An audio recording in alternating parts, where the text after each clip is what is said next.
Hello everyone. Smash that like, guys.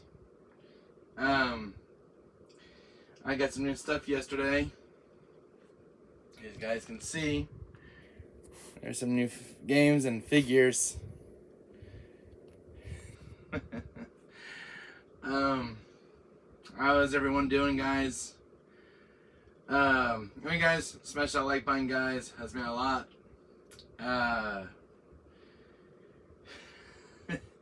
I went shopping yesterday, guys, and I got some new stuff.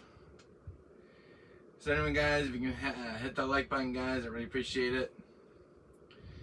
So, hi everyone. As you guys can see, I got a new Dragon Ball Z figure, Aqua from Kingdom Hearts. Star Wars Jedi Fallen Order. Got these yesterday at Best Buy. You guys smash that like, guys. Anyway, I got some new stuff, guys. I just woke up this morning, so how are you, Wesker? Hello, Wolf, my friend. How are you? As you can see, I got some new stuff. Check this out. Metal Gear Solid, Star Wars Jedi Survivor, and Star Wars Jedi Fallen Order Vice Kingdom Hearts figure. If you guys can see that, that's Aqua from Kingdom Hearts from Birth by Sleep. 0.2, the Fragmentary Passage. I got a lot of stuff for you guys. You guys can see there's more stuff on the bed. Man, a lot of PS5 right there. Oh, definitely. I got some new stuff as well.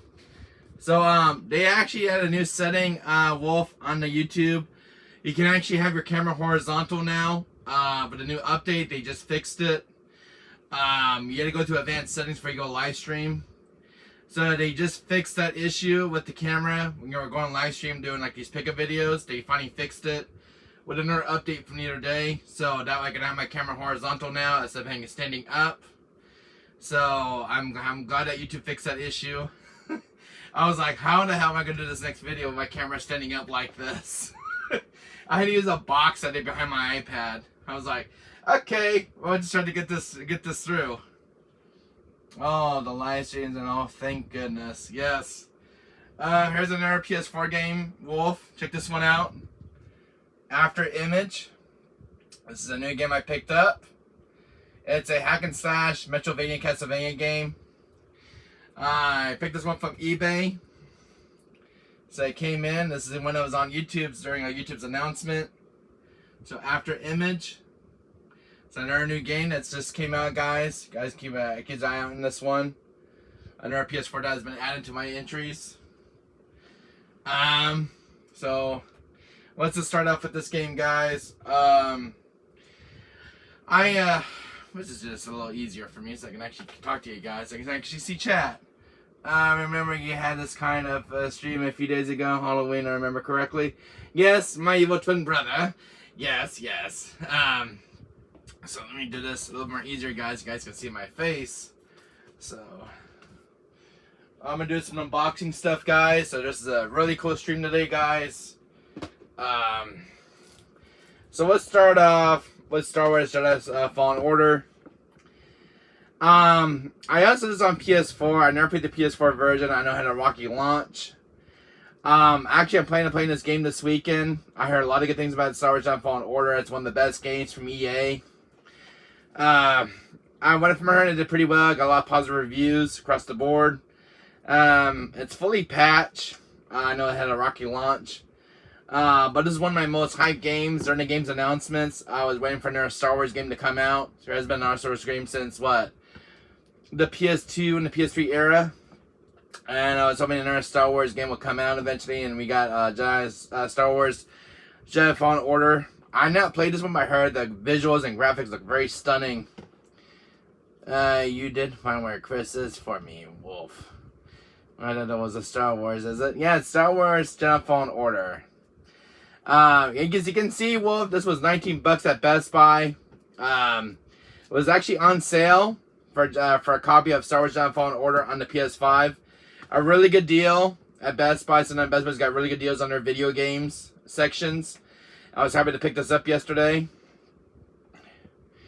And someone's fucking on too much on my boy named Jedi. So I will be playing as a Jedi, guys, this weekend. Captain Westcraft This Dimension will be a Jedi, slaying every Stormtrooper and, you know, big robots and stuff. So this will be my first time playing this game, guys. I know nothing about it, so no spoilers when we do a live stream of this game on the channel here. Next up, guys, we do have the long-awaited sequel to Jedi Fallen Order. This is Star Wars Jedi Survivor. I heard this during the Game Year Awards last year. I finally found a copy of this in stock. I was at Best Buy in my area, and they had these games in stock because I couldn't find it on Jedi Survivor anywhere in Walmart and Target. And Best Buy was my last stop, and Best Buy had a few of these in stock. I was happy to get a copy of this game for my collection. I heard it's got a lot of recent patches. The game's been fixed. It's got a nice, good performance mode now, so they finally fixed the frame rate issue with this game. A lot of good things about this one. It's the same guy who was in the first game as well. So this is the second one. This is the first one. So this is actually its sequel to this game, which is kind of cool. So I got 1 and 2. They're also making a third one for this IP of the Star Wars Jedi game series that EA has been doing. Also, Wolf, I'm a huge Metal Gear Solid fan. I was really hyped for this game. I know this game's been getting butchered on YouTube, but I've been waiting. I've been waiting for Konami to make a comeback to the gaming industry, and I was happy they were releasing Metal Gear Solid 1, 2, and 3. With some of the legendary games from PlayStation. Metal Gear Solid is when I first started off as a kid. I love Metal Gear Solid. First meeting Solid Snake. Hello, Solid Sir. You didn't miss much. You were just right in time for the stream, buddy. Welcome to the stream. So I did get some new games, Solid Sir. So here are some new games for the collection. I always been a physical collector. I was happy to see Konami making a comeback. Konami is one of my favorite companies in the gaming industry. It's nice seeing Konami releasing Silent Hill lately, bringing Metal Gear Solid back from its dormant sleep, and Castlevania. Metal Gear was one of my favorite all-time franchises from Konami. So I was happy that when they were showing off the Metal Gear Solid 3 remake, I was so excited, and this game got announced with the Metal Gear Solid 3 remake they're doing of Snake Eater. I'm like, yes, a classic collection Metal Gear Solid series.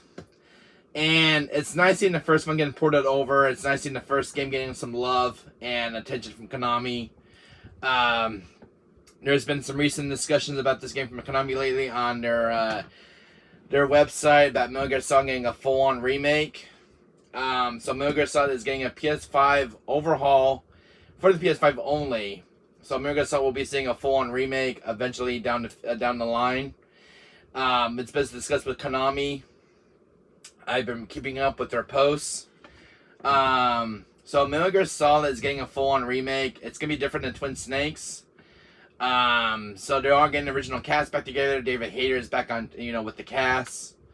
So it's nice David Hayter's making a comeback. So, the original voice of Solid Snake. So it's nice to see Metal Gear Solid getting some love. And I was actually happy to see the first one included in the Volume 1 collection. Because I think when they re-released Metal Gear Solid on the PS3, the first Metal Gear Solid, the original Metal Gear Solid was only digital only. Why 2 and 3 were on disc on PS3, why the first one was kind of absent, being a digital only game for download. So I'm happy to see Konami re-release this game and actually on disc. The Switch port that's on the Switch is totally different because you got to download 1, 2, and 3. Why the NES versions of Metal Gear Solid are on a cartridge, why 1, 2, and 3 are actually digital on the Switch, which kind of sucks. But Konami gets a pass in my book. Plus, they added new bonus music tracks included from the 3 Metal Gear Solid games you can listen to, which is kind of cool for any Metal Gear Solid fan out there. Plus, some new stuff they added, like the comic books, live-action comics with the voice acting. So that was not included during the the last launch of the Metal Gear Solid series. So let's see this game getting some love. Huge shout out to Konami. Also, Seltzer, this came in yesterday in my mailbox yesterday. This is a new game that's on PS4. Just got released this month of October called After Image. This is the Deluxe Edition. It's also PS5. I wanted to try the PS4 version first. This is a 2D side-scroll Metroidvania game. It's a hack and slash beat 'em up kind of game. I heard a lot of good things about this game during YouTube's announcement. This was actually announced through YouTube. Is that an RPG? It's a Metroidvania game like Castlevania, Seltzer.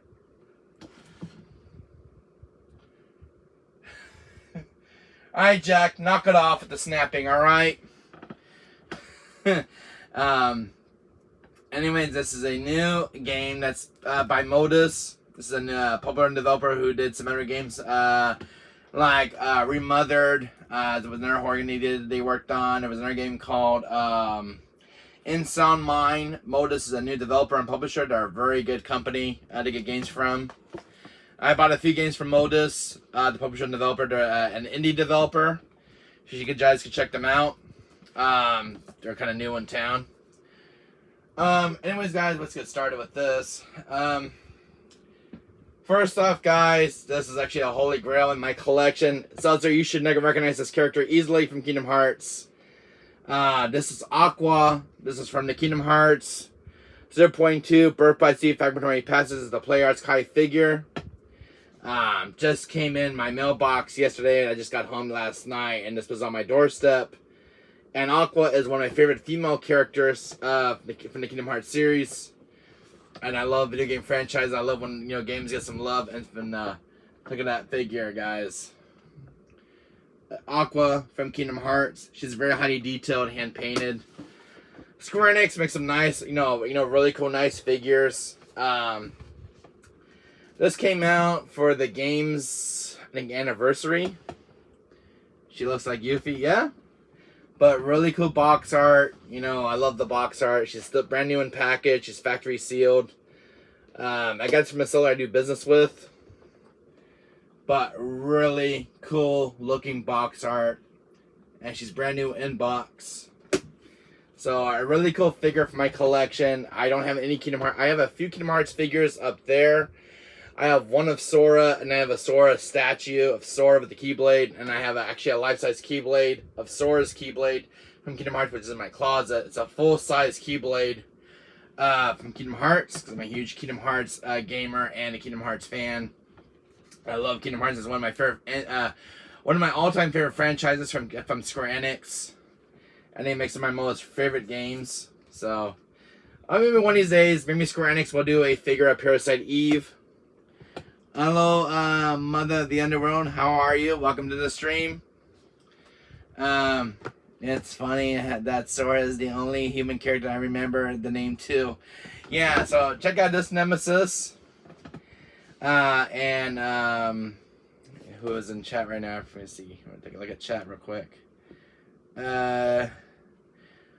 Mother of the Underworld. So welcome. How are you doing, my friend? Welcome to the stream. So this is Aqua. I've been wanting getting an Aqua figure. This was on release, I think 2 years after the game's release. It's nice seeing this character getting some love. I didn't know that Square Enix made an Aqua figure of Aqua. And they did all the characters from the game. But when I was looking at the characters on eBay, I was looking at Kairi, Riku, Sora, and Aqua, and I picked Aqua because I don't have a figure of Aqua, and Aqua is one of my favorite beloved characters from my childhood. So I really wanted this one so much, and I played Fragmentary Passage on PS4, and I'm like, I really want a figure of Aqua, man, one of the Master Keyblade Masters. And so I was happy to get this in my mailbox, and it came in yesterday. But you guys want to see, she's a very highly detailed figure. You guys can see it on camera. Very detailed, very nice sculpt. Very, very cool, for any collector who loves the Kingdom Hearts series. So this was a kind of a cool figure to have for my collection. And she's sealed in box. She was actually brand new. She's never been open. I got this from a seller of mine who I do business with for many years. Alright, here's another Square Enix. This is from the OG Final Fantasy VII. Seltzer, you're gonna love this. I went to an old action figure store, just from like an antique store. This is the original Sephiroth from the OG. I'll guys show him out of the box. He's actually a used statue. This is kind of cool. I'm gonna do some unboxing stuff, guys. So bear with me, guys. So this is the original Sephiroth from OG. This is a really cool Sephiroth figure. It was $100. I ain't never seen this version of Sephiroth in my life. This guy was made in early 2000s. He's discontinued. If you go on eBay, you're gonna spend an arm and a leg for him. But I went to a figure store yesterday. It was an antique store for statues and figures. A collector brought this one in for a trade-in and brought the original box with it. He was $100, but if you go on online, he's way more because he's discontinued. One of the best ones, so this is kind of OG Sephiroth. This is really cool, nice sculpt. He's hand painted. He comes with a sword as well. So he has his little sword, the Masamune. I couldn't resist this figure, guys, the statue. So he's made ceramic. Let me see, where's his base? Get this. Okay, how do you get? Alright, now. A second. You have to put tape on this. 1 second.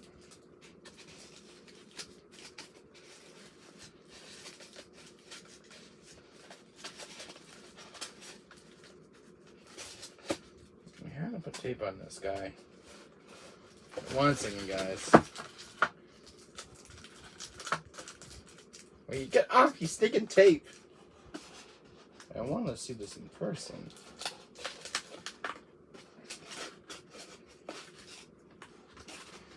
So, yeah, here's his base. This came from a private collector. So, this is really cool base. Look at this, guys. Final Fantasy VII.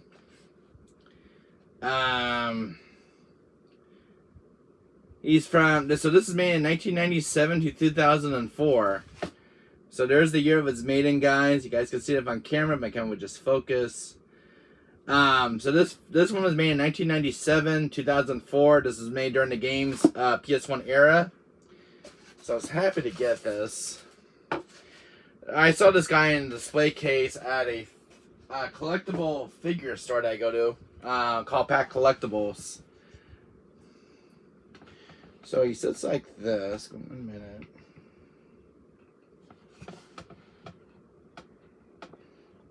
Just get him to go in. There we go. But he stands up like this. Yo, what is that, big dog? Hope your weekend's going well. Hello, Hunter. Shiny Hunter, my friend. How you doing? This is an older Sephiroth statue. Oh, another reveal stream? Yes. So it goes like this. This is a really cool OG Sephiroth. I gotta be careful when I'm holding him. He's very fragile. But this is the original OG Sephiroth from 1997. And I was looking for this one for a very, very long time. Should not be named. I had 2 people help, but they claim until you have done with the career. So this is a really cool Sephiroth. This is from 1997, Shiny Hunter. I go to a figure store called Pack Collectibles, and I saw this guy in a very glass display case. It was $100, and I'm like, I gotta have this for my game room. This is the original OG Sephiroth back in the PS1 era. Square Enix did a nice job. Look at the hand sculpt and detail on his face. Really well done statue. Very cool. I like the detail on this one. It's nice. Hair, how it's all out. This is a really cool sculpt of Sephiroth. Yeah, very well made. And this is one of the really cool Sephiroths I've ever seen. You know, there's the one right here. Let me see, show you this one. So I have this Sephiroth. Let's see. Come here, Sephiroth. Come here, buddy. Now this is the one from FF7 Remake. This is the other Sephiroth. This one's a really badass one. This is another cool detail sculpt of Sephiroth from Remake. Square Enix makes some of the most beautiful statues of their beloved characters from their video games. If you guys want to see this one up close. There's a Sephiroth, really nice detailed sculpt. This is the one from Remake. I love the Sephiroth figure. This is one of my favorites of the Sephiroths. Really cool, badass villain from one of the all-time, Final Fantasy VII. And this is the old, the OG Sephiroths. These are really cool side by side. I mean, one of my favorite Sephiroth villains. These are something really cool. That's why I was thinking for Sherlock to help beat him while I some else. Oh. So these are really cool statues, man. So I was gonna see, guys, which one do you prefer? Which one do you guys like the most of the Sephiroths? So he's got his sword down like this. This is his sword standing right up, and this Sephiroth has got his sword standing like this. Alright, yeah, sure, I could forget. Yeah, it looks quite different, and yet the same character, yeah. Very, Square Enix is very faithful when they make their statues of these figures. Make them up in the molds. I don't know how they make these statues. But, this one's got so much detail. This is from FF7 Remake. Sephiroth is one of my all-time favorite characters from FF7, and every time I see Sephiroth on screen, I just kind of shut up about it. He is the most respected character in video game history, has the most crossover events in any video game in history of any character in video games. He has crossovers in the Kingdom Hearts 1 and 2, Super Smash Bros. The Sephiroth on the left, hair stick on, looks the best. This one right here, Nemesis. This one right here.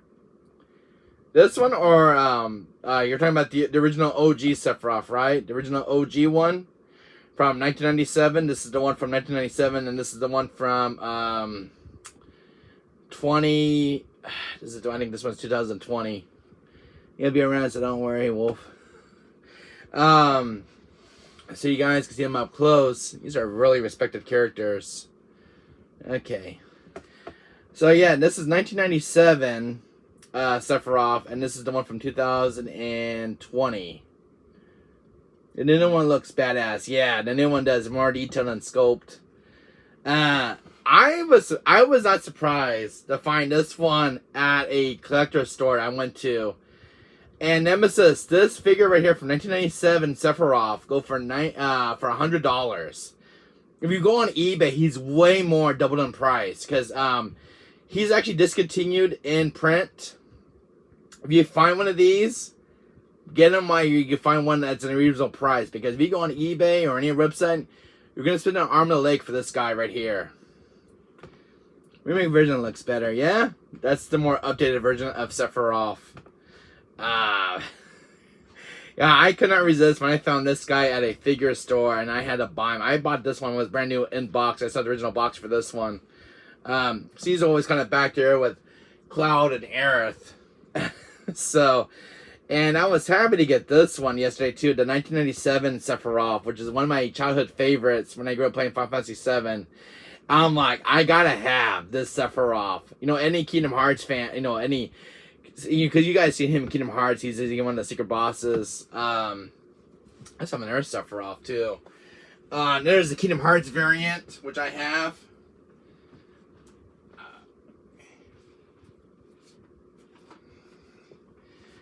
This is the Kingdom Hearts variant Sephiroth. Looks like sort of a lot of girls.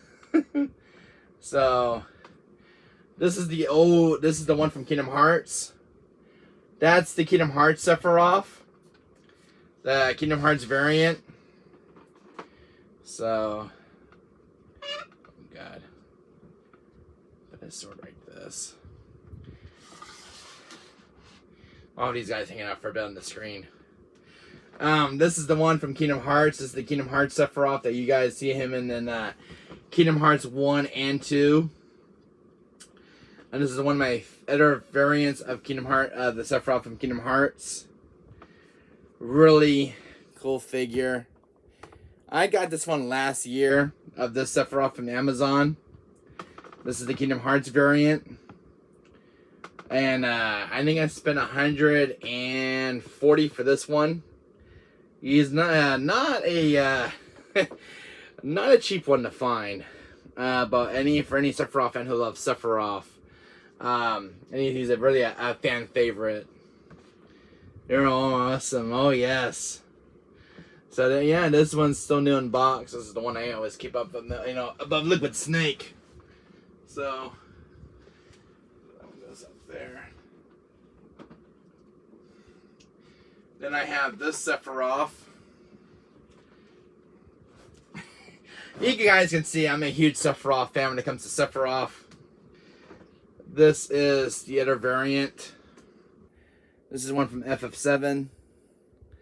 The box one resembles the OG one more. Yeah, it definitely does. This is the other Sephiroth. So I was, happy to get this one. This was a gift from my father. So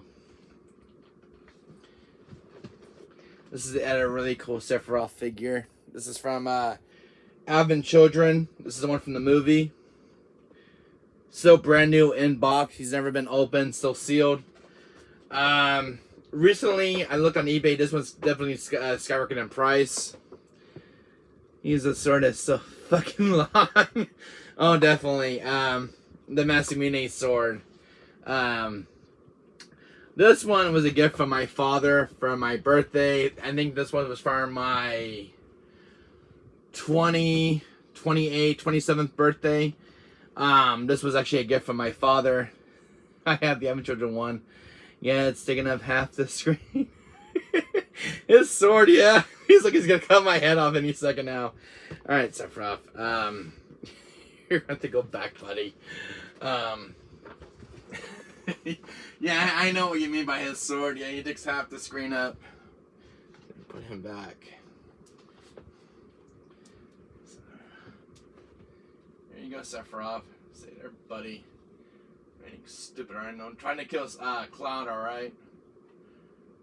Of course, you're gonna have to kill him anyway, so I know you. Like that. Put him back on that up there. His bike. So this is the original box it came in, guys. Now, the guy who brought this figure in, he fucking eye with that. Unlimited Just Evil. We're just talking about Sephiroth. I found an OG 1997 Sephiroth and the OG FF7. This came with the original box. I guess a private collector who's a huge Final Fantasy fan decided to get rid of his Sephiroth statue from 1997. I was at a antique collectible action figure store. They got a lot of 90s stuff, and I found the original box for the figure, for the statue of Sephiroth from OG. And the original box is still intact, even though it's one of the this box from 1997. The guy who had it took very good care of it, so it's pretty in good condition for an old box.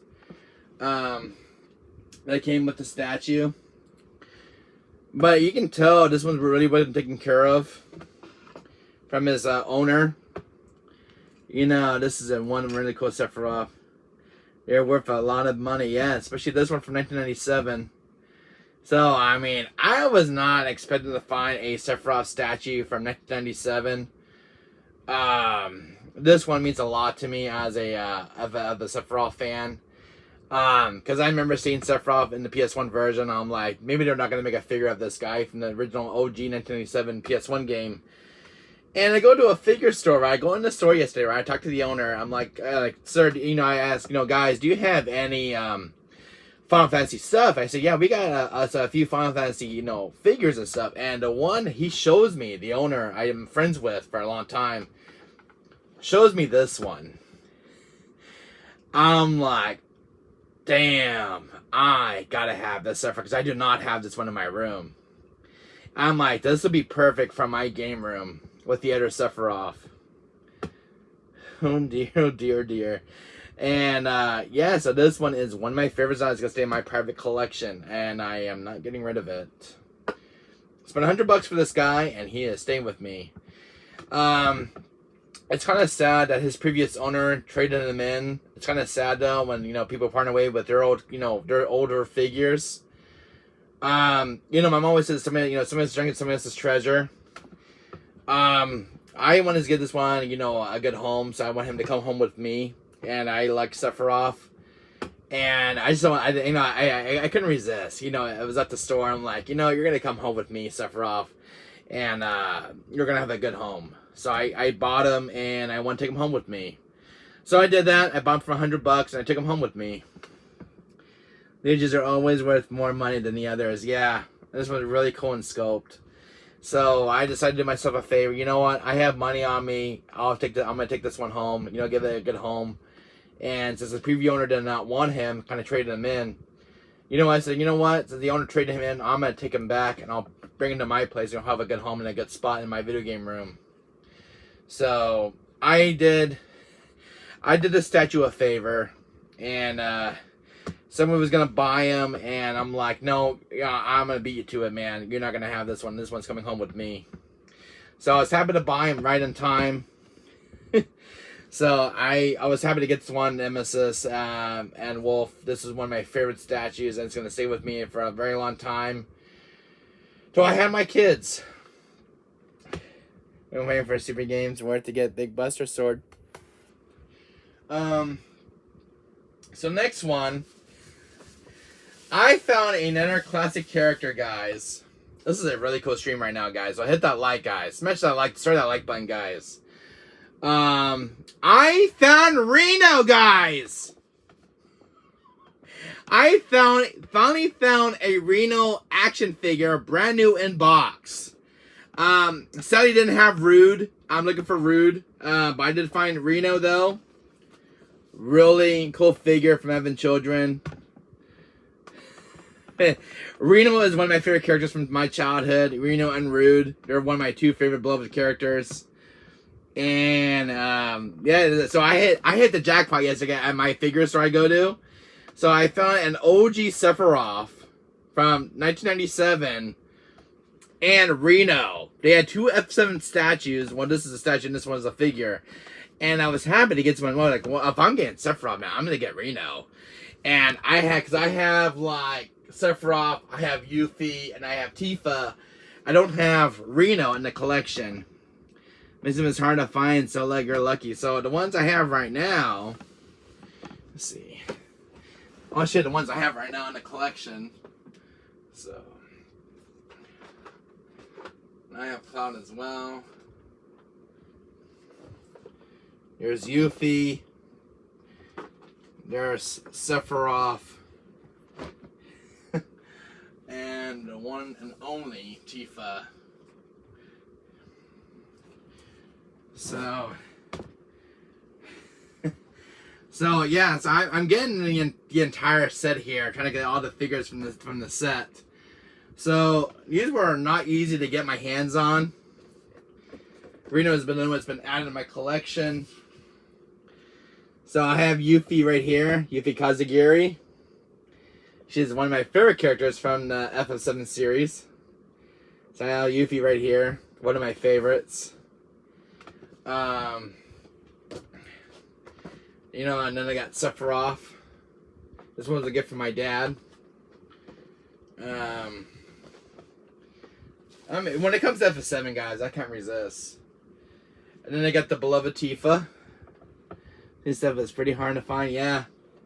So there's my new box of Tifa. This is the new one I just got. Hello, Zach Thep. How are you, my friend? Welcome to the stream. Hit that like, guys. Smash that like button, guys. This is an OG stuff I just came across. This is from 1997. Ending with Chris and Jill. Nothing really on that, but I do have some original figures in this pickup. So, Zach, you're in the mood for another classic Resident Evil throwback. And you're going to be seeing him very soon. He comes with a special character, by the way. So there is some original stuff in the stream, guys. So stay tuned for original stuff that's going to be in the stream in this pickup.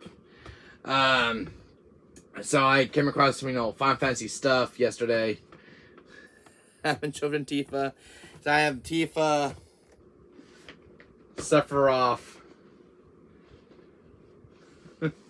and I got then I got Yuffie right here. Yuffie Kazagiri. These are actually brand new in box, guys. They're still sealed. They're worth quite a lot right now on the website right now. And then I got Reno. By the way, Reno's been the new addition to my collection of Reno. I don't have Rude yet, so Rude is the one that's still missing. I don't have Vincent Valentine yet. I'm looking for him in a black box, but they get new stuff once in a while at that figure store I go to. So yeah, these are. This one came from eBay, so I had to get a Yuffie figure. And Tifa. I love my Tifa figure, so I was happy to get these. So really cool. So give me a chance to put these guys back. 1 second. You can go back to our Tifa. Yuffie.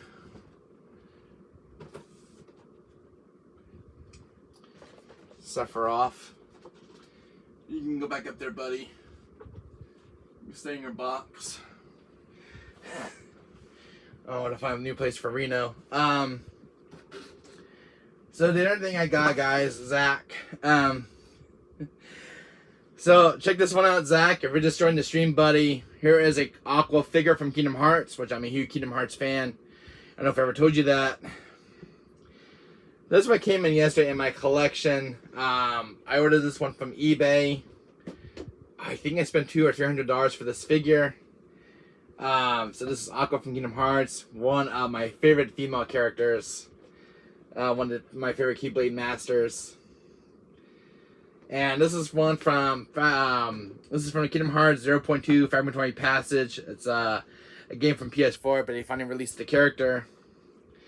Square Enix makes some amazing stuff, man. So there is the Aqua figure. It's brand new in box. She's never been opened.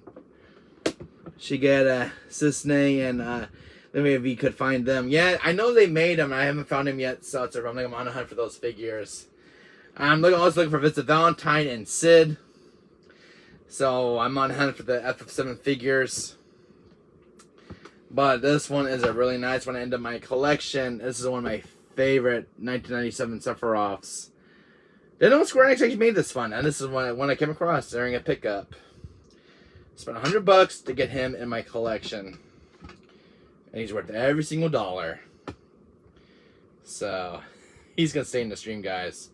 He's gonna keep a watch on you guys. Make sure Cloud doesn't come by. Long time no see, Cloud. So I'm gonna keep Sephiroth in the stream, guys. Alright, guys. It's time to join the dark side, guys. Let the Force be with you. I found a movie character. And, I don't know if I ever go, you guys, but I'm a huge Star Wars fanatic. In my dreams, last night I got attacked. Oh, that sucks, Wolf. Alright, guys. Let's give you guys a warm welcome of the Emperor himself, Palpatine. I found an old 90s Star Wars action figure. These guys are no longer made. I found, oh hell, the Emperor Palpatine, guys. Let's join the dark side. So let's keep an eye for Cloud and Western Chris. Your Majesty. Look, I feel your anger, boy. Join me in the dark side and rule this world together. So, this is a figure I came across during a pickup. A full body of the Emperor himself. Man, really should play this stripper's proper wage. So this is a 12-inch figure of Emperor Palpatine. And, really cool figure. Brand new inbox. Want me to play a promotion stream? So, hello, Killer J. The Emperor is watching a Killer J. Beware of his electricity, boy. Emperor for life. You know me, Wesker, has a habit of joining the dark side, guys, as a villain. So, the Emperor Palpatine is going to go on my shelf somewhere. He's a new villain of the villain community of this cult of the Weskers. I cannot resist the dark side when I saw this figure.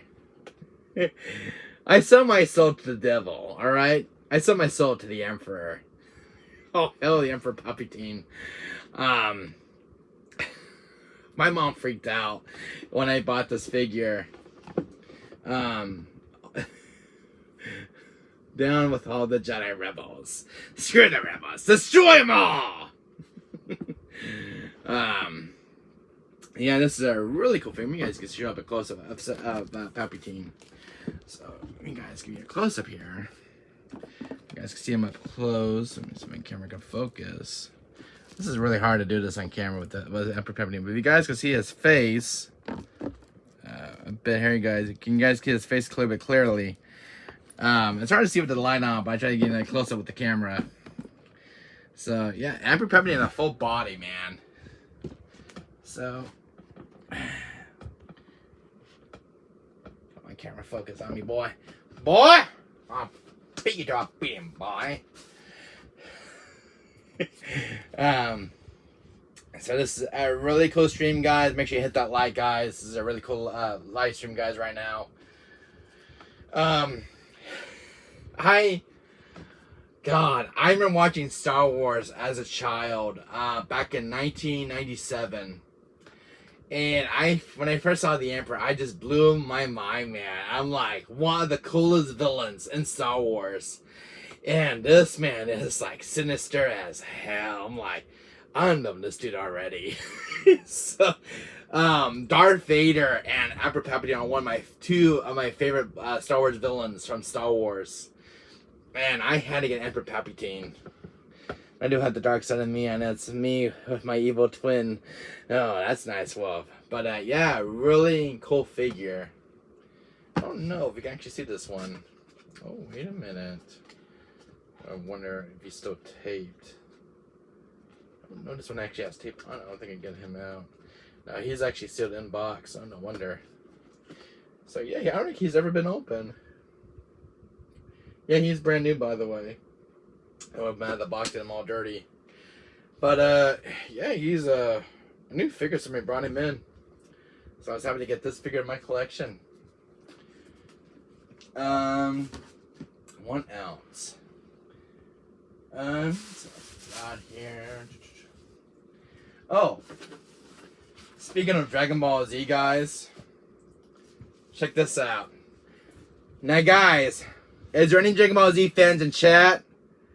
Behold, the Super Saiyan God of Gogeta. That's more cold-blooded, and I'm in the... So, yeah, here is Gogeta, guys. So, here is Gogeta. I'm a huge Dragon Ball Z fan, guys. And, Gogeta was one of my favorite characters from one episode. I forgot which episode in Dragon Ball Super it was.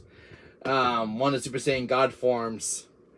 And I had to get Gogeta. He's a 10-inch figure out of the box. I don't know if we can get this one open. Is he taped? Yeah, he's taped. I'm gonna have this one displayed by Cell, by the way. So I got a Dragon Ball Z figure, by the way. Really cool stuff. What else do we get here? More stuff, guys. Ooh. Alright, guys. We got a woman. A very special guest woman. And I'm a huge Elvira fan. Behold, the Mistress of Evil. Elvira. I came across this one when I was at the Best Buy store. This was one of the new figures that just came out from NECA. I'm a huge Elvira fan, the Mistress of Evil. She is one of my favorite characters I grew up watching as a child. The Elvira show. I saw a few of the Elvira movies growing up, and she is one of my favorites. This is one that he just released in the red dress. I had the other one in the next room with the black dress, Elvira. So this has been really cool for my collection. I'm a huge Elvira fan. I couldn't resist. She was like $34 at Best Buy, but yeah, guys, check her out. Elvira. Really cool figure. Vegeta. Shouldn't be Vegito. Yeah, I think it's Goku and Vegeta mix. I think it's one during that episode. So yeah. If you guys want to see him out of the box, let me know in chat. We can do it after this video. We can do the unboxing of this one and see how he looks like. Oh my gosh, he's so pretty. So that's my Dragon Ball Z figure.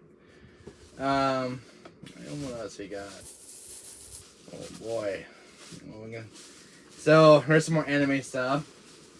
Alright. Wolf, you should be able to recognize this female character. Here's a cool character. Don't know this. This is what's her name? She's from Fairy Tail, from anime series. It's a really cool anime figure I came across, and she has like two swords like this. So I picked up another female character for my collection, put her on a bookcase. So I came across this one. Let's see. I think I can get this one open. I'm gonna do an unboxing one of this one while we're doing the stream.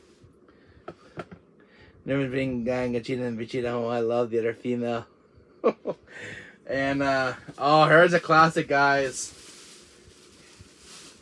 Look who I found during a pickup, guys. This is from the 90s.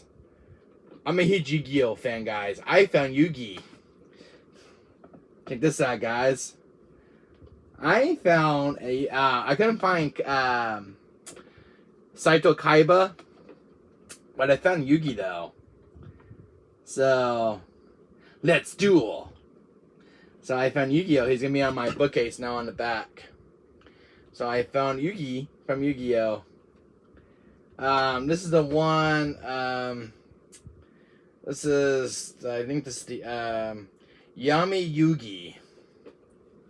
It's a very cool figure to find. If you guys like anime stuff. So you can actually get him out of the box. This one's actually open. Let's check this one out, guys.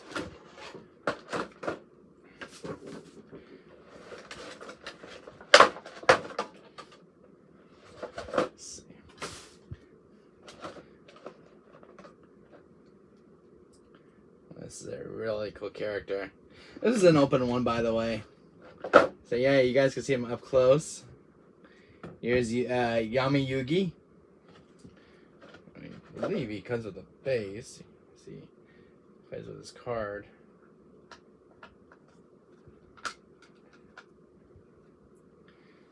So yeah, there's Yugi on the base. Really cool character. He does come with his card. It's been taped, so he doesn't lose it.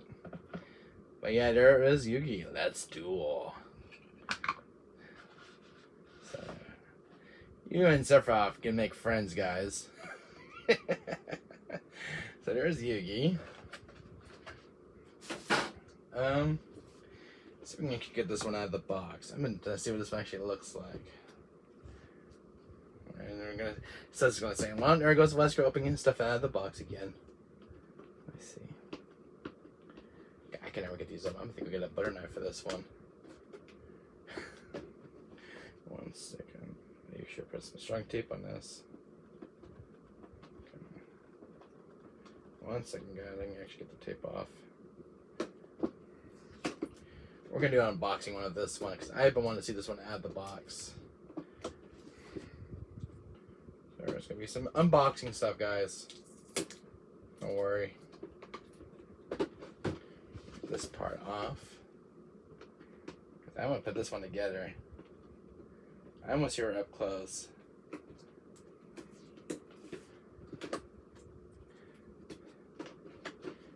There's one more. There's a piece of tape right there.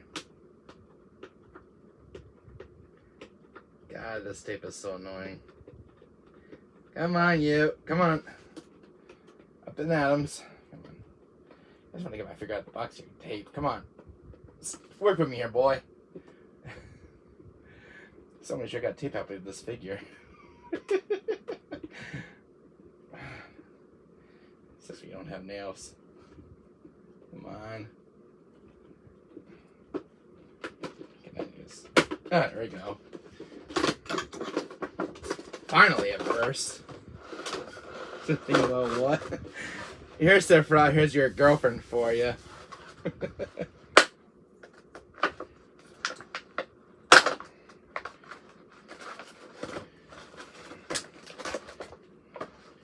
Let's get her out of the box.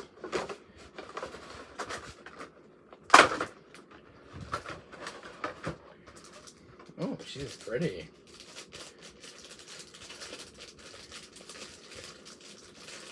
There we go, very easy out of the box. There's the base. I'm gonna set this one up, guys.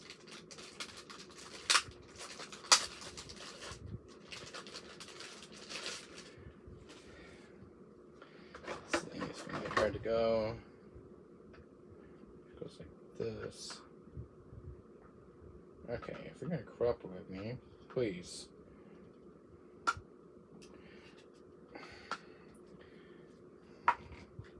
Alright, there she is. Now, this is a cool character. Hope she's staying up straight. She's a little new out of the box. And then she's got her swords. There's the swords. Let me get these out. Okay, they really got tape happy with these.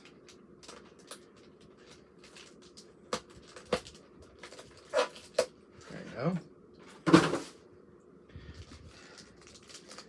Swords. Okay. These are very fragile, by the way. These are. And this one looks like this. There's one. They're actually easy to put into our hands. Okay, one second, guys. And this one should go like this.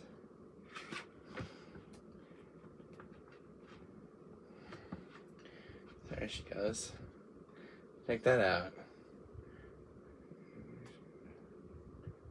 Like this. You can adjust in her hand. There you go, like that. How do you like that, guys? Very cool figure, by the way. Very cool. I think you can have this go the other way as well. Let's see. Let's go like this. Let me see. I think you did different poses with this figure. I don't know if they can go this way. I don't think the figure's gonna let me. We'll see. Can go this way as well. Oh yeah, you can. Oh, that's sick. Check that out. That's pretty sick.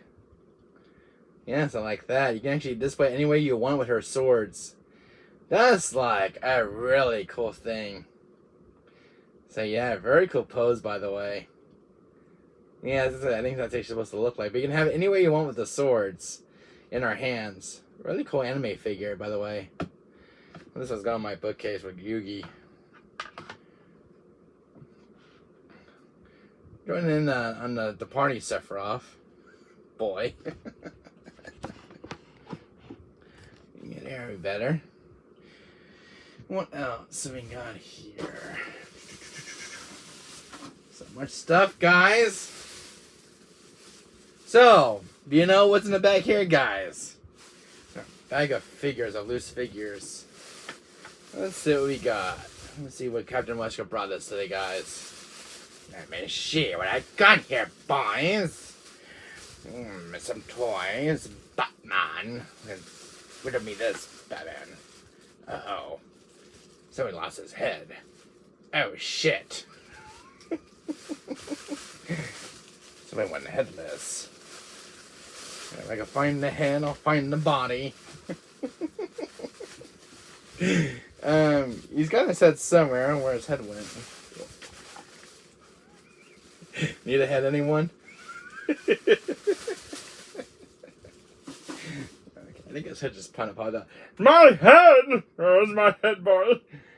I'm over here, stupid. Now put me back on, you see?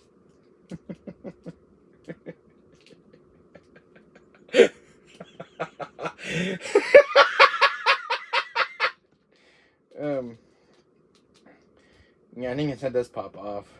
Oh, weird.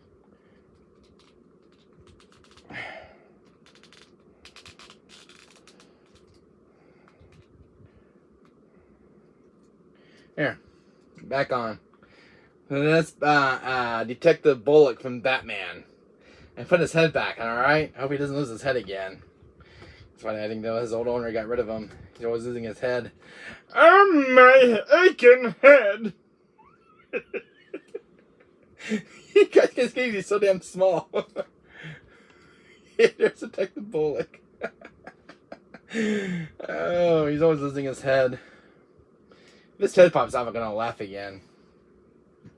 Let's see what else we got here. Oh, there's a new figure. Oh shit, he brought a friend along with him. This was a part of the plan. Will you two stop making love to each other, please? This is a family channel. I think you brought a little friend along he's not supposed to meant to. What do we got here? He said you did bring a little lover along. Oh shit, it's a zombie. Better run, everybody.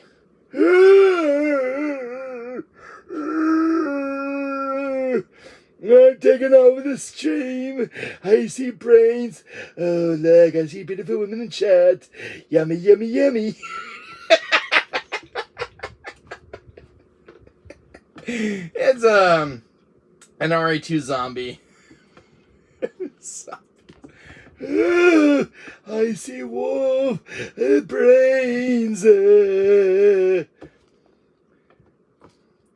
She boy, this is why I'm the best. Now beat up. Oh shit. I think boy's getting crazy. Oh god. What a crazy part thing. What the shit's going on here? So the guy was making out with the zombie. That's right, boy, and this is my show. Now beat a boy. You told me to beat a boy. Brains. Now why are you so stupid and clumsy, boy? I'm the best. You see, I'm Detective Bullock. Now get out of here, boy. You're bugging me. Ooh. What do you want with brains? Nah, this is a police business, boy. See? I'm a detective. I'm looking for Batman. But I don't wanna. All I want is brains. I'm getting back up again. Yeah, I'm gonna run for the boys.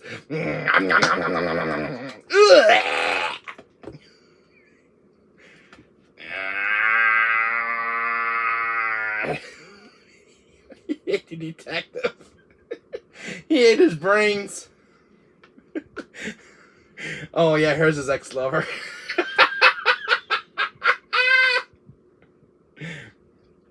So here's the other Detective Bullock. Man, he got a lot older. You're looking for me, boys. I'm the Din Mafia boss, boy. You married my daughter. You disrespected everyone. Where's that damn zombie girl? I'm looking for him everywhere. Oh, here you are, lover boy.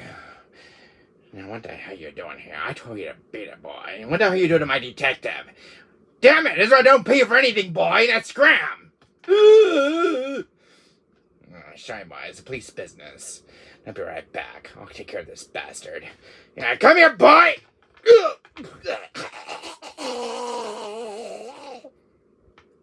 Sorry, my little lover gets a little crazy at times.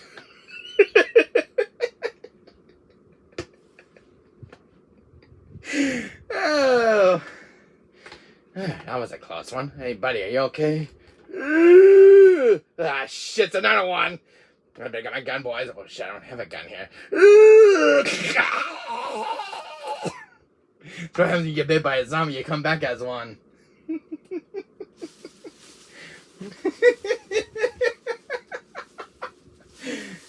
Well, it ended very shortly. Oh, wait, look, there's a original bird. Go! Go! Go! Uh-oh. This one is infected ravens. Go! Yummy! It's so tasty! Man meat! Delicious! Reason to see zombie. Bertie, come here, Bertie. Oh, you're sit in my eye, me very little bird. You two play nice. Bertie, so pretty.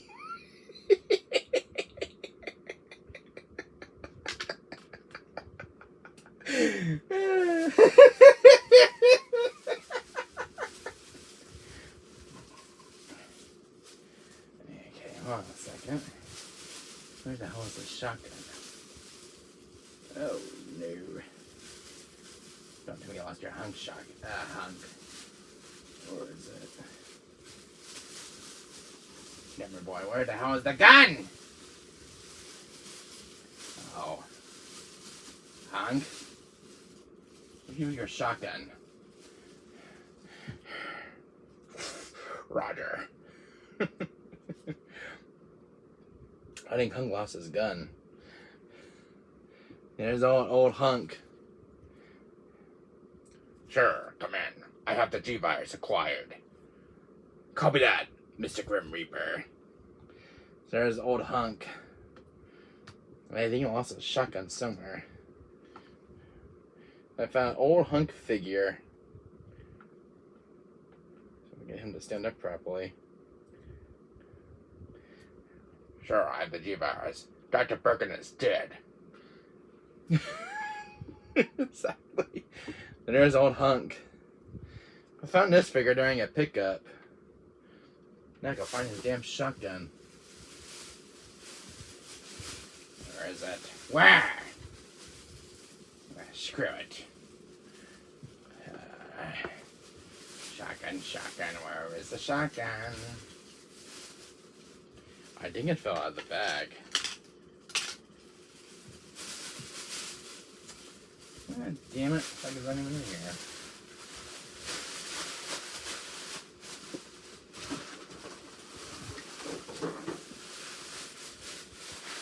I think Hunk lost his old shotgun. And it came with the figure. I don't know what happened to it. Oh, come on.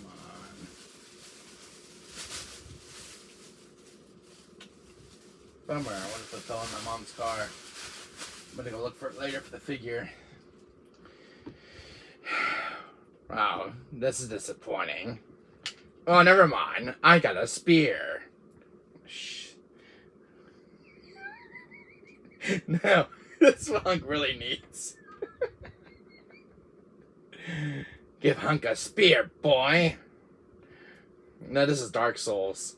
Hunk is officially a Dark Souls character. He's got a spear. Here, where's that damn zombie? Die, boy! I'm Hunk. I'm the Grim Reaper, bitch. How do you survive, Mr. Death? Center of the society. Yeah, it's from a Batman figure I picked up. Hunk lost his shotgun somewhere. Anyways, nice to join the stream, Hunter Sausage, my friend, where Hunk's shotgun went. But he's supposed to have a shotgun. I'm gonna borrow one from Leon. So there's my old, I found an original Hunk RA2 figure. So this is from R2 1998. So he's going back with the other original figures in the back. Birkin. It'd be nice if we get Birkin in the stream over here. So, I guess I'm on the base. So, this will maybe work. This will probably work. Hopefully. Yeah, that'll work. Hey, he stands up too, look. I got a base for him. Birkin, you will come as quietly. I won't hand my G-Virus to anybody else. But doctor, we need the G-Virus. I'm not holding my life's work.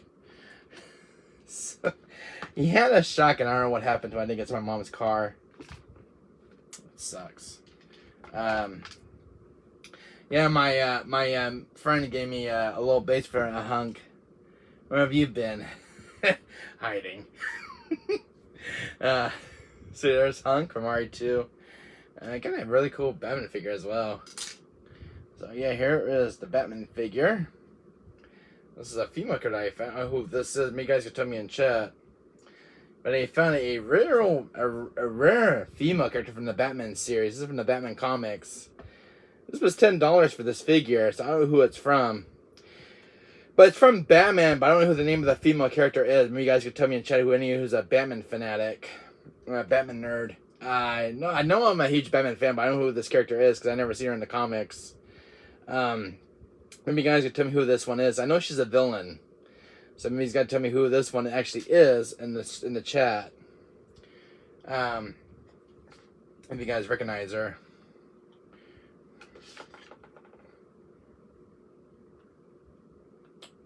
I think she's supposed to stand up like this.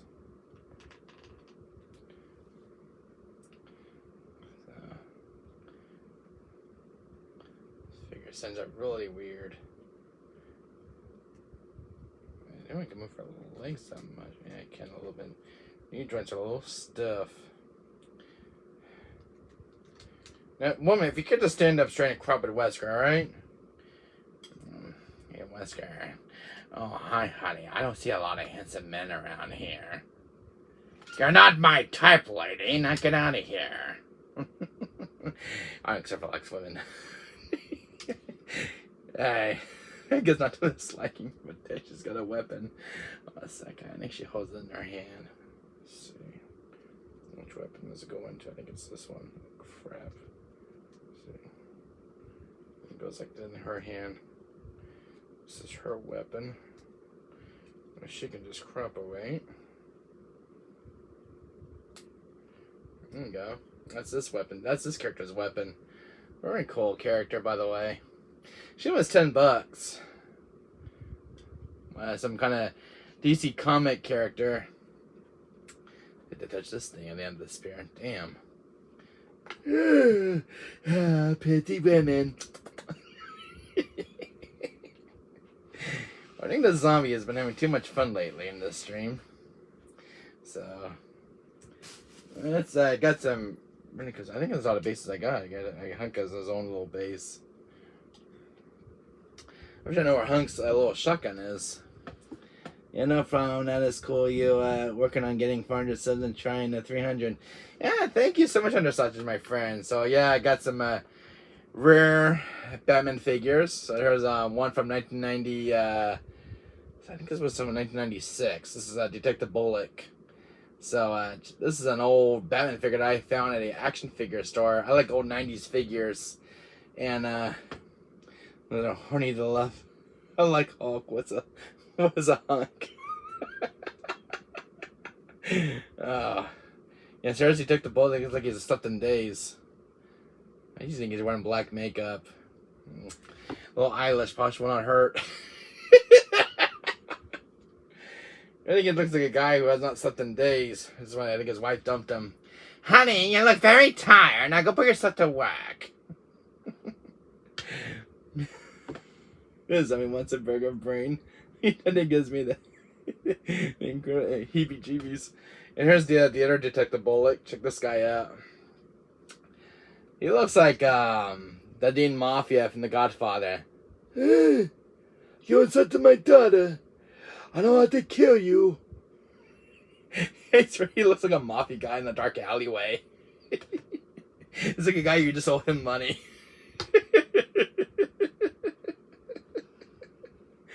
So yeah, I found like another Batman character. It's Detective Bullock, but just without the hat. And there's a creepy looking zombie, by the way. Unless I'm back for more.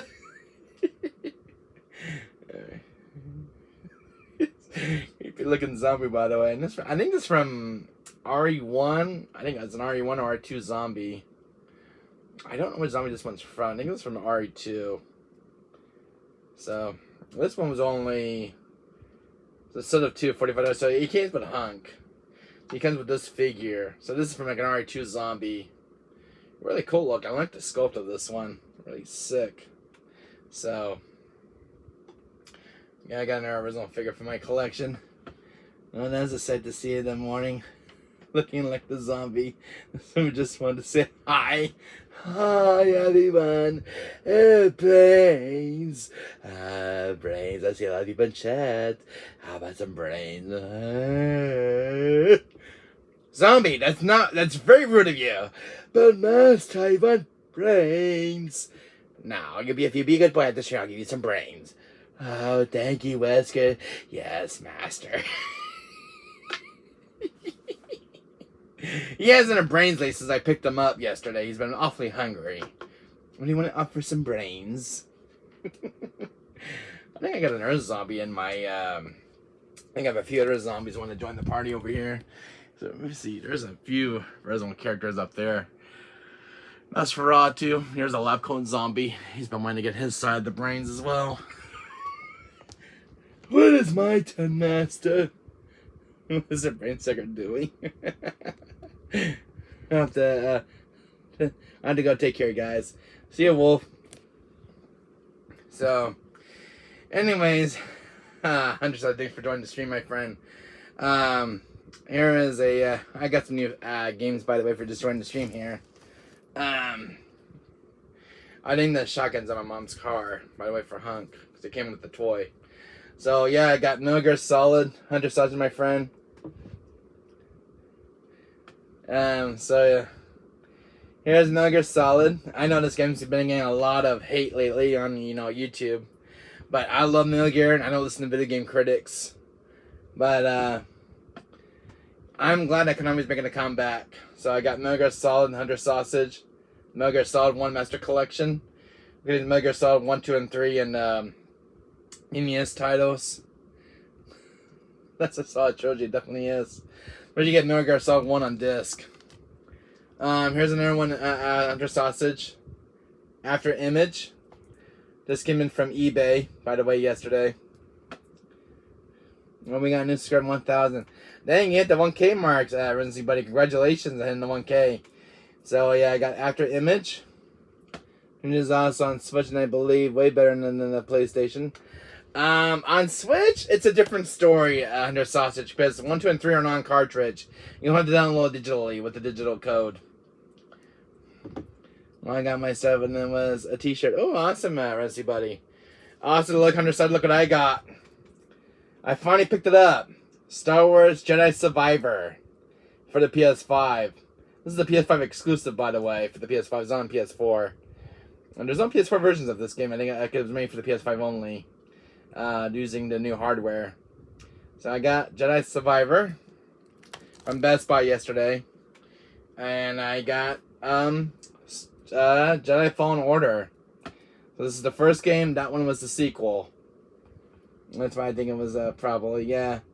So, they said the Metal Gear Solid 1 collection is better on the PlayStation because the Switch version, because Metal Gear 1, 2, and 3 are not available on cartridge. It's just the NES titles of Metal Gear, which is the ones that are not the popular ones. So yeah, Metal Gear Solid 1, 2, and 3 you have to download, which kind of sucks. They're not on cartridge on the Switch version. I think the first one comes on 3 come on the disc on the PlayStation. So this one, everything is actually on disc on the PS5 version. Hunter Sausage, my friend. So this one, everything is on disc. It's the Switch version you'll have to download. it's the Switch version of that physical port.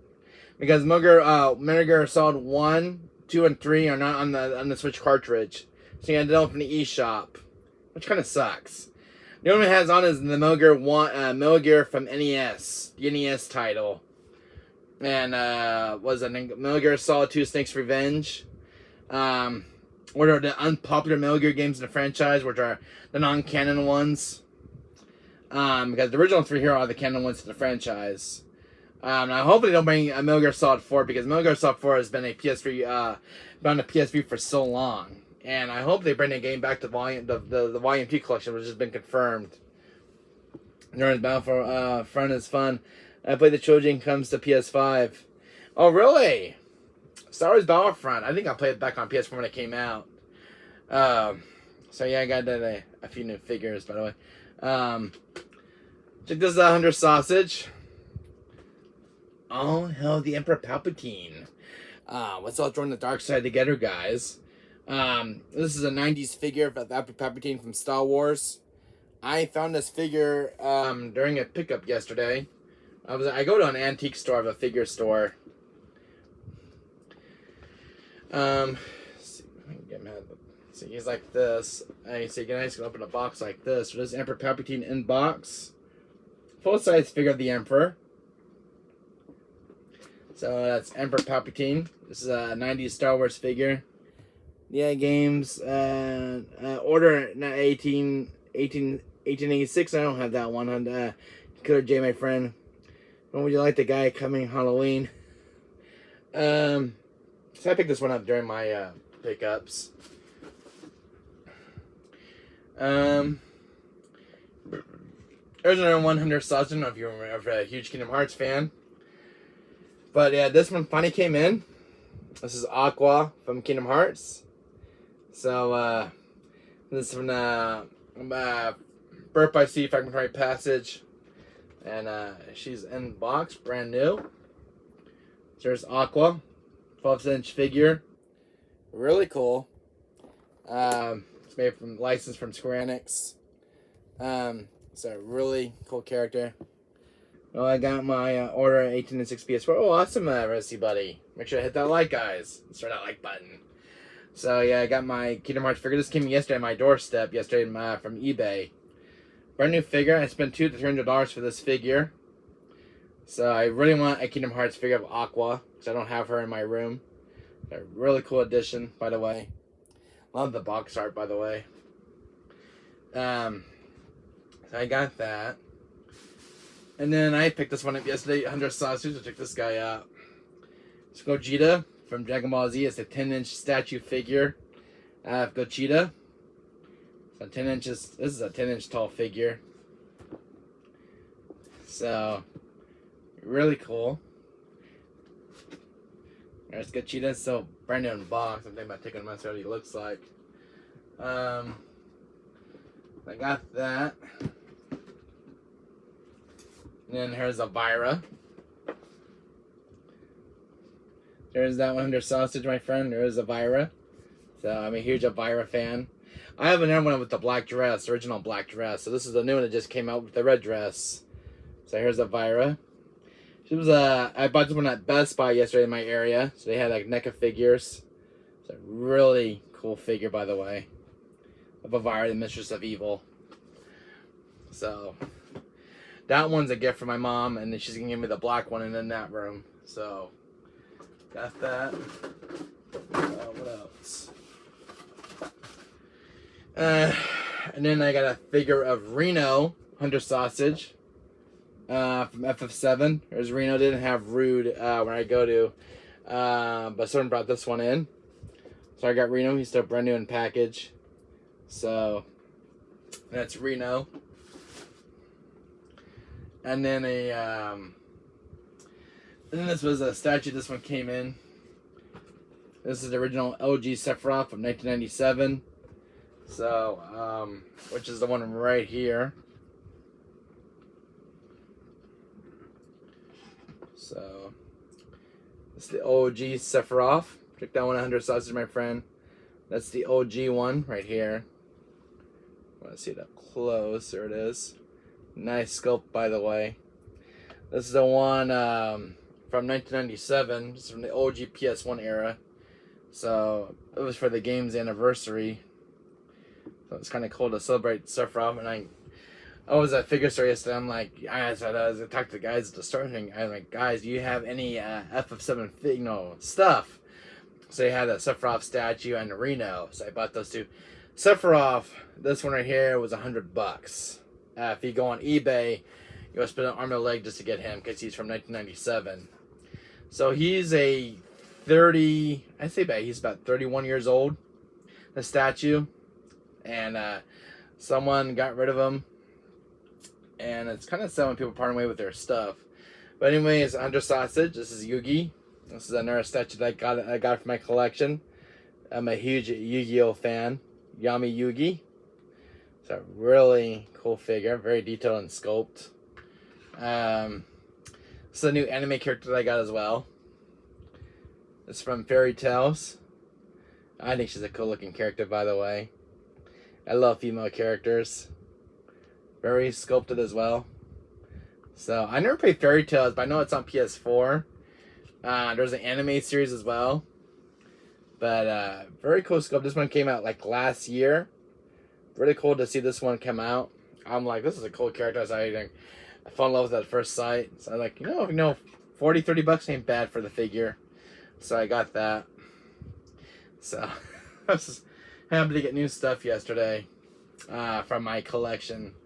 So, and then I have one other game coming in my mailbox soon is a copy of Terminator Resistance for the PS5 and PS4. So that will be coming in soon. There's another FF7 figure that's going to be here soon. It's coming in my mailbox. I'm waiting for the seller to deliver it to me. Aerith Gannonsburg from FF7 Remake. So I have an FF7 Remake figure coming in, which is Aerith. So it should be the new addition to my collection. So happy to see that one coming in soon. So really amazing stuff that I picked up, guys. So I got R2 zombie, R2 zombies, some really cool. I love these old '90s figures. This is really cool. He doesn't do anything special. He kind of stands up, but he's a very creepy looking zombie, man. Jesus. If I see a zombie in real life, I'd probably scream my lungs off. I had a dream the other day, guys. I had a dream about my figures coming alive and eating me. Especially this guy. When I was sleeping last night, I had a nightmare about this zombie coming alive. And he kind of grew tall into a big tall zombie out of a toy. I'm like, screw this dream. I gotta get the hell out of here. So I was like, nope, double nope. But it's nice seeing like old RE2 figures. Oh man, I bet. Oh yes, definitely. So these are really cool Red Zone figures. Man, 1998 Red Zone 2 Zombie. The company that made these figures is Palisades. These are some really cool sculpt figures from these legendary games. This is one of the coolest zombies I've ever seen. I mean, his chest is like really torn. You can see his intestines, everything else. I like my Nemo starting and I bought the Ganondorf Amiibo. Oh, that's really cool. Under sausage. I saw Amiibos yesterday at my figure store, but no Sora, no Sephiroth, unfortunately. So I'll have to go near a store that has it. Probably have to go to Walmart and Target to get that one. I looked at Best Buy. I didn't have nothing for Amiibos.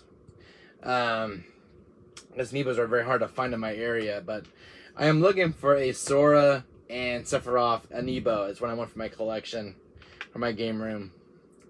But yeah, I love old toys and stuff. It seems my Amiibo figures are what? I can't read chat because the comment gets cut off now. Let's see. Amiibos are great. Yeah, Amiibos are really great. The Link one is probably stab me. Oh, good God, he probably suffered that big sword.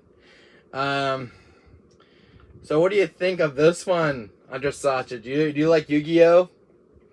If you want to rewatch Yu-Gi-Oh series, they had Seto Kaiba. Somebody bought him, and I want to get Yugi and Seto Kaiba together because Seto Kaiba is Yugi's arch nemesis. I said, kill me.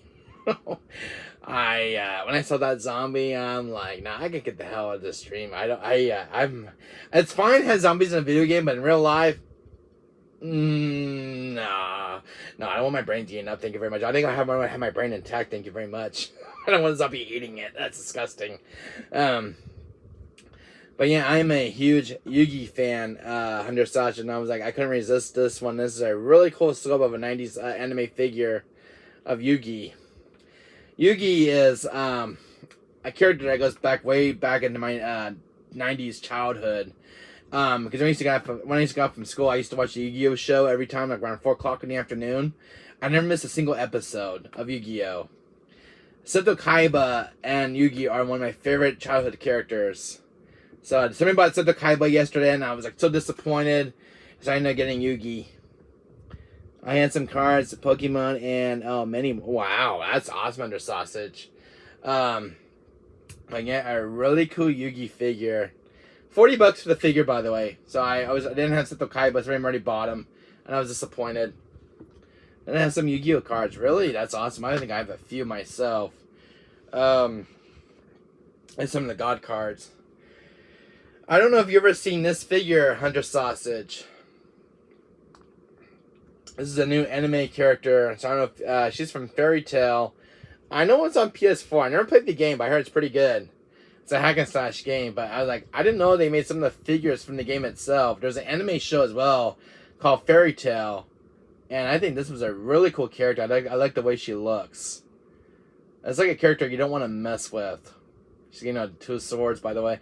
It kind of reminds me, because the reason why I like the sword character, because it reminds me of kind of like Sephiroth. You know, because Sephiroth's got a big blade. I never get to anime, but cool figure. Oh, thank you so much, Hunter Sausage. So, yeah, she's going to go on my bookcase. Probably like right here. Right there. And I'll put Yugi over here as well. So, put Yugi over here for right now. So, I get some statues for my, look at that. So, you guys can see that. So, yeah, there is the statues right there behind me on my bookcase. So yeah, what is that Joker on Saturday night and on Saturday night Joker? You know about this Joker over here? Here's the Joker right there. That's from that's the Heath Ledger Joker from The Dark Knight. That's the one you hang up on your wall. It's really good. That's the one I came from my dad. And they got a Kingdom Hearts wall thing. Yeah, there he is. Yeah. Next to the Kingdom Hearts one that's right here. With Riku, Mickey, and Sora. That's from Kingdom Hearts 3. That Kingdom Hearts one I found at a Target store down in my area. They were like, there was only a few left, and I think that was the last one I got of the Kingdom Hearts one. I always love the Kingdom Hearts. Yeah, so do I. That was from my Target store by my house. I got that one. It was the last one. Someone's gonna beat me to it. I said, no, I'm getting that one for my room. So ever since then, they had no more Kingdom Hearts stuff. But that was just a rare one to see. So I'm like, you know what? That's gonna be cool for my gaming room. So I took it home with me and hung it up. So, you know, one thing I really like, Hunter Sausage. I don't know if you ever played Resident Evil 2. Unless your hearts confirmed for 2024. Ooh, awesome. You're talking about Kingdom Hearts 4? A Kingdom Hearts 4 that's been in development since what? I think 2 years now. Kingdom Hearts 4 has been development time. I know it was announced on YouTube. I'm still waiting for it to come out from Square Enix. And I know F7 Rebirth comes out next year in February from Square Enix. And I think Kingdom Hearts 4 is going to come out the next following month. Because FF7 Rebirth and Kingdom Hearts 4 are both in development right now at Square Enix. So,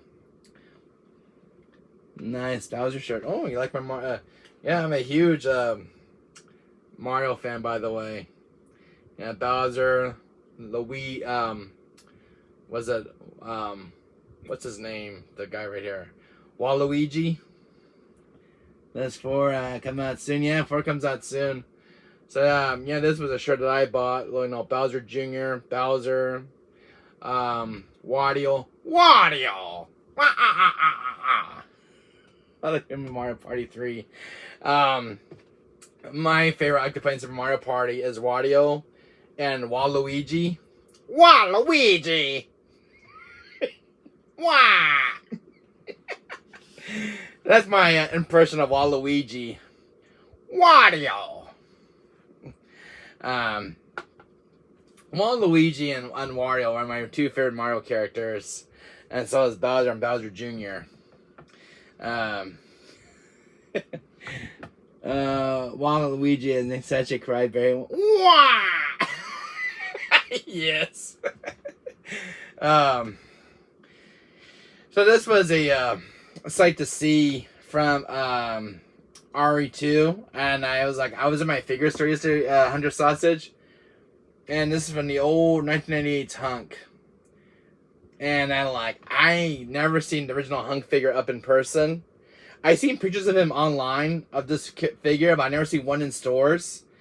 And some collector got rid of this figure. I'm like, frick, man, it's Hunk. I'm like, because I remember playing Resident Evil 2 on PS1, and I love Hunk from the first Survivor. And he's such a small cameo character in the original series. I'm like, I gotta have Hunk from my collection because I have all the original characters, including Wesker from Code Veronica. I have Claire, I have Leon. I got that big Ada Wong figure. One of the figures were a ball. A ball. That comment got cut off. A ball something. I don't know why YouTube's cutting the comments off. But half your comment got cut off. 100 sausage. It was a ball of what? A ball gag. Pretty much. He had a shotgun. I think it fell out of the bag. But a really cool Hunk figure. It's going to be displayed in my bookcase behind me. And I love Hunk. He's one of my favorite characters from Resident Evil 2. And this is a sight to see. And I got to find his shotgun, so I think it's in my mom's car. So he's got a personal shotgun that comes with him. And, yeah, I don't know why people got rid of their older figures from Resident Evil 2. Because these guys are a set of 2 for $45 as the original price tag. Look at this. $45 for a set of 2 because it comes with the zombie. So Hunk and the zombie come together because they're in a package deal. So $45 for 2 figures, which is not a bad deal. And you get the crow as well. Little crow that was kind of thrown in with it. I love you, Wesker, and have a great day. And you too, Hunter Sausage, my friend. Have a nice day, my friend. But a really cool Hunk figure from 1998 from Resident Evil 2. Man. I like finding these old Capcom figures from Capcom. Especially this cool looking zombie, by the way. This thing is so cool from RE2. I think this guy, it's from the lab area. And you see this one. Drop a like. Bye. Bye, Hunter Sausage, my friend. Take care. Got my love to your family, by the way. Tell them I said hi. I think I've seen a zombie before in the opening sequence. Actually, this zombie is actually from Claire's campaign. This is one of the zombies that you saw in the diner in Claire's campaign. Now that's coming back to me now. This is the one zombie that you see in Claire's campaign where she's at the diner right before she runs into Leon. This is that zombie I remember from that opening sequence. Yeah, this is that zombie. And this is the one where Leon says, "Get down!" Boom. This is the zombie that I remember that got shot during the cutscene. Yeah, this is kind of a cool zombie from the old opening intro because this zombie's never seen again in the game. Really cool zombie from RE2 opening. Yeah, now I remember. This is the one that gets shot early in the game. So, did you know that, Seltzer? So this is a zombie that gets previously shot in Claire's campaign. So I don't know if you remember that. I don't know if you play RE2. I don't know if you ever played any Resident Evil games. Did you? Did you play any Resident Evil games growing up, Seltzer? Like RE1, 1996, or Director's Cut from 1997, RE2 from 1998, and RE3 Nemesis from 1999. That's the same year when Dino Crisis came out. But this zombie right here is the one I see in Claire's campaign. This is the one that was in the diner chewing on one of the people in Raccoon City. And I was like, wait a minute, I recognize a zombie from that opening sequence. It's like the first zombie encounter in RE1. So I was like, this is really cool to see. So I was happy to get him from my collection. I mean, this is a really cool zombie that's going to be going in my other original characters in the back. I don't know which ones I'm missing now of the original figures. I know I'm missing 2 variants of Birkin from RE2. There's another one of his forms, which is the G3 form, where he has like the 4 hands. I played most every Resident Evil game except 7, Village, and recent remakes. Oh, so you're the one, you haven't played those ones yet, but you did play the originals. Oh, that's good to hear, Seltzer, my friend. But, do you recognize the zombie, Seltzer? This is the one from Claire's campaign in RE2. This is the only zombie character you've ever seen in the entire game, but it's only during the cutscene. This one's never seen anywhere else during the entire game. This is the original zombie from RE2. This is the one that was in the diner in Claire's campaign. Do you recognize the zombie? It's the ball-headed one that Claire meets. Let me know in chat if you've seen the zombie in the opening intro in RE2 1998. This is the first, this is the only one that you ever see of this variant zombie. You can tell me in chat. Because I know this is the one from the opening intro. Don't think so. Really, but there is a ball-headed zombie, and then he had this part of his back missing. And I know if you replay RE2 1998 Seltzer, let me know in the comment section and get back to me about the zombie. Rewatch the cutscene of RE2 1998 with Claire's campaign. There's a ball-headed zombie that's in that diner in that cutscene. It's the same zombie that wears this shirt. I don't remember seeing that zombie, really. Well, there was a bald-headed zombie in that cutscene. There was one that was bald-headed, had a red shirt like this with blue pants. Because that was clearly in Claire's campaign. But if you rewatch that game's cutscene again, let me know. You can give me comments below about the zombie right here. Because this is the only one I ever seen through the entire game. It's only in the one cutscene. Because all the rest of the zombies were like police cop zombies throughout the police station. This is the only one I remember during the cutscene and Claire's campaign. That's the only one I remember because this zombie's never seen anywhere else on the streets. Probably saw him, but I didn't pay attention. All right, but if you play the game again, let me know. All right, write in the comment section below about the zombie. All right, so at least because I know it's this zombie right here. I remember correctly because I have a clear memory of RE2 in my head. But a very cool one to have from the opening intro, from the opening game. This is a really cool to a beloved zombie. And when he got one little screen time before he got shot by Leon, and he says, "Get down!" I like to find one of who's the other guy who got eaten up early in the game. Kendo. Is it Joseph Kendo or Robert Kendo? That's the one that's in RE2. He got eaten up in the one game where like when Leon or Claire comes in the gun shop and says, "Don't shoot, I'm a human," and Kendo's like, "Sorry about that, babe." He's like, "The entire city is infested with zombies." Robert Kendo, yeah, and he's the one that gets eaten up and like in a few minutes earlier into the game. And there's like all these zombies breaking into the windows, and he just gets gutted out, man. The zombies just eat him alive. And they were all police zombies from the RBD police station. And I'm like, Kendo! Don't go! And I remember seeing that scene for the first time. I got scared, and I just made a break for right out the door. And I see all these zombies just kind of looking at me. I'm like, you know what? He can have that gun. I'm going to leave. Ciao! I remember playing RE2 for the first time on PS1. I was a damn scared and terrified. The guy who hid in the container in RE3, his name is Dario Razio. Yeah, Dario. From RE3 Nemesis, yes. I remember what he says.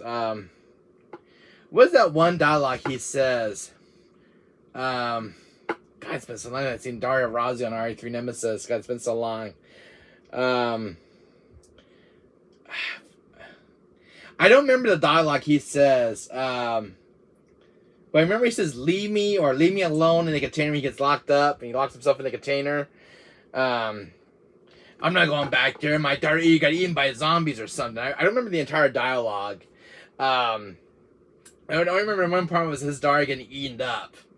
And he said, I'm not going out there with those zombies. I'd rather die in here and starve to death. And that's the only line I remember of that R3 dialogue from R3 Nemesis from 1999. But man, these zombies, man, are considered as horrifying. The one I'm trying to find right now of this classic zombie is there was one at my figure store and I missed out. I missed my chance on it. They came with the liquor, the RE2 1998 police zombie, and I should have bought that there when I was at my figure store. I didn't buy them when I was buying Wesker. I'm looking for a police zombie. It's actually bundled with the liquor, and I need to get that one for my collection. But I think I almost got most of the figures now. There's a Tyrant from 1996 that I still need to get my hands on from Resident Evil 1. There's a Jill figure, and there's a Chris from 1996. And I want to get those for my the classic 90s collection of Resident Evil figures. So I'm trying to get all the ones that Palisades made from the video games. But it's nice. So I don't know if you go figure shopping yourself, my friend. But it's nice seeing like older figures from the 90s. Like, ones that aren't in print anymore, but are very expensive figures to find now in print. It's kind of sad when people get rid of their old figures. But this one is a really good condition of a figure of Hunk from 1998. And really cool detail scoped of from the fourth survivor. When you unlock the fourth survivor from the B scenario. And then I was petrified playing the fourth survivor, but his music is so damn good in RE2 1998. And I think Hunk got re-updated with his redesigned look in like an RE4 OG from 2005, and he got more updated in the RE engine. But this was his original look in 1998 before he got his redesign rechange back in 2005. But this is a really cool Hunk figure of Hunk. Yeah, so you don't see that version of that classic Hunk anymore, but it's kind of cool to see this one in as a figure now. So, and I have the other Hunk figure right here. That's on my wall. That's from the RE2 one. The more updated design look. The Hunk right here. And I have this Hunk over here. That's the one. Where is it in the package? Then there's a Hunk on my wall. Let's see, this way, my camera. Hold on a second. Yeah, there's that Hunk right there in box. And then there's the one right over here. I have the little one. So, yeah, I have the two versions of Hunk. So kind of cool to see. So. Anyway, so I did not stream yesterday because I had to go pay the rent yesterday, and I had to go run some errands with my mom. So I didn't stream yesterday. By the time I didn't get back until like between 10, 11:30. I was just really sleepy, so I didn't stream. Because I went shopping as well, so I got back too late. Plus, I had a figure waiting on my box, so I was having my package was still there and didn't get taken away. So I just came back home late last night, so I didn't stream. I was just really tired, man. I was beast. I didn't get up till like 7 this morning. I'm like, I want to pick a video, show my friends what I got, that kind of thing. So I was trying to show off these really cool figures and this 90s 1997 Sephiroth. So I eventually I'm gonna have to get a bigger game room eventually. Yeah, it's okay. All right. But yeah, I hope you enjoyed the stuff I got. So you can tell me what was your favorite toy in the stream, or what's your favorite character that you've seen so far, ones you've never seen before. I don't know if you collect toys or figures yourself. You could tell me in chat. Do you collect any action figures, Seltzer? Any figures from video games or anything like that? Anything? Are you an action figure collector? Like collecting the old 90s, old 90s video game characters from the 90s, or like statues from like different video game franchises? Are you a huge collector of action figures when it comes to video games, or not really? I know you're a gamer. I know that much. But do you collect any figures for your little game room? I'm sure you have something in your game room that's gonna. I know you have like a few figures, like some original figures, maybe Final Fantasy. Nope, not really. Really? Oh, I thought you had like some figures or something from your childhood or something. Um, I guess me, I was kind of growing up with toys. You know, old figures and stuff. Growing up as a kid. Um, I think figures. It was like a growing with little toys. Growing up, I always loved toys as a kid. I think it was kind of a fascinating thing for me as a child growing up. And I don't play with toys, Seltzer, but I do collect figures. I like old 90s toys, but I keep them as a collectors. So if I'm going for like a set of original figures from an original game, I kind of collect them. Collect books instead of figures. Nice one, Seltzer. But it's nice collecting figures. It's kind of cool when you have a hobby you to enjoy doing. I mean, you do gotta keep your mind busy. But it's nice having figures. It's nice because I don't know how long toys are gonna be around for, but finding old '90s toys are ones are hard to find. The ones are very kind of very well made '90s figures. Like this old Batman figure from the '90s. I think it's from 1997. It's an older Batman figure. So it's like I don't see a lot of this stuff like this very often, but it's nice to see old '90s relics from the past. And it's the thing I do enjoy. While collecting games as well. But you do gotta have a hobby, of collecting figures that you love from like movies or anime, video games. I mean, you gotta have like it's nice to have games on your bookcase, but having like video game characters makes your room really stand out as a gamer. If you get my meaning, like figures like these from Resident Evil, paying respect to the character from its from your childhood, having the figure itself in your collection, and stuff like that. So if you catch my meaning, if you know what I mean, that's a huge respect as a gamer. So any kind of figures that you come across, these are really cool. I have for my game room. Some of that nerdy, nerdy '90s stuff. If you know what I mean, buddy. But it's just a nice hobby to have.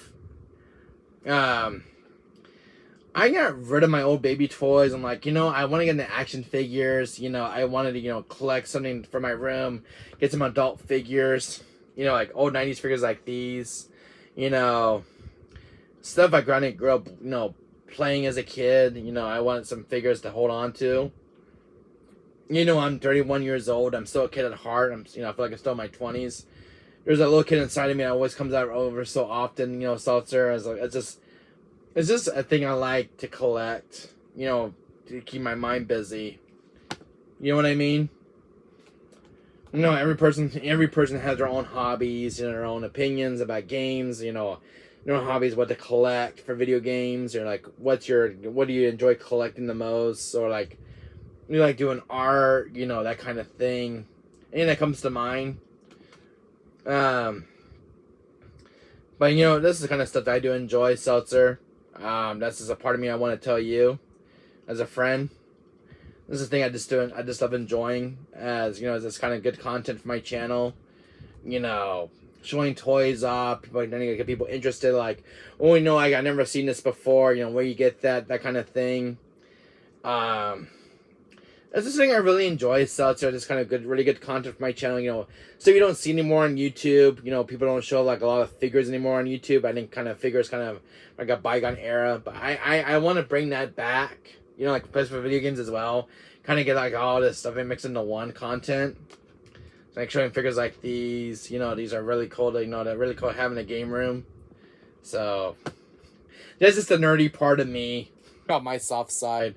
Like when it comes to original stuff, I can't resist this kind of stuff. Especially because I used to watch, watching Batman. We're into Batman comics as a kid, like Spider-Man. I grew up with this old '90s stuff, man. This is like nostalgia for me. Grew up playing FF7. Grew up watching Dragon Ball Z. This kind of stuff had a lot of impact on my my life growing up as a child. So it's like, stuff I really enjoy doing. So I was kind of born in the golden era of like, but with video games and old '90s toys. When you find like these kind of toys in the market on store shelves, you don't see these kind of anymore. It's kind of sad that you don't see these kind of toys being made anymore. But when you go to like an old like a mom and pop shop, people get rid of stuff. You never know what you're gonna find inside of the store. People get rid of old toys from the '90s. As I see this kind of stuff, in the wild, it just kind of brings that little inner child of me out of me. So I was like, this is really cool stuff. I don't see this stuff very often when I go out. Like when I go to a thrift store, I barely find anything good at thrift stores. But you never know what you're gonna find. The only thing my mom ever found me at a thrift store was the original PS1 launch model, and brought that console back to life because it was actually a dead console. But yeah, it's stuff I really enjoy doing, man. So, I mean, that's huge respect to me as a gamer. I love figures like these. I love old '90s stuff. I don't know what it is about '90s figures. It's just like really cool stuff. These toys are so much better than the ones that we get right now. Yeah, but I said collect books and some of the library stuff. But that's one of my. I can't read that comment that fast. Hold on a second. What did it say? Yeah, but I said I collect books and some literature stuff, and that's one of my hobbies since a childhood. I know reading books, newspapers, and mangas and magazines. Oh, that's awesome. So I'm glad you enjoy, reading mangas, anime stuff. That's kind of cool. I mean, I really respect your opinion, my friend. I mean, that's something I grew up as well. My child, I reading comics and Batman comics. I grew up reading a few original books, a few original manga books. I never had them. I just remember reading them on the side of a library. Some of the original mangas out there. Just, stuff I enjoy, reading. I read a few anime books like the Justice League. There was a comic that I read a while back. It was Terminator versus RoboCop. It was like an anime manga book based on the Terminator series. And that was a really cool book. I just remember borrowing it from the library. And it was like a really cool comic book. So I was getting comics back, as a kid. I'm like, I read a whole bunch of comics when I was in school.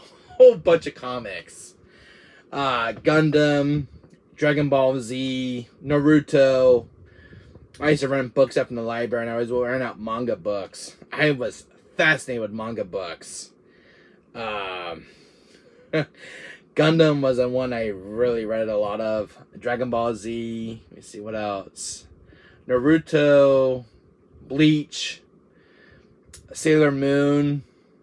A lot of anime stuff that I read. Was my library had a full section of manga books, and I read each book each day. So when I would finish one, I would borrow the other one out of the library. I would check it out. So I would check out manga books since I was in school. So my school had a very cool library of books. I never went for the child section. I went for the manga section. I wasn't much into novels. The only novel I ever read I fell in love with was Bram Stoker's Dracula. So Sailor Moon, that was one of my favorite animes. Yeah, Sailor Moon was a huge anime that had an impact on my life, because Sailor Moon was one of my favorite characters, and the rest of the cast that were in that show. The Sailor Moon, one of my first protagonist in that series, was one of my favorites as a child. I'd like to find a figure and a statue of her for my room. Sailor Moon was I had a crush on as a child, hitting on an anime girl character. So yeah, see, when I was growing up as a child, I had crushes on a lot of female anime characters. Growing up, Sailor Moon was one. I had a crush on Sakura from Naruto.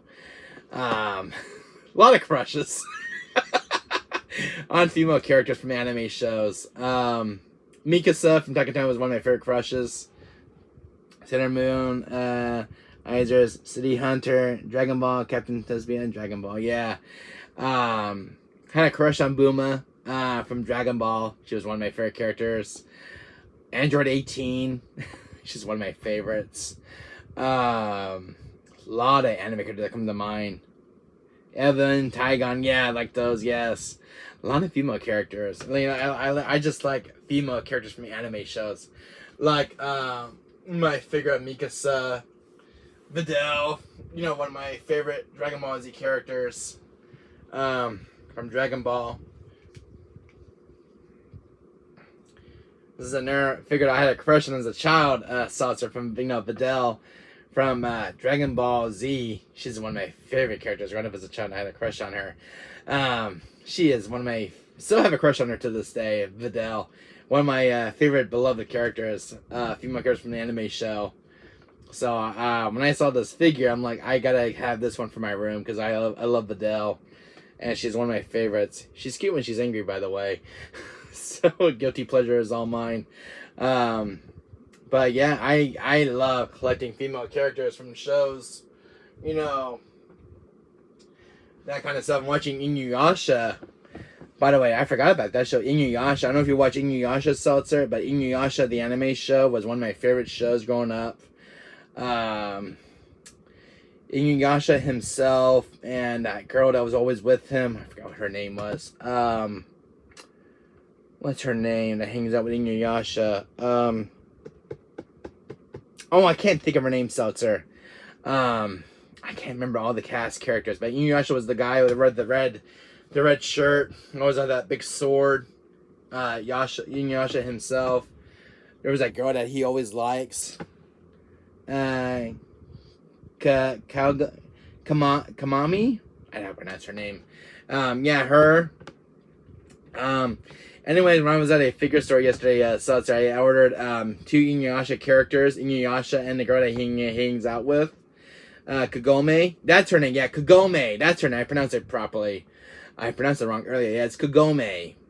I found 2 figures, statues. They're not here right now, but I'm going to go pick them up today from a friend of mine. I paid him some money for it. Because he had Inuyasha and he had Kagome together as a whole for a set. So I'm getting those 2 statues from my bookcase. So Kagome and Inuyasha. And he also had a figure of Frieza for me, which I paid him for it. Frieza from Dragon Ball Z. One of the original Friezas. Not his second form, but one of the original forms of Frieza. One of my favorite villains from Dragon Ball. Because I was looking for a figure statue of Frieza for a while. So he actually had one in the storage. So he's gonna get it out for me and call me when it's ready. So he had a figure of Frieza for me. And Frieza, one of the meanest villains besides Cell.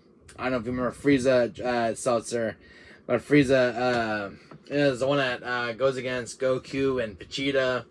Frieza is a very sinister villain. I remember seeing Frieza for the first time on the Dragon Ball Z show, and the first one that he kills is Krillin, where he goes like this with his finger and just kills Krillin from the inside out.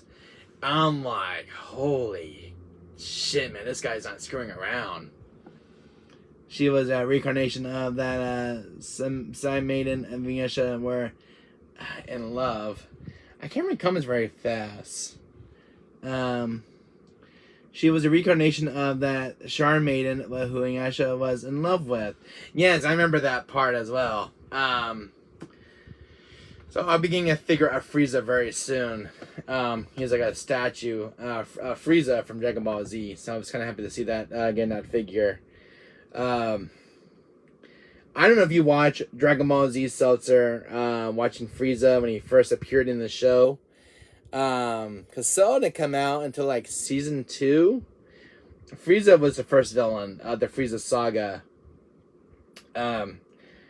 Frieza, oh man, one of the most sinister, cold-hearted villains in the Dragon Ball Z series. Besides Cell's another character that's ranks the other place as well, in the #1 spot. Cell is another mean character as well. Frieza. When I was a kid, because I used to love watching Krillin in Dragon Ball Z, and seeing Krillin get killed by Frieza just tore my heart inside, man. And he's like, Goku, watch what I do to one of your friends. And Frieza just gets his finger like this, shoots a beam out of his finger, and kills Krillin with one shot. I watched the original Dragon Ball, Dragon Ball Z, and Dragon Ball GT, and Dragon Ball Super. Ooh, awesome, Seltzer. Do you remember that scene with Frieza with Krillin? Do you remember that one scene when you first watched as a kid? And I'm like, because you get the feeling how cold-hearted Frieza really is, because he doesn't care for human life. That one scene where he kills Krillin with his finger, and he shoots a beam out of his finger, kills Krillin with one shot, and he just goes like this, and kills Krillin. I guess kills Krillin in midair, blows him up. And I'm like, Frieza is not screwing around. Frieza is a cold-hearted villain in the Dragon Ball Z series. And there's like Golden Frieza, where he gets more stronger later on, gets a revival. On the scene where Goku transforms into Super Saiyan for the first time, yeah, then goes against Frieza. I wish I had such a Frieza somewhere. I don't have one of him yet. That scene was epic. Oh, yes. I don't know if you remember Frieza from Dragon Ball, but Frieza was one of my favorite villains from my childhood. And I remember seeing, Cell. Oh, God, her arm just fell off. Crap. You can lose an arm around here. See, hold on a second. I gotta put her arm back on.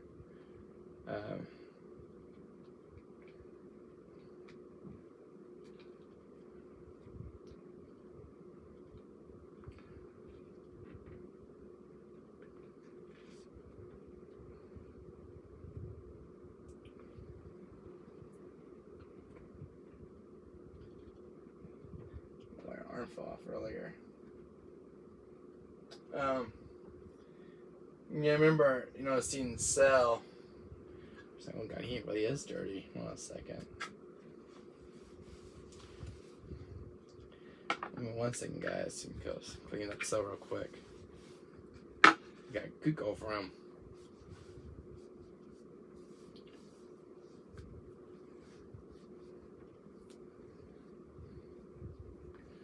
Come on, so I'm gonna give you a nice cleanup, buddy.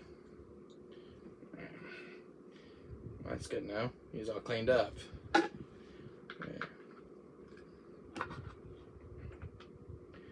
You remember Cell was an very cool character. And this guy was so sinister as hell. Killing Android 18 and Android 17 and 16.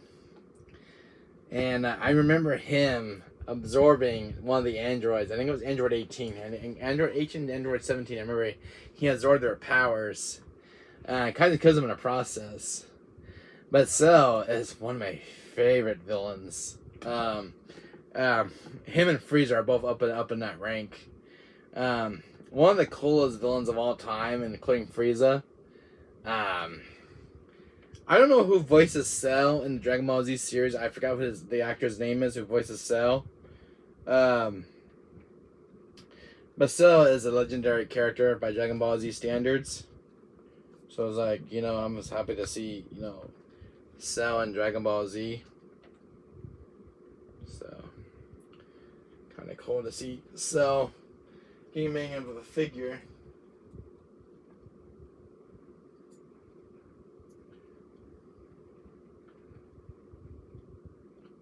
There we go. The statue's back. So, I think I lost my mind as a child. But anyways. Oh, man. Seltzer, I'm gonna need a bigger game room after this, buddy. I think I'm done collecting figures for a while. When you live in an apartment, man, you just have enough room for stuff. So many toys, solo room. But it's nice to have stuff like this and that kind of thing. But I think my hunting figures is kind of over with. I think I'll probably get like a few Final Fantasy 7 characters, but I think that's it for my collection for a while until I get like a house. I'll hold off on the figures for a while. But I need like a few more original characters. I think I need a few more. I'll make room for them.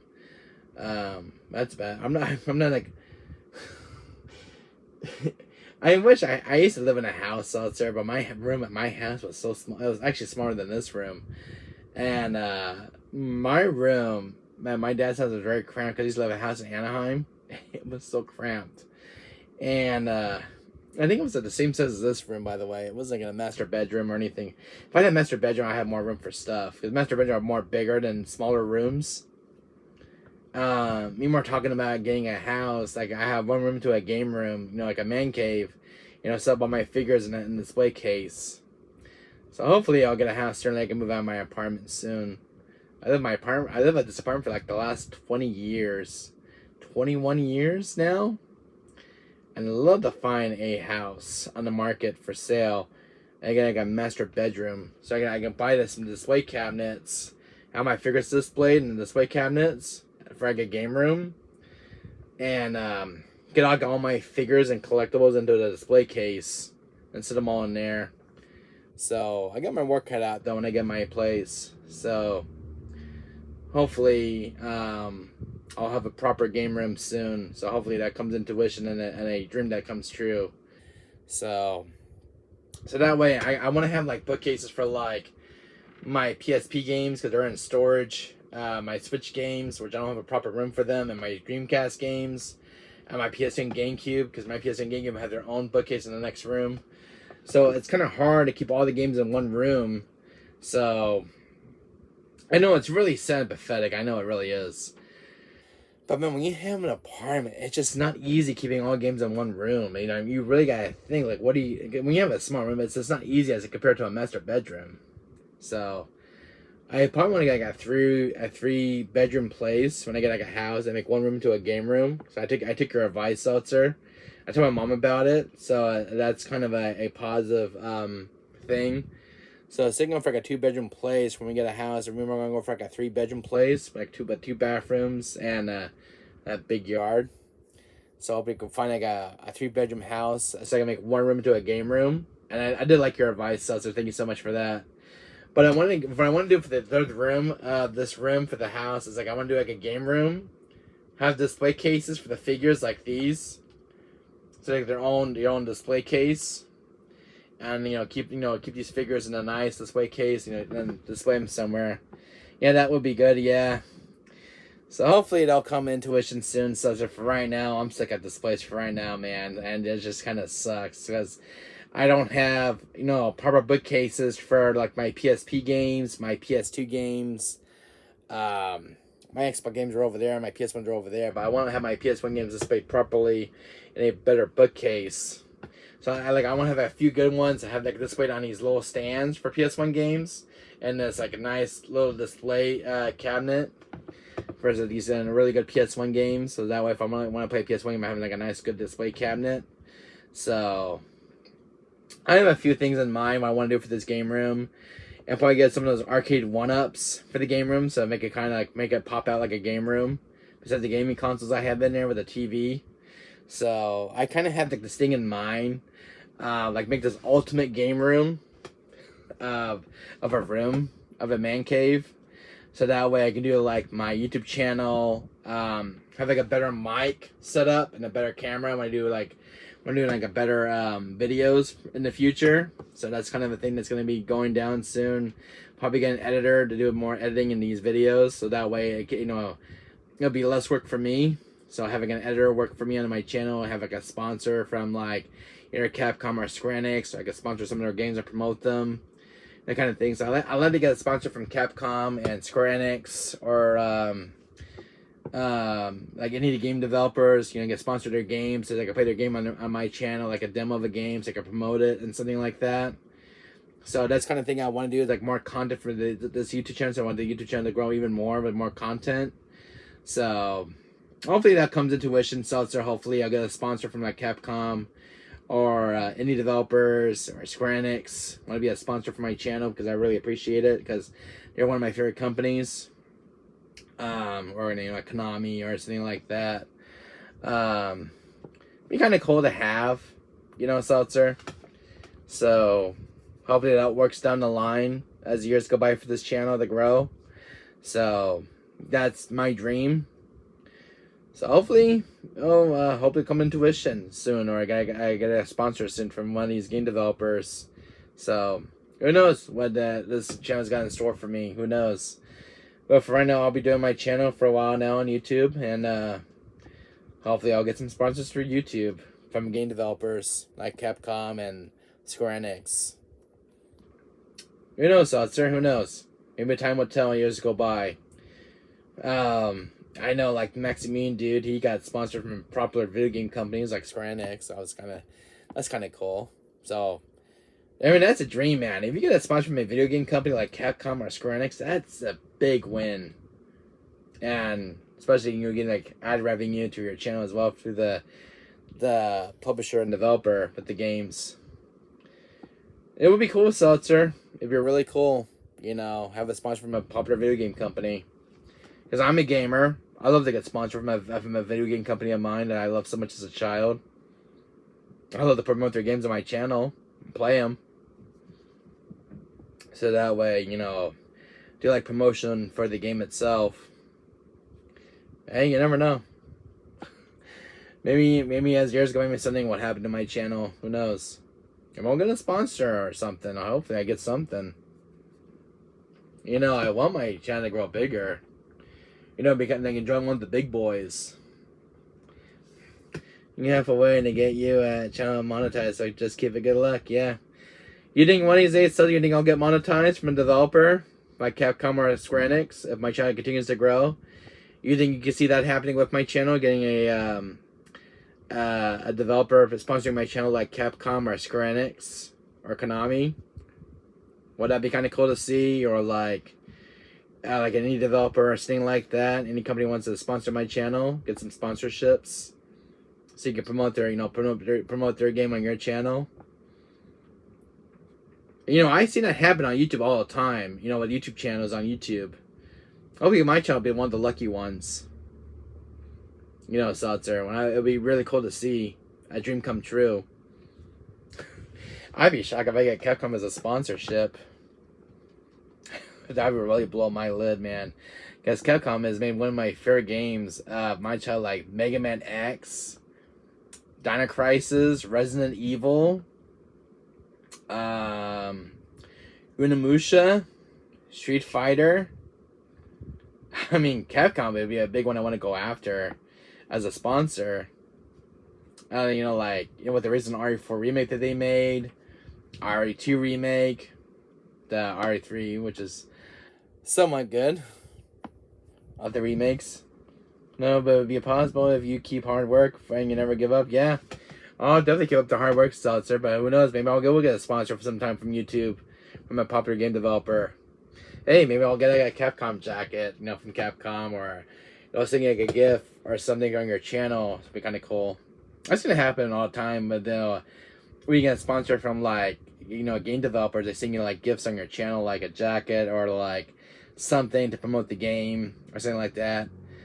One of my friends got a ps5 remake jacket, and I think it was because I watch Maximilian all the time since the last. I think I've been watching Maximilian Dude for the last 15-20 years on YouTube. And he got a ps5 remake jacket. I guess he got a sponsor from Square Enix. I think that was kind of cool. But he got like an ps5 remake jacket. I know he's a huge ps7 fan. I know I am as well. But he got a cool Final Fantasy jacket from Square Enix. That was a very nice gift from them. I mean, when the game developers give you some nice stuff, man, that is a huge thanks, and thank you to them as well. But that's one of the coolest things you can ever get from a sponsor, man. Like, you don't know what's in the mystery box that they give you, from these big sponsors like Capcom or Square Enix. You don't know what you can get in the box. It could be like a jacket, a shirt, or something else something for the game itself as well. But man, I see some crazy stuff on YouTube from these sponsors, man, and it's some really cool stuff. So maybe I'll get lucky down the line with my YouTube channel. Who knows? Maybe I'll join one of the big boys. And I'm streaming every day, that kind of thing. But I can see that happening on my channel sometime down the future, down the road. Seltzer. I'll be one of those big boys. I'm in the big shows. So, But I like to get one of those proper YouTube setups for my room. Like if I get like a big room, I want to have a big mic and a better camera. Not using my tablet anymore. But like how Markiplier, I think he uses like a capture card Markiplier when he does his videos. Like we knew like through a like a ps5 console. They have some kind of setup they do like with a capture card. Like that's because I know my friend Legion uses one as well. So I want to go for those professional setups when I get like a bigger house and have a proper YouTube setup. So that'll probably be down the line for me. So anyways, I think I'll be streaming Deadline 2. We'll finish that game up today. I think I'm halfway done with Deadline 2 Seltzer. There's a DLC that just came out for PSN Store. The hiatus DLC just got released for Deadline 2 finally from the developers. So I'm gonna be purchasing that. So we'll check out the DLC after Deadline 2 after the main game is finished. There's another story now for Deadline 2, which expands the story out even more after the main game. And I heard the DLC is about 12 hours long. So it's got new bosses, new zombie variants. There's a all new roadmap for the game, which is another part of Los Angeles area of the game for Deadline 2. So that's kind of cool to see. There's actually new weather effects. I saw the trailer the other day for Deadline 2's DLC, and there's actually a lot different than the main game's DLC. So the weather is a lot more different now. There's new zombies. There's new bosses. New places to go visit too, which is kind of cool. And it's a long DLC, by the way. I think it's like, they said it was like 12 to 18 hours of runtime for the DLC, so it's a very long DLC. I think they're kind of fleshing out this one for, it's kind of like a prequel to Deadline 3, which is in development. So it's kind of setting up the third game. So kind of cool to see. We're going to check out the new DLC, so I'm going to be purchasing. It's only $12 on PSN Store, so I want to check it out. I was gonna ask you, Seltzer. I've been boycotting this game for a while. I don't know if I should play it, but I see people playing on YouTube. Alan Wake 2. Nah, I don't know if you guys are gonna play. I already played Alan Wake 1. I know Alan Wake 2 never got a physical release, but I'm still kind of disappointed in the developer. But I heard a lot of people are playing Alan Wake 2 on YouTube. From what I heard, it's got good reviews. I know Spider-Man 2 just came out, and I had not picked it up yet. I was at Best Buy, and I couldn't find any copies of Spider-Man 2. I think they were sold out. But I was thinking about playing Alan Wake 2 and just check it out. I know they never got a physical release. Maybe we'll get a physical release down the line if it sells extremely well on PSN Store. Hopefully we'll get a physical release down the line. But I do want to check out Alan Wake 2. I heard it's pretty good from what I heard from the reviews. The game's had a few bug issues since its launch. No bug breaking issues for the game. There was a few annoying bugs from what I heard from people playing the game. So hopefully, it's got some recent patches. So hopefully, the game's more stable now. But from what I heard, Alan Wake 2 is very polished. From what I heard. So you think again it's well polished. Well, no, have no bugs. But yeah, Alan Wake 2 has a few game bugs. Nothing game breaking where the game would just crash.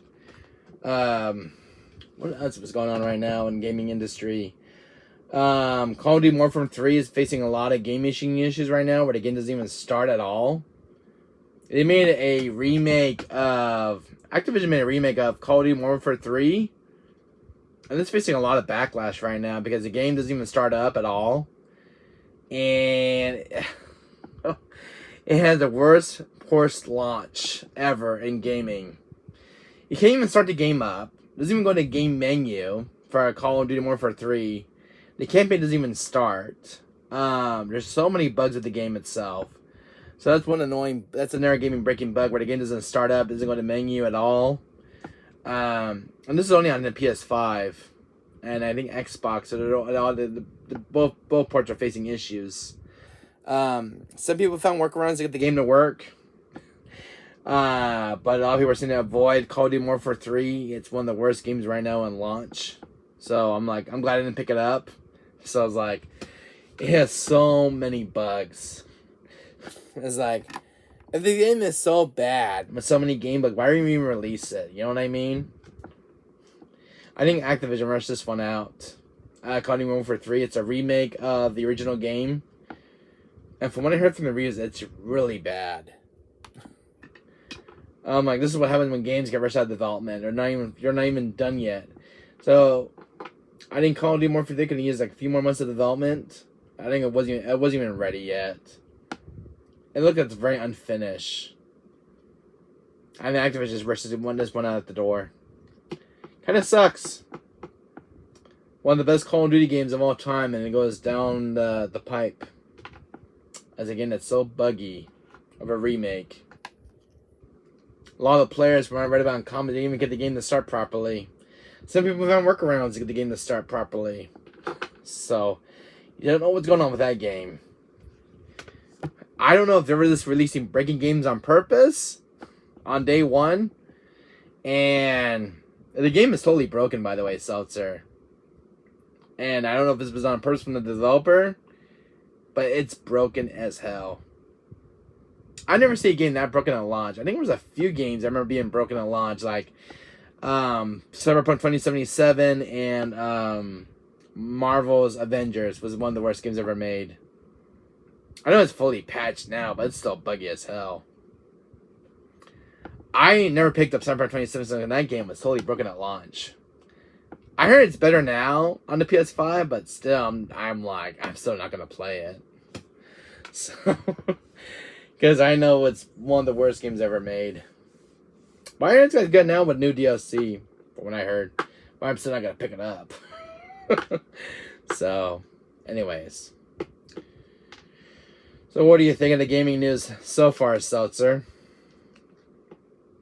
What do you think about Call of Duty Modern Warfare 3 being a broken game at launch, day one? I don't know if you read the reviews on YouTube, but it's totally broken. Some people even got the game to work, which is a temporary fix around with the game. But it's so bad. I try to watch some reviews of games, but sometimes they're so bad, don't even pick them up. Laziness, that's why, yeah. Yeah, Call of Duty 3 was one of the laziest ports ever made. It's a remake of the original game of Modern Warfare 3, which was on PS3, and again, it came like the ps4 and ps5. So I don't know if you've already heard the reviews online. So I was starting to pay the game reviews about new games like Dreamcast guy. When he's talking about Call of Duty Modern Warfare 3 or what was one game that got a lot of backlash lately? I think it was a few months back. Was Red Dead Redemption, the HD remaster on PS4, and a lot of people were rumoring about it. It was supposed to be a remake from Rockstar Games, and it wasn't even a remake. It was just a straight port of the Xbox compatibility, backwards compatibility one from Xbox. And so when they ported over of the Red Dead Redemption HD remaster, there was no visual upgrades. There was nothing done to the game. It's just a lazy cash grab port of Red Dead Redemption, just how it was back on PS3. No visual overhauls, no graphic updates, no attention to character models from Rockstar Games. Like Rockstar didn't even do anything with this game. Just like, oh, screw it, we'll just release it. I didn't pick it up. From what I heard, it was supposed to be a remake during development, and it was going to complete overhaul, new textures, new character model, update character models and everything else. The stories was going to stay the same, but just like better visuals and everything else, re-updated. Red Dead Redemption 1 to get any love for the remaster. It was supposed to be a remake / remaster. It was like it was rumored in development. Rockstar didn't do anything. I was like totally shocked because Red Dead Redemption 2 looks very polished. But when it came to Red Dead Redemption 1, it was released all the way back on PS3 and Xbox 360. It didn't get any love for a modern console remaster. Doesn't that suck, Seltzer? Doesn't that suck when developers don't do anything special for these remasters? I didn't pick it up. But I have Red Dead Redemption 1 on PS3. I was surprised that the PS4 version get no new updates for the remaster. It was supposed to be a remake. It was rumored in development at Rockstar.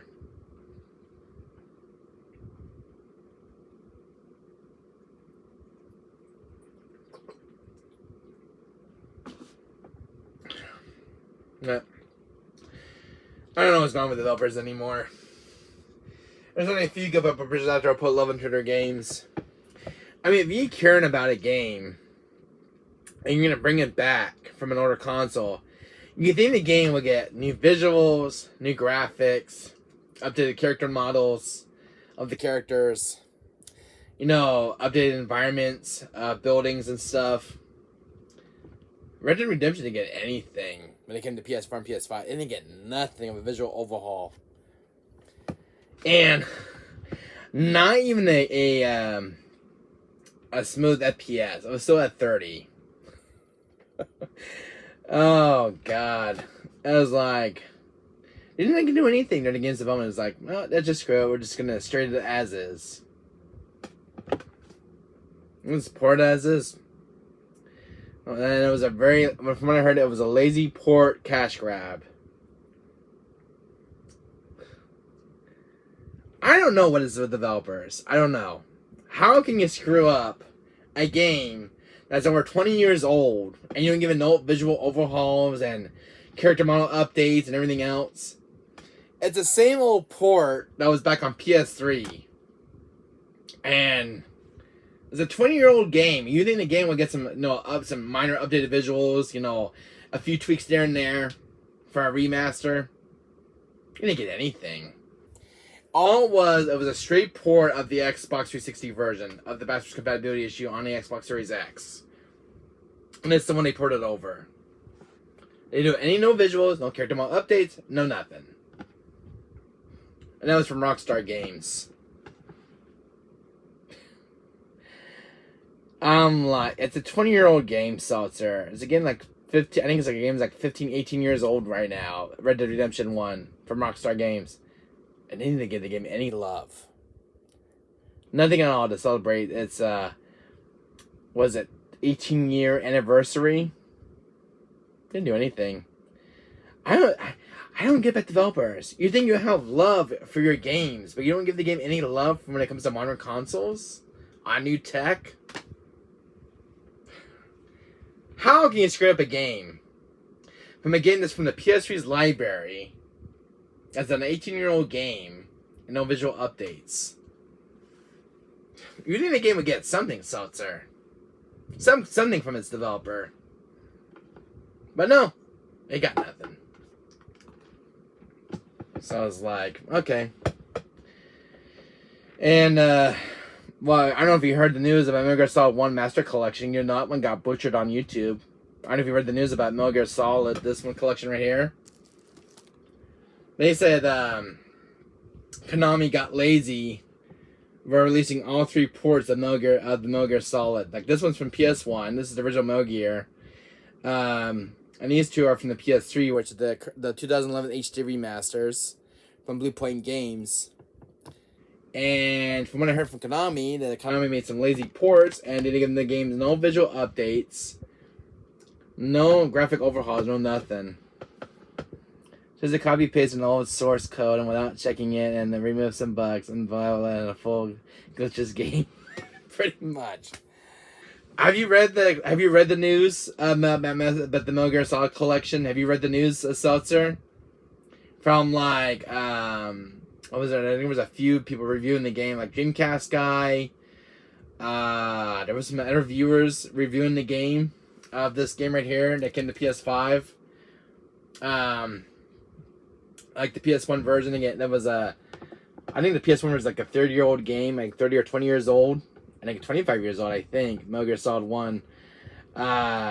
Nothing was done to the game from the PS1's. It's actually a PS1 emulator port. They ported over. And these 2 are from the PS3's library. They put it over, and it's a straight copy and paste remaster. Nothing that got updated with the game, which kind of sucks. But it's at 1080p, and it runs at 30 instead of 60, because the PS1 version was capable of running at 60 on the console. And I played the PS1 port, and it looks very clean. And it still runs at 60 on the PS1. But they lowered the FPS to 30 instead of 60 because these games are actually capable of running at 60. Nope, didn't really care about that. Really. The Metal Gear Solid collection. Well, I was happy to get it anyways because I was happy to see Metal Gear Solid 1 on disc. And, you know, to me, 1 and 2 and 3 still look good on, you know, it hasn't even got any, you know, any new updated visuals or graphic overhauls.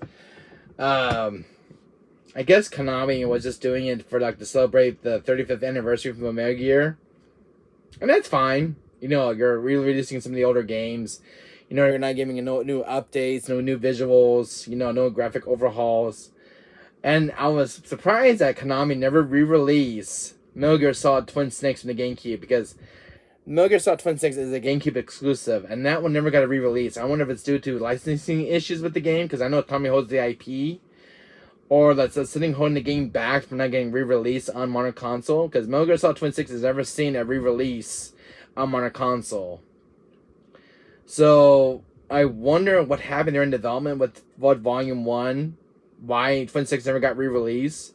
Instead, they poured over the Metal Gear Solid 1 from 1990. Metal Gear Solid 1 is from what, 1996, 1997?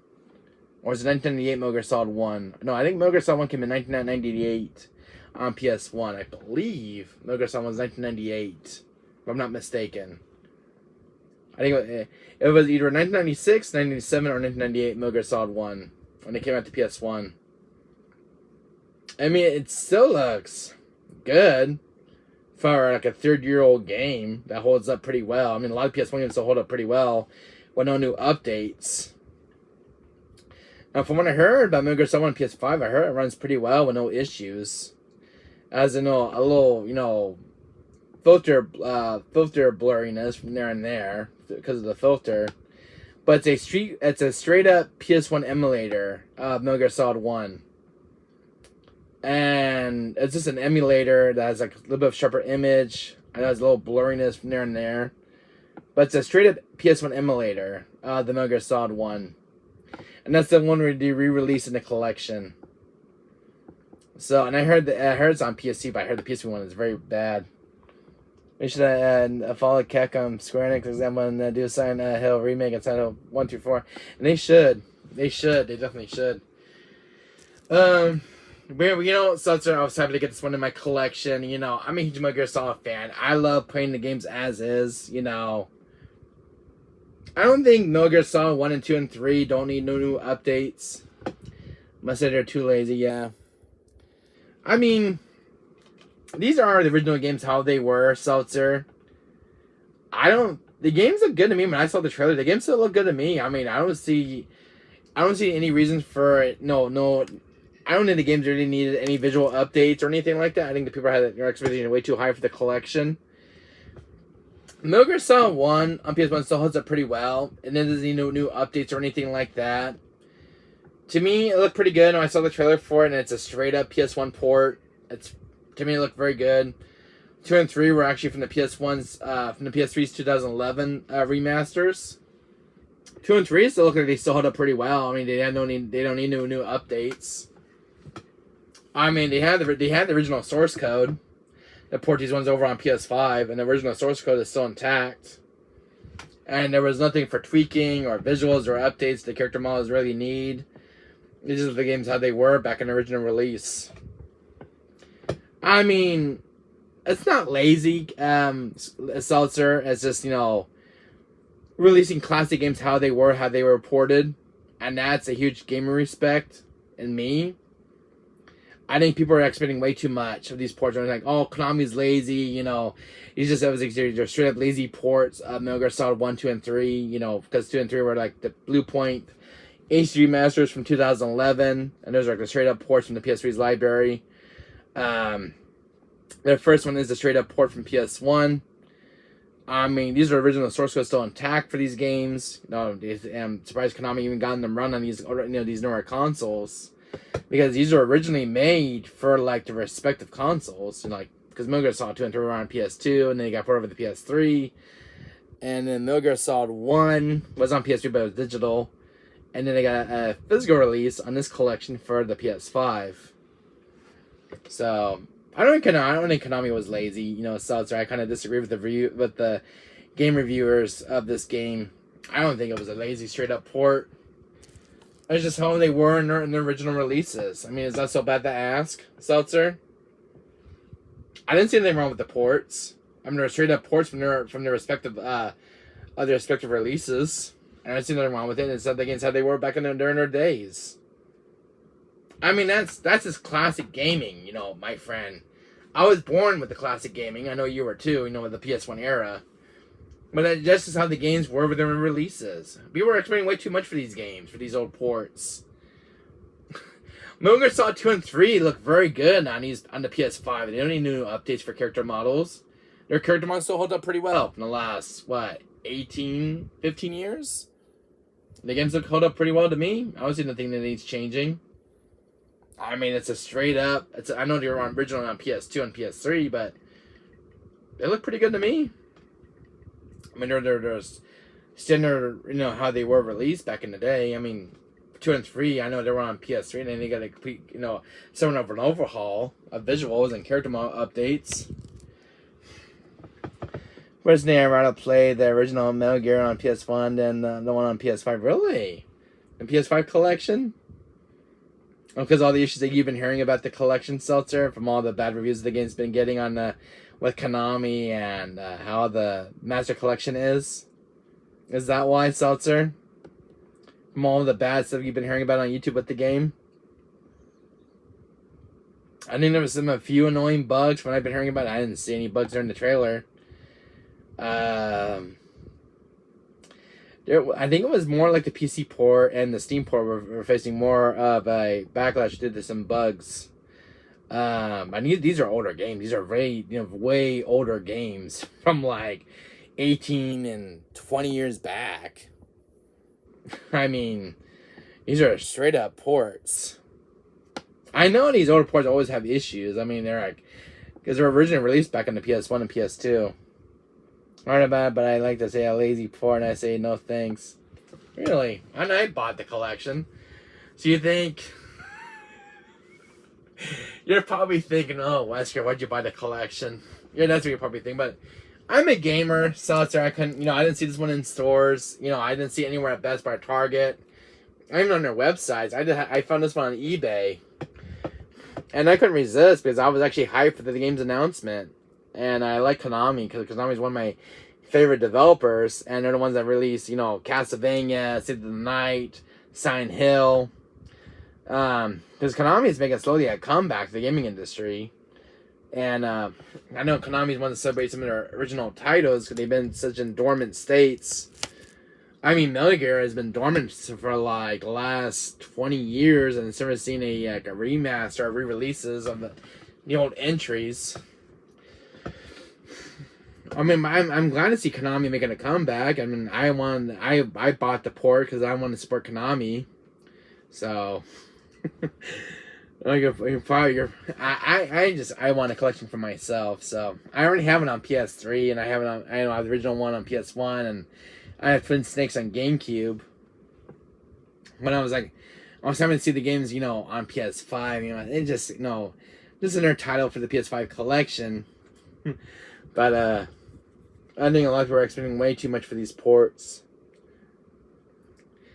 You know, they always say don't keep your expectations high, you know, when it comes to ports. But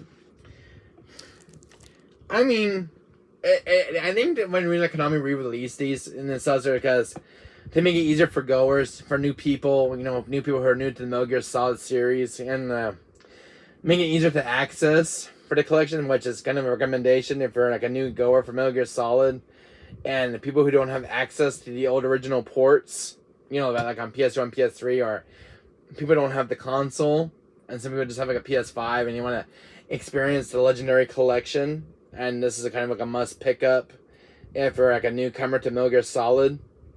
Which I respect that. I mean, people who want to get an easy access to the games, which I think is a huge respect and a plus in my book from Konami. I never just make it easier for people who don't have access to original versions of the games. which is understandable, Seltzer. Which is why they re-released them and celebrate Metal Gear's 30th anniversary. That was it. I think it's its 35th. It's its 35th anniversary for Metal Gear Solid. I know Volume 2 right now is in a collection, and I know they're trying to get Metal Gear Solid 4 off the PS3's format, which I don't know how that one's gonna run. Because Metal Gear Solid 4 was only originally designed for the PS3 system. And to get that game to run on a modern console is not going to be easy with the source code. So Konami wanted to put a few more strings or do something with the game itself with the source code. Because Metal Gear Solid 4 is the one game that's been stuck on the PS3's format library for a very long time. And it's the one that's been dead for many years. But a lot of people love Metal Gear Solid 4, Guns of the Patriots. And that's one game people want to see make a comeback on modern console.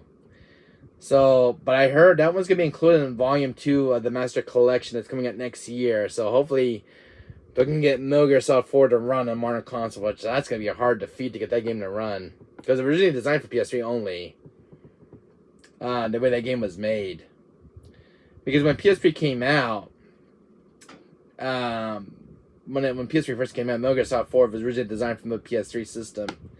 For its hardware. So, I don't know if Konami if they can pull it off of Metal Gear Solid 4 Guns of the Patriots, because that's a PS3 port. And from what I heard about Sony, that a lot of PS3 games are very hard to get to run on modern consoles. So, if they can pull some strings with Metal Gear Solid 4, I'm all ears if they can get that one to run. Because that's an older game. That's been dead on PS3's Systems Library. Oh, God. What year Metal Gear Solid 4 came out? 2010?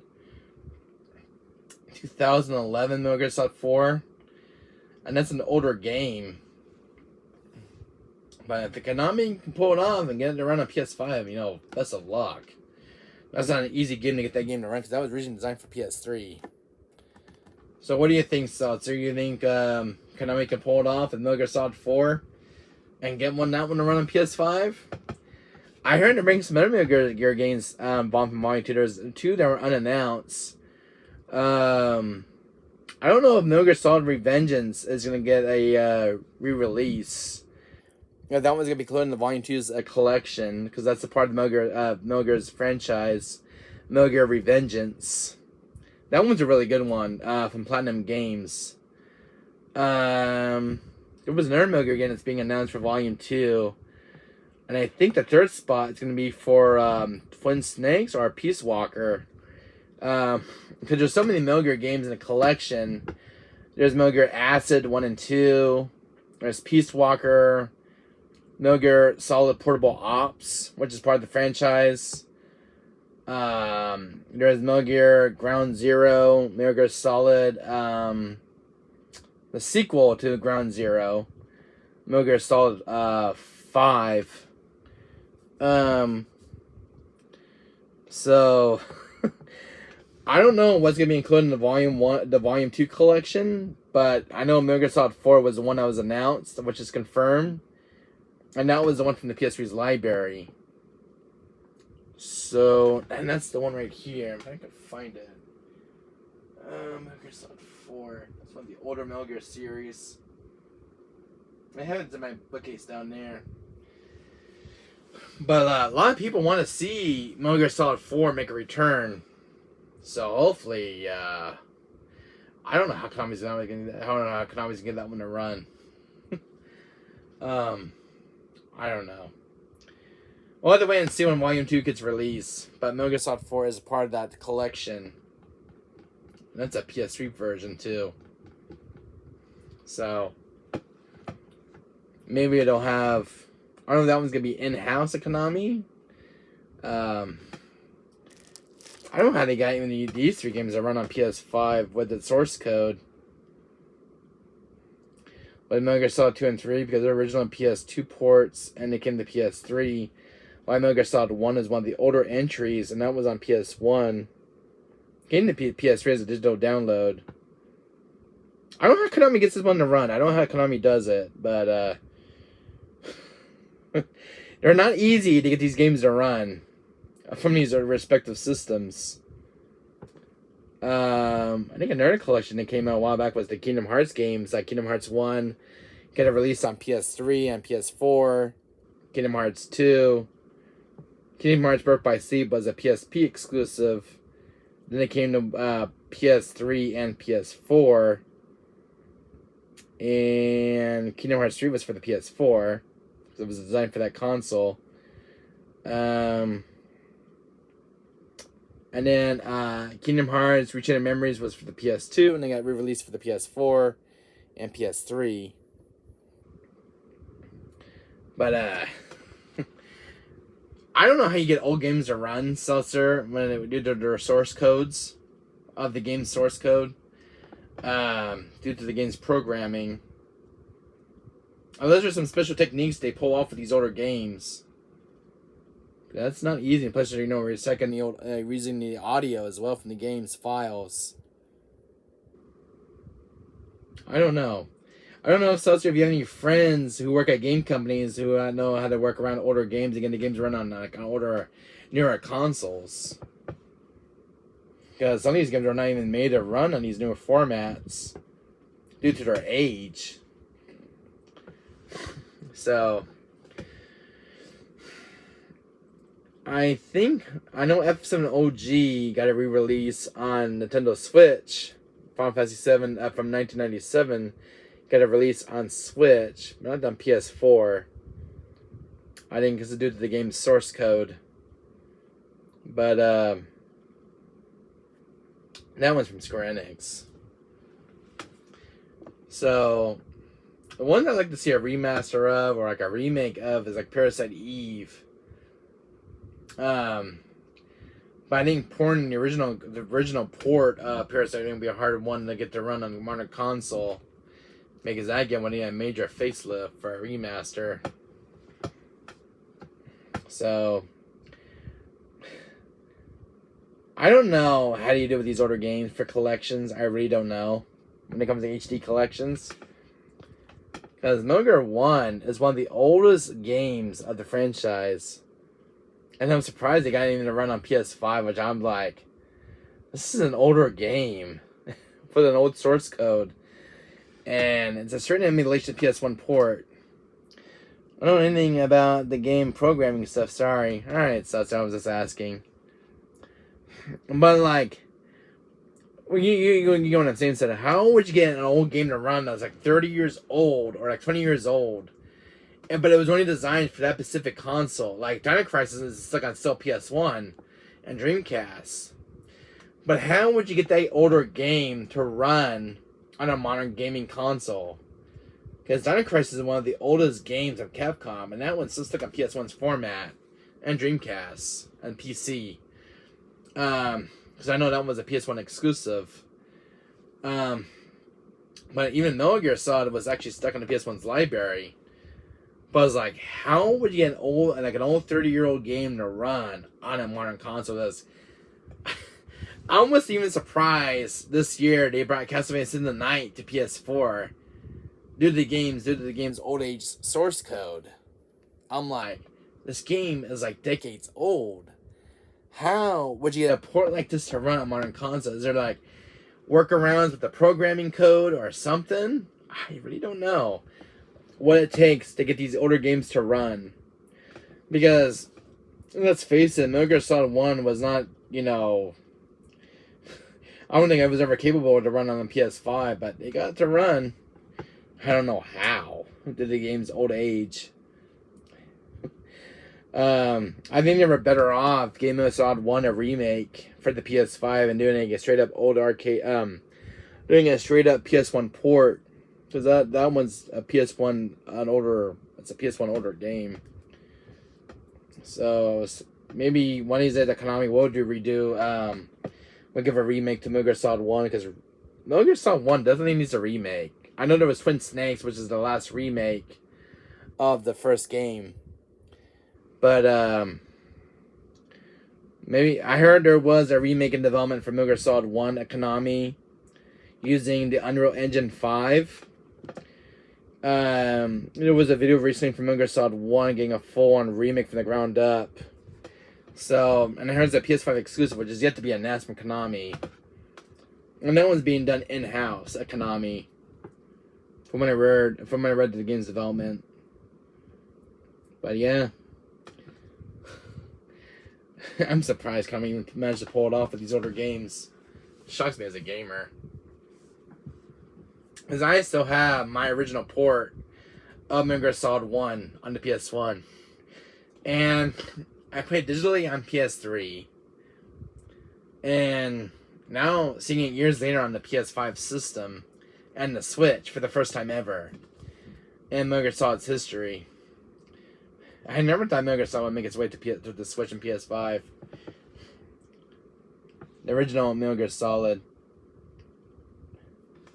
So, I don't know how the game really looks on the PS5 system. But the games didn't get no 4K support. But they're straight up 1080p on Metal Gear Solid 1, 2, and 3. They're 1080p support running at 30th of 60, which is a understatement. There's a PAL version too, which is included of the PAL version of Metal Gear, because the Metal Gear Solid version PAL version from what I read about was actually got ported over to the PS5 as well, and it was a more of a slow. Something to do with the frame rate on the PAL version of Metal Gear Solid 1 was really bad, from what I heard. The PS1 version in the US is actually better, but the PAL version is the one that's really slow with frame rate. And I heard that one's the worst port of the PAL version. So, I saw my friend playing a collection on his channel, my friend Spooky. I saw footage of Metal Gear Solid 3 running on the PS5. Snake Eater. Man, looks pretty good for an old game from the PS2 and the PS3's library. Because 2 and 3 were actually the Blue Point remasters. So, I didn't see any. I saw a little bit of footage of Metal Gear Solid 1 the other day on my friend's channel, running on the PS5, and from 1998. Yeah. I have to say, if I want to play Metal Gear Solid 1, I think I'll play that one on the PS1, because, let's face it, the PS1 version is a lot more cleaner of that port. The PS5 version, from what I heard from Metal Gear Solid 1, is a little bit blurriness of that port, because it's actually an emulator port of MGS1. And there was a comparison video of Metal Gear Solid 1 from the PS5 version of the Master Collection, and there was one of the original PS1 version, and they said the PS1 version looks a lot more cleaner than the PS5 version. And you can tell the difference. You can spot the difference from a remaster, from like the original game, and the straight up the one they didn't include was the emulator. It was a straight up emulator port. But the PS1 version looks a lot cleaner. That one on PS5 was very blurry of this game. And there's no options for the game's filter of this game. And it's a straight up PS1 emulator. I heard the PC version is a lot worse. Oh my god, the PC version is a lot worse. Because you have to use your keyboard, and there's no mouse control, which kind of sucks. I heard it's going to be patched in the next recent patch.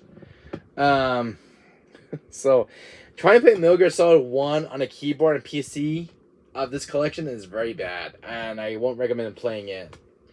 From a reviewer I read about, it was very bad. Very bad. Because to walk, to make Solid Snake walk, it was W, S, D, and T on the keyboard to make Snake walk on Metal Gear Solid 1 on the PC port of the Master Volume 1 collection. And there's no mouse control. So, hopefully Konami will make some changes to that version of the PC port. Because finally got a PC port finally of MGS1. MGS2 and 3 were actually good on PC. But MGS1 is one that's facing some issues. Even because it's an older game. It's better to play it on PS1. I never played the PC port of MGS1. But, yeah, there's trophy support now for the older game. And you can get platinum this game very easily on the PS5. with a matter of minutes. You can get a platinum trophy in Metal Gear Solid 1 with a matter of minutes, from what I read about. And what's cool, I read about Psycho Mantis boss fight now, and there was some stuff included, like, you can trick Psycho Mantis by reading, like, old save files that were included on the disc, like Silent Hill, or, like, Castlevania, Crash Bandicoot. I read some review videos about the collection here. But you can actually trick Psycho Mantis of reading your fake memory card, of reading, like, Silent Hill, Castlevania, Metal Gear, what was it? What was there games that were included from the PS1's library? Like, Dino Crisis was included on the code. They put some, like, some PS1 throwbacks, and you can actually trick Psycho Mantis saying, like, different dialogue, or, like, you know, how long you've been playing this game for. It's, like, really cool throwback Easter eggs by tricking Psycho Mantis by saying different stuff. It's really cool. But I'm glad that Konami included that during the game's development for the Master Collection. That's kind of cool, reading a fake memory card. You're already beating this game, but it's a games that they included from the PS1's library. Like, you can get Psycho Mantis say different dialogue. I think it was really cool. So I was like, that's a plus. When I faced Psycho Mantis, he was reading my Crash Bandicoot, Resident Evil, and Dino Crisis memory saves. And he's like, wow, I can see you're a nerdy gamer playing Resident Evil for 30 years. And he's reading my Crash Bandicoot save, and he was reading my Spyro the Dragon save. I'm like, oh my god, you like Spyro the Dragon? He's like, he was like saying different dialogue about your games. I think it was just kind of cool. So like even Castlevania save, he was reading about my save because I had a memory card, like different games in the PS1's library, and he was reading all my saves, and it was really cool. And I remember, you know, playing as a kid, plus he was reading my controller slot. I was like, oh, I could see you're in control slot 1, and the screen would just black out, and it was a fake blackout screen. And I hope that's included again, because that was kind of a cool moment with Psycho Mantis, because Psycho Mantis was a cool boss. But he would read your saves, which is kind of cool from your PS1's memory card. It was way trickier on the PS3 version. It was way trickier with Psycho Mantis when he got when they got it re-released. And he was reading my PS3 saves, which is kind of cool. Like, oh, like, you're playing Final Fantasy 13, you're playing Resident Evil 5, Resident Evil 6. I'm like, you had to read all my save files, Psycho Mantis? You nerd. Oh, I always call him a crazy psycho because he reads all my saves. Oh, it's like, oh, you're playing Dragon Ball Z, Ultimate Technikai Budokai or something, and he would read all my saves. And like, oh, you're playing Silent Hill now too, huh? You like survival horror? Oh my, okay. And he was reading all my saves as well. So yeah, that was kind of a thing. So with Psycho Mantis as a boss, he would like read all your classic saves from your memory card, and I think it was this kind of cool thing from my childhood. And that's one thing I remember enjoying with Psycho Mantis, reading my memory card.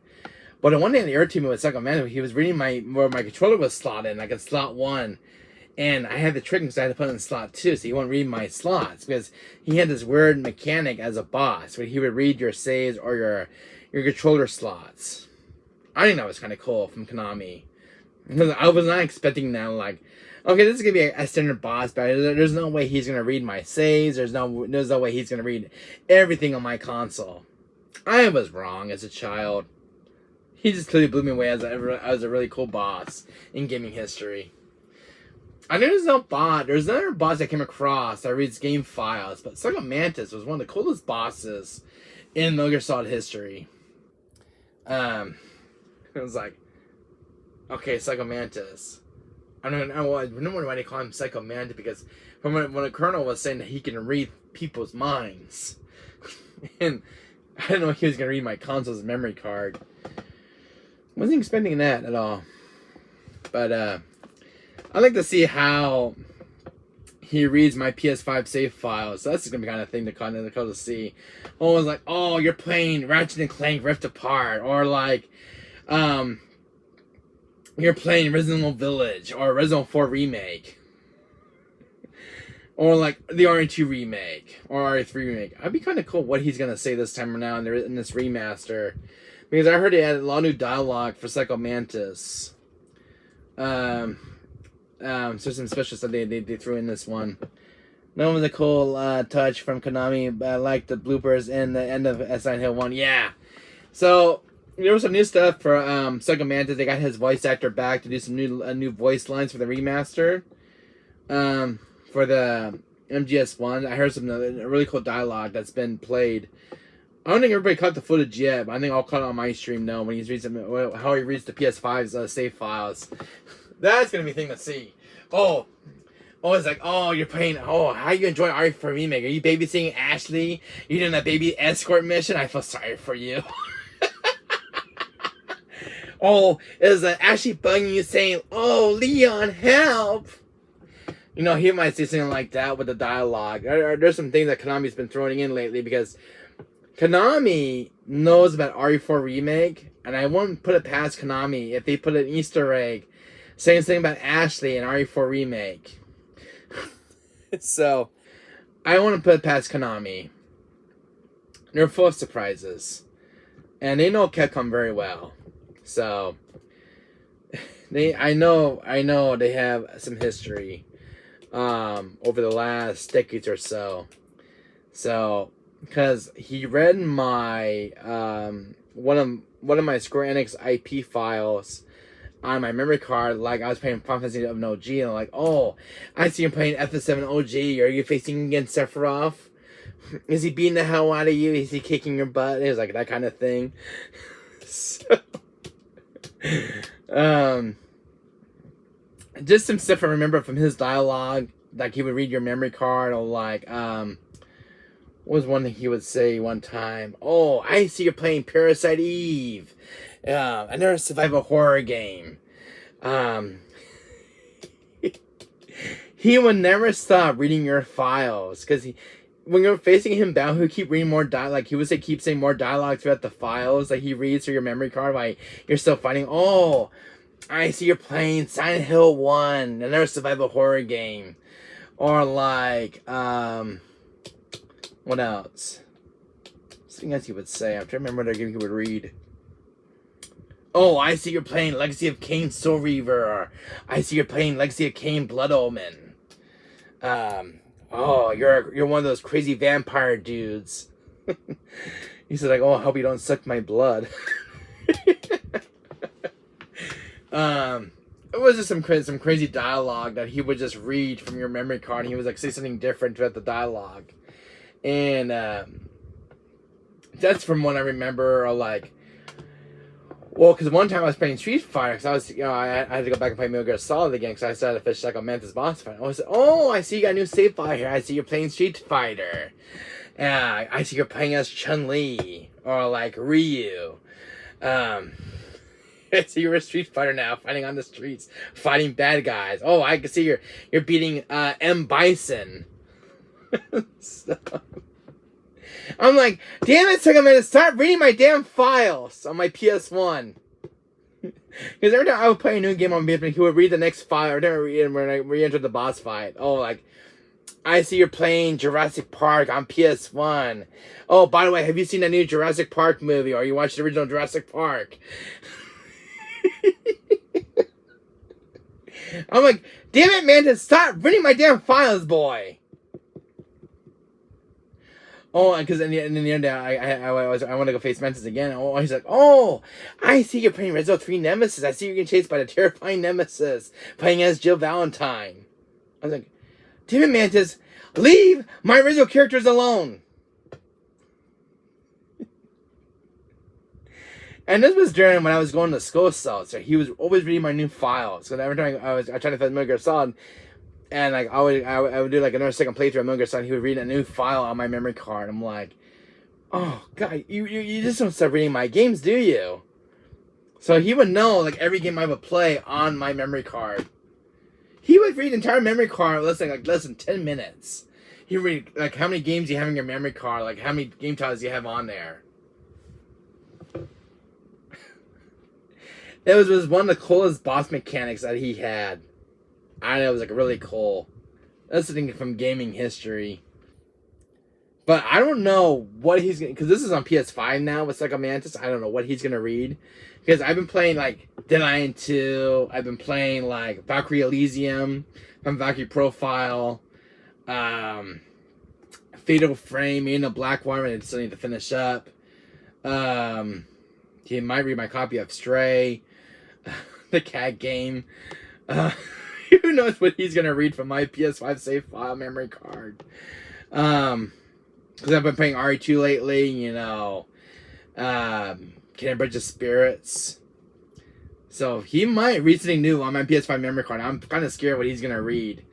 So who knows what he's gonna read off my memory card, off my MSD memory card, off my 3 terabyte. So, sir, I don't know what he's gonna say this time around, but I like, oh, I see you're playing Fatal Frame, you're hunting ghosts, you're using a camera obscura, you're getting terrified, little boy.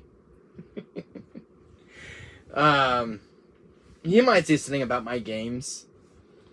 I wonder what he would say when he reads Fatal Frame save file. You know, I'm kind of curious, sir, because if he reads Fatal Frame save file, I'm gonna blow my mind off, man. I'm gonna blow my mind. I'm like, oh, this is mouth dropping. Konami finally did it. They finally gave Mantis some new dialogue to read. I'm actually wondering what he's gonna read off the PS5's memory cards now. Of the new PS5. Oh, like I see you're playing Demon Souls, or I see you're playing like Tormented Souls, because I just played Tormented Souls on my channel. What else you might read?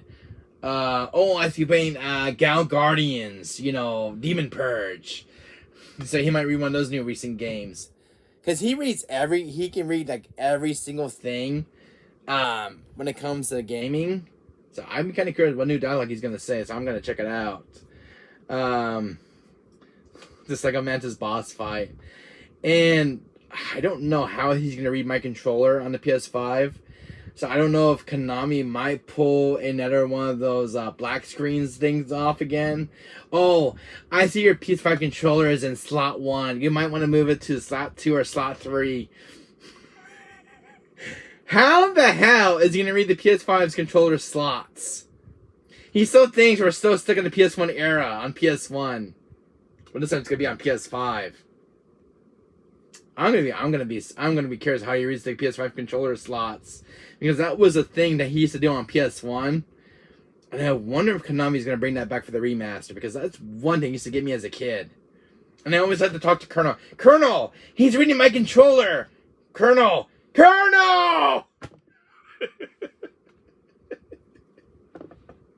I remember panicking, Seltzer. I'm like, I always call Colonel on the signal, like, Colonel, what do I do? Colonel, what side do I put my controller in? Colonel!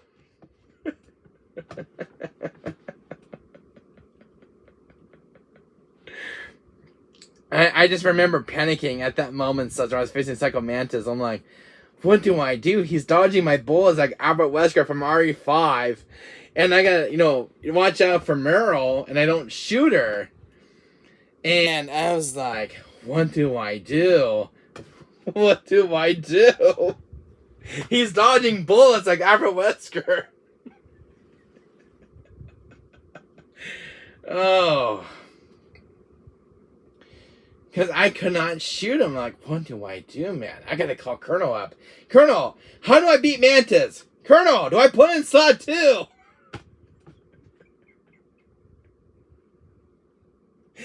Oh. I just remember penning as a child. I think it was like a 5 or 6 when I was playing MGS1. I had so many fond memories of that game. I was like, what do I do about Psycho Mantis? He's reading my every move. What do I do? He's moving like frickin' Wesker, dodging every bullet. He's reading my save files, damn it. He's reading every single game I ever played.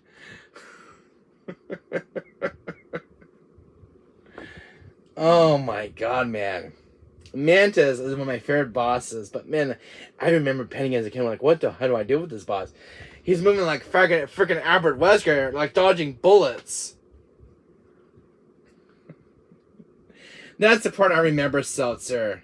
That's the part I remember as a kid with Psycho Mantis. I'm like, Colonel, what's going on you, Colonel? Lolly lully low. Lolly lully low. Colonel!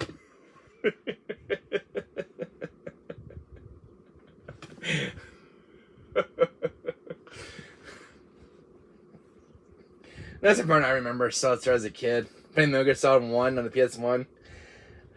Oh my god, those were such that was such fun memories. Playing Metal Gear Solid. Oh my god, it's been like 25 years since I played Metal Gear Solid 1. It's been years since I pick up the game back up again. And when I would do any game stuff, I would reach, I would always call like the characters. I would call like who's there? There's Mei Ling, Campbell, the Colonel. Who is the other girl? Besides Mei Ling, I'm trying to remember her name. She's the doctor for Solid Snake. Oh my god, it's been years I played Metal Gear Solid. I'm trying to remember the one character, the female character. Besides Mei Ling. There's Meryl and there's the other girl who's on the codec. Solid Snake's his doctor. Before he goes to Shadow Moses. What's her name? She's also in MGS4. She's the one that created the Fox the Fox die in Metal Gear Solid.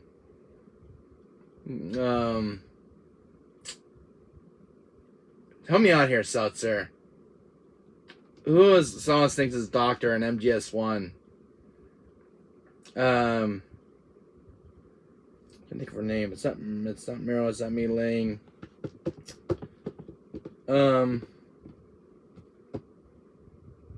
What's her name on the codec? You played Metal Gear Solid, right, Seltzer? Have you played MGS1? There's that one girl who's always in the codec with Snake. Has his doctor. The female doctor.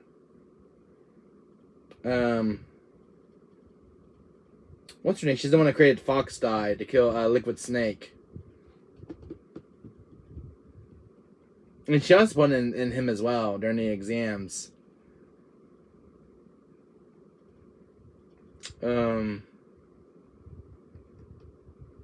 Don't remember. I have to look it up. Jeez, man, I have to look it up on Google. I just had the name on top of my head just now, and I can't think of it now. Shit, it's the top part of my tongue, and I can't even say it. Let's see. No, I won't be on here with the characters. I know there's Campbell is the Colonel, right? There's Campbell, Mei Ling. There's Meryl, which is the Campbell's daughter, and the doctor. Because she's also in Metal Gear Solid 4, Guns of the Patriots. Naomi, Dr. Naomi, that's her name. God almighty, I have seen her moments. It's Dr. Naomi. If that rings a bell to your ears, Seltzer. It was Dr. Naomi. What's her name? Now I remember. It was Naomi. She's the one that created Fox Die to kill Liquid Snake. You know, the guy up there in that box. Naomi. Dr. Naomi. And I couldn't think of her name for a while now, and it just came to my head. Dr. Naomi was Solid Snake's doctor. God, so I could not remember that name until now. It was Dr. Naomi. She's the girl on the codec besides Mei Ling. Mei Ling is the girl who saves your files of the game. Dr. Naomi. She was in MGS1 and she came to MGS4 as well. Because Snake got older in the game series. And Dr. Naomi. She was the one responsible for Fox Die. And responsible for Liquid Snake's death. Liquid Snake. Who was the mastermind and Shadow Moses incident. In the Shadow Moses. Because Metal Gear Solid 2, The Sons of Liberty is the sequel to MGS1, so it can take over the events of the first game left off. And then Metal Gear Solid 3 Snake Eater was a different snake who was Big Boss. And let me see, Solid Snake 3. I think it's before Metal Gear Solid 1. Because, you see, it's kind of... Because Metal Gear Solid 4, we meet the original Solid Snake. And then in Snake Eater, it was a different snake. Naked Snake. And I know it's voiced by the same voice actor, David Hayter, who was the original voice of Solid Snake. And, in Snake Eater, it was Big Boss. The Eder Snake. So I think that's for the time when he has the two kids, Liquid Snake and Solid Snake. And the two twins. So I think Solid Snake 3 kind of evolves around before Metal Gear Solid 1. Like in a nutshell. I know the story is kind of confusing. If I'm not mistaken. Because Snake Eater 3 in the entry is one of the is a different snake that you play as in the game. Because at the time, Octagon is not involved in Metal Gear Solid 3. And let me see, who's the guy that you take orders from? He's not Campbell, it's the other guy. There's Eva, there's Adam. Adam is the new Ocelot dude. And there's the new villain, Colonel, he's the one with electricity in his fists. I forgot what his name is, Colonel something. Ocelot makes a return, but it's not the same Ocelot from Metal Gear Solid 1. It's a different Ocelot. But he goes by the name of Adam. Who is like one of your contacts. Eva is your other contact in Metal Gear Solid 3. And then Big Boss was the lady, his former mentor, Snake.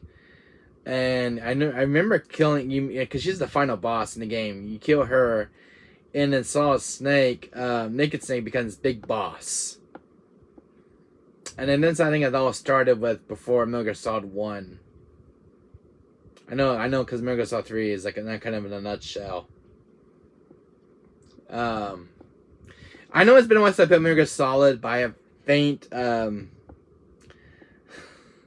I played all the Metal Gear Solid games. But it's been a while since I played them. But I know Solid Snake 3 is one of the odd ones in the franchise, but one of the best ones in the franchise. MGS1 was my favorite as a child. Solid Snake 3 feels like a kind of like a back in time game. I know it's a third sequel, but I know it evolves around with Metal Gear Solid 1 and 2. No, I think it actually evolves with Metal Gear Solid 1, because it's more connected with that game. Because Metal Gear Solid 2 follows Metal Gear Solid 1. Metal Gear Solid 3 Snake Eater follows the events, before the events of Metal Gear Solid 1. Before, Solid Snake and Liquid were born. I hope I get the story correct, Solid Sir.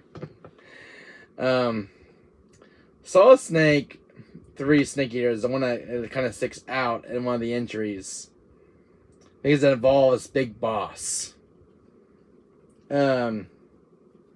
I don't know if you play MGS3 Seltzer, if you know what I'm talking about, and Snake Eater.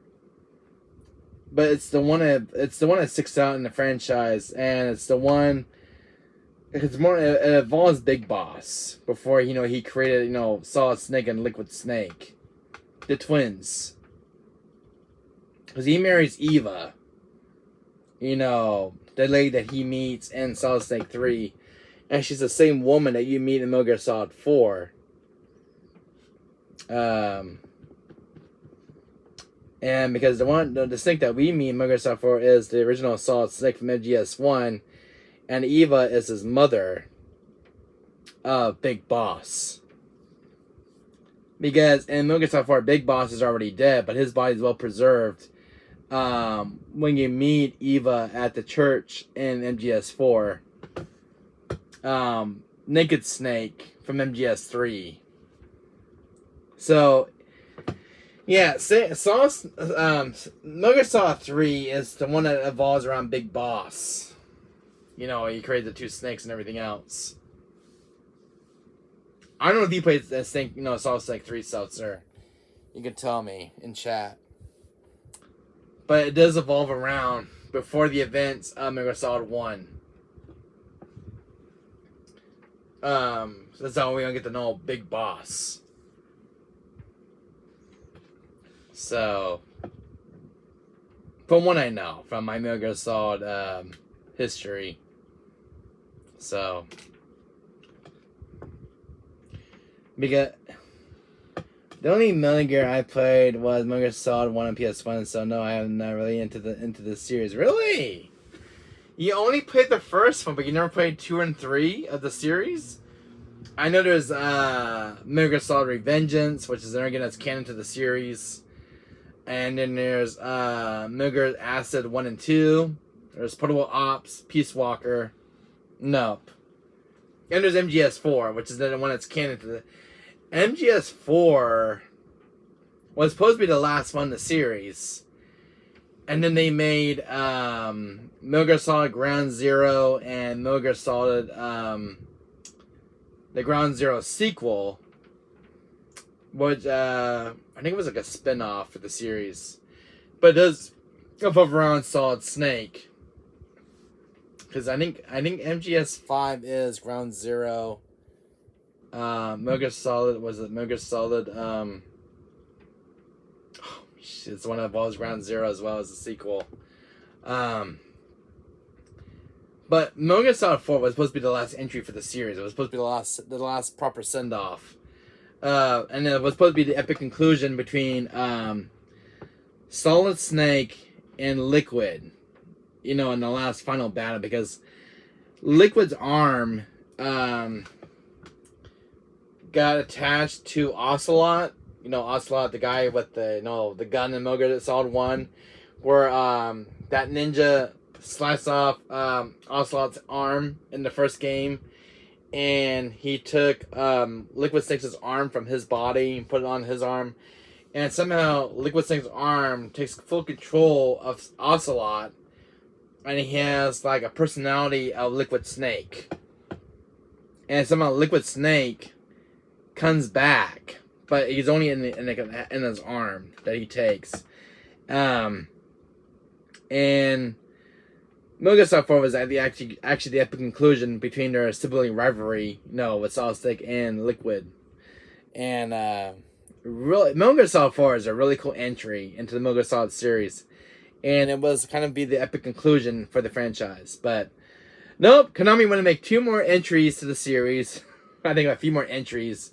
Was Metal Gear Solid Revengeance was like another entry into the series, and then it was Metal Gear Solid Ground Zero. Then it was the sequel that follows up to Ground Zero, and you think Metal Gear Solid 4 would be the last entry, but no, they wanted to make 3 more games in the Metal Gear Solid series, and then the one that nobody ever talks about is Metal Gear Survivor, which is that zombie game nobody ever played. It was on PS3. No, actually it was on PS4. Nobody ever wants to talk about it. It's because it's one of the worst games ever made. So don't play Metal Gear Ground Survivor. It's one of the worst games ever made. It's a zombie apocalypse game. And it put the entire franchise in a dormant state, and Konami had to put the series on ice. And so the Metal Gear Solid was in a 25-year hiatus dormant for a while, Konami.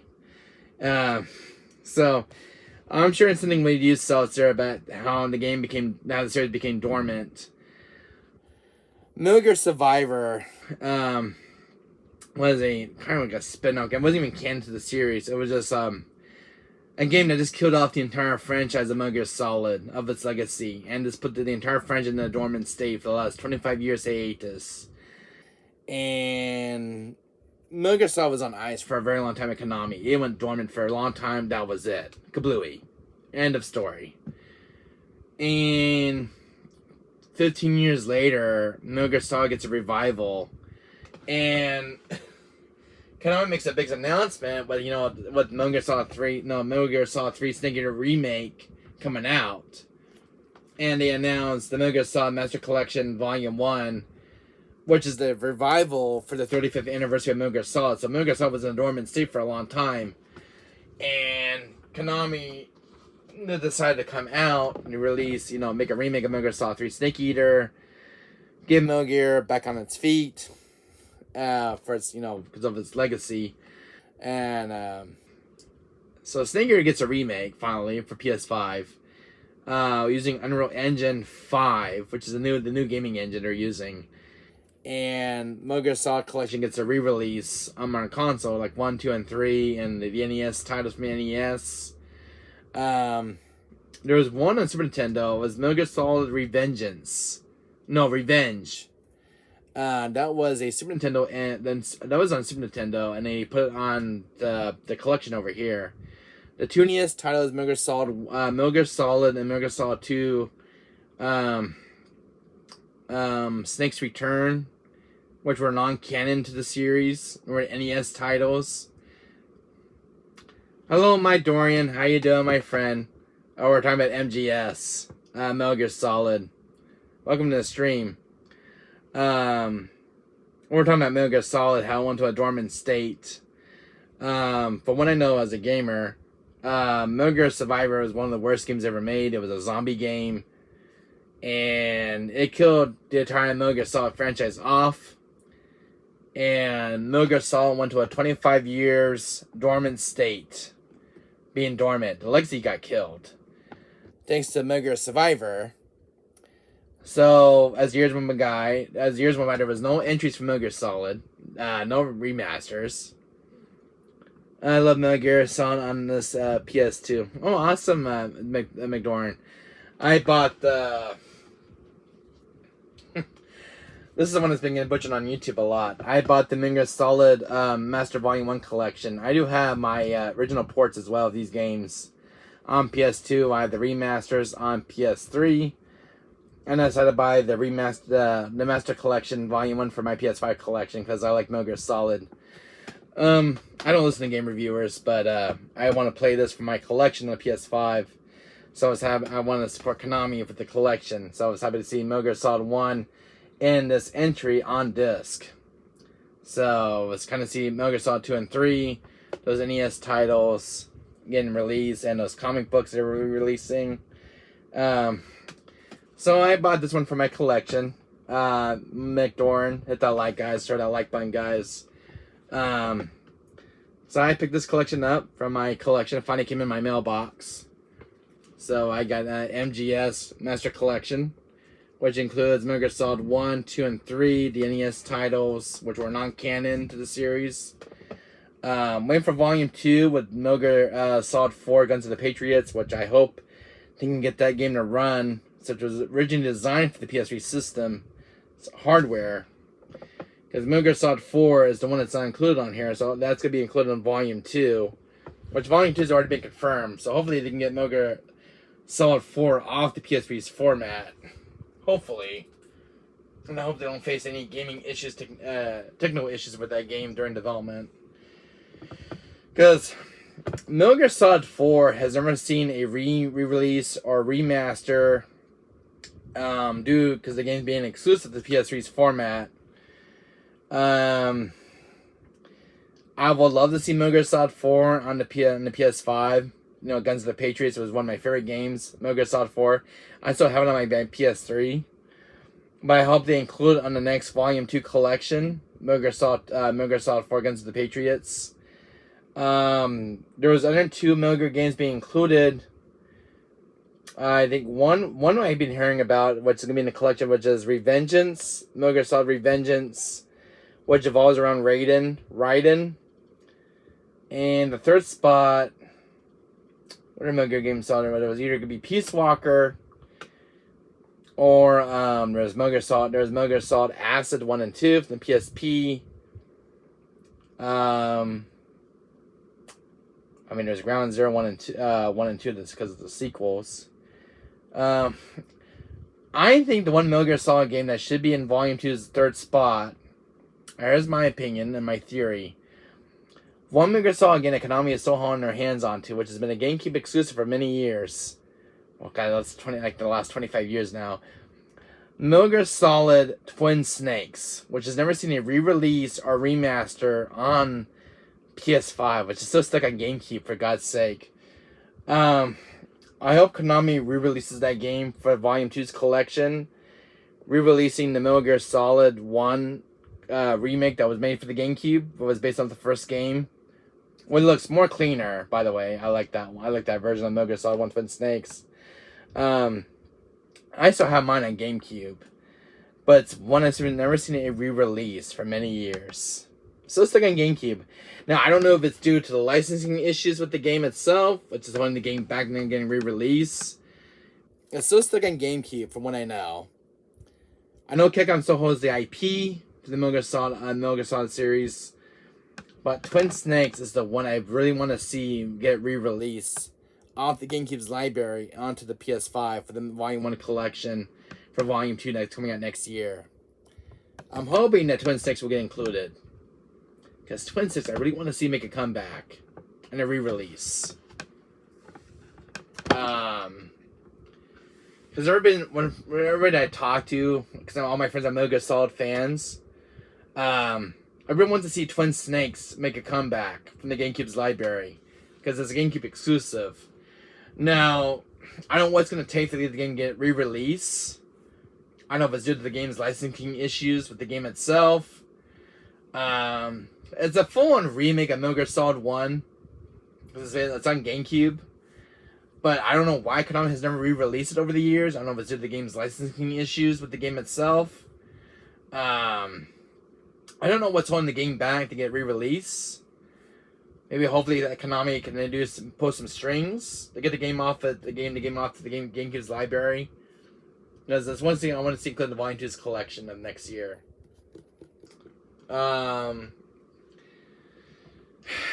Well, Metal Gear Solid 4 has been confirmed for Volume 2. Metal Gear Solid Revengeance was on PS3, and I know it was on Xbox. Maybe that won't be included in Volume 2. I don't know what... just because there's 2 more spots for the Metal Gear Solid games. But Twin Snakes, I hope it will be included in the next run for Volume 2. So... What? Wait, I didn't see that comment. What does it say? What did you say, McDorn? Worm is Wesker. One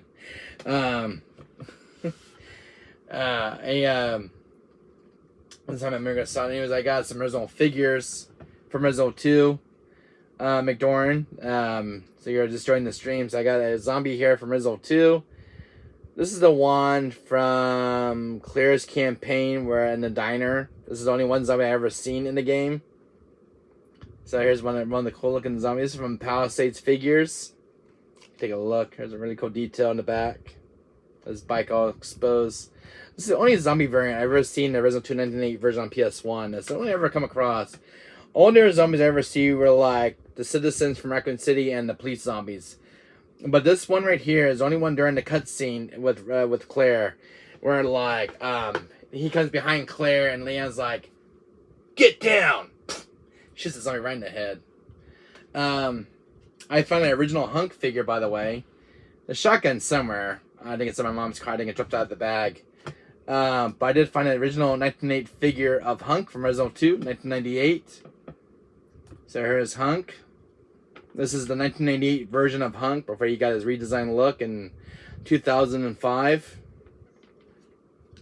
Because you don't see him look like this anymore on the RE4 remake or the RE4 OG. But that is the classic Hunk. He's one of my favorite characters. Just got this one yesterday. A shotgun somewhere else. I'm gonna look for a shotgun. That comes with the figure. These were actually a set of 2, McDorn. These were like for $45. These were a set of 2 because he was included with Hunk. They actually come together as a set. Was this kind of cool? Hunk is supposed to have a shotgun somewhere, so I gotta look for a shotgun somewhere. So, I have some original characters as well, which are in the back of me. So the other characters, Wesker in the back. I want to see. There's Wesker. If you guys can see him from the code Veronica. There's the original characters as well. There's Claire and there's Leon. There's some few cool Veronica figures. There's the Hunter from Remake. William Birkin in the back right there. That's for Ratu, Alexia Ashford. And then there's some original figures on the wall back over there. So there's some few in the box from the 25th anniversary. And then I have like the Ada Wong figure, which is the new edition. The phone call. So there's the other RE4 figure of Ada. And there's my original figures. There's one with Ada right there. There's another Hunk figure, which is his redesigned look. And there's like the Crimson Zombie, the Tyrant, Code Zombie Jill, Chris, Hunk, Krauser, Iron Maiden. This is my picture of RE0 with Rebecca and Billy. So yeah, I'm getting my original collection is coming a long way since then. So, which is kind of cool. So, and then I have like an RE4 Remake poster in frame from the Game Informer magazine. So, and then I have Rebecca up there as well in frame. So, and then the Hunk and the zombie figure come with this little crow bird from RE2. There's one of the crows that you would meet and shoot them. These guys just scared the crap when you break through the windows in RE2. These are I don't know these guys. These guys were also in RE1 1996. They're also the enemies that you have to shoot. These guys will pick you to death if you let them. They're also an RE1 remake. But they weren't seen in the recent remakes of Resident Evil, like Resident Evil 2 Remake and Resident Evil 3. Don't know these guys were in RE. I didn't read these guys are also in RE4. They brought the crows back finally. I'm like seeing the crows back. You guys are a huge staple of the series. The only ones I didn't see make a comeback were the spiders. The spiders were really cool and creepy looking. I also got some Batman figures. I went figure shopping yesterday in McDorn. So this is Detective Bullock. This is from the new Batman movie, I think. You can tell me right away. There's Detective Bullock. I bought a few Batman figures.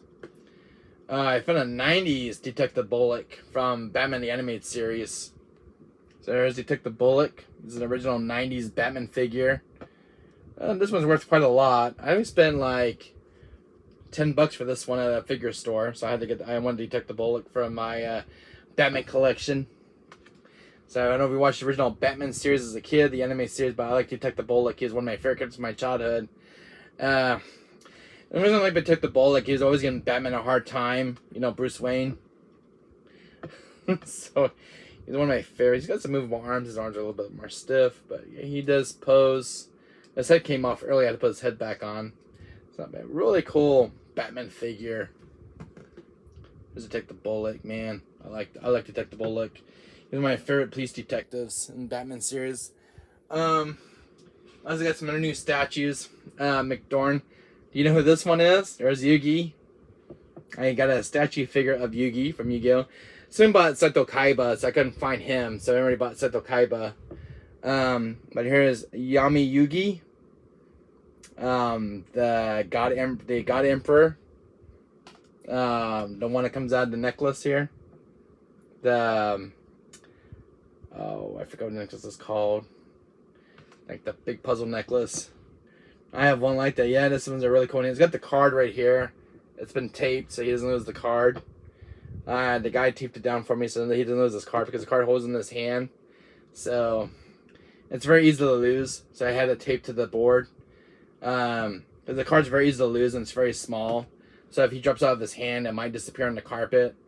So I had it taped down so he doesn't lose the card. He actually holds it in his hand like this. Let's duel. I couldn't find Seto Kaiba. Somebody bought that one. And I want Kaiba to go with this figure. So I'm on the hunt for a Seto Kaiba figure of Seto Kaiba, because Seto Kaiba is one of my other characters from my childhood. I like to find other Yu-Gi-Oh characters that they made from the series.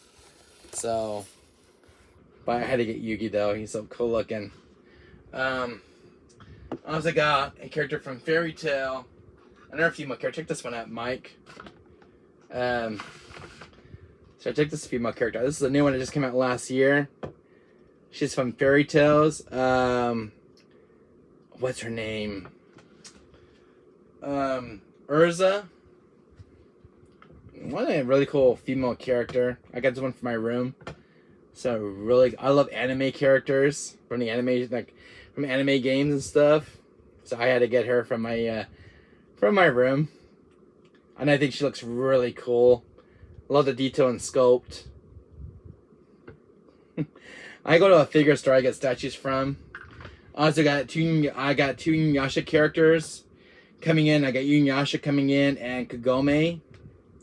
So I bought it from a friend of mine yesterday, and I also got a Frieza statue coming in from Frieza from Dragon Ball Z as an original look.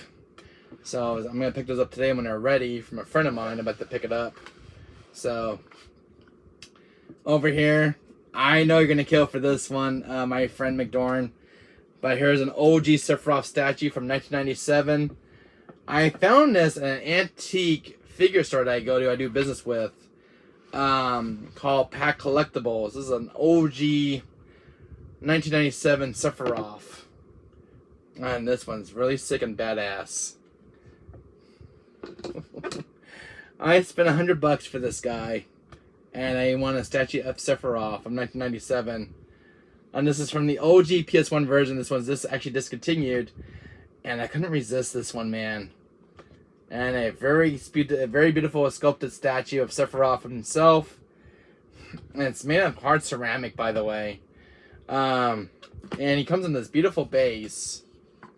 I don't want to break him. He's very fragile. Check out this base he comes with. Isn't that really cool? It's all decorative, you know, hand painted. And this is the year it's made in, by the way, if you guys can see it. 1997 from 2004, and it's a discontinued figure made by this company. So I got this one for $100, and I could not resist an FF7 figure. But yeah, he just sits right on base, man. This is a really cool diehard statue for any FF7 fan who loved FF7 growing up as a kid. And plus with FF7 Remake and Rebirth coming out. This is one of the most coolest characters in video game history. And what I love about Sephiroth, Sephiroth has the most any crossover in video game history. He's crossed over into Kingdom Hearts 1 and 2. Super Smash Bros. Ultimate, which blew my mind as a kid. You know, as I got older, I didn't know Sephiroth got his own when he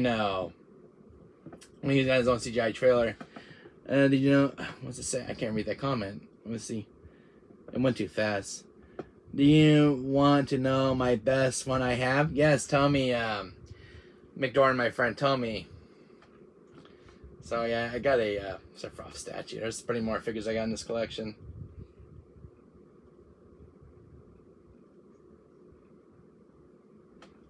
Starts a little bent, but I guess wear and tear on this figure. I straightened it out. I fixed it. Vintage Poppy Jumbo. Oh, I wanted to say too fast. Vintage Poppy Jumbo, Milehander, Sun, Vulcan, Robot, Tayo, Sendo figure, comic anime. Oh, that's kind of awesome. So this statue was $100, Mick Dorn. If you go on eBay, he's way more. because he's discontinued from what I know. I found out from a friend of mine who works at the store. Now, this came from a private collector. Recently, somebody got rid of him from a private owner.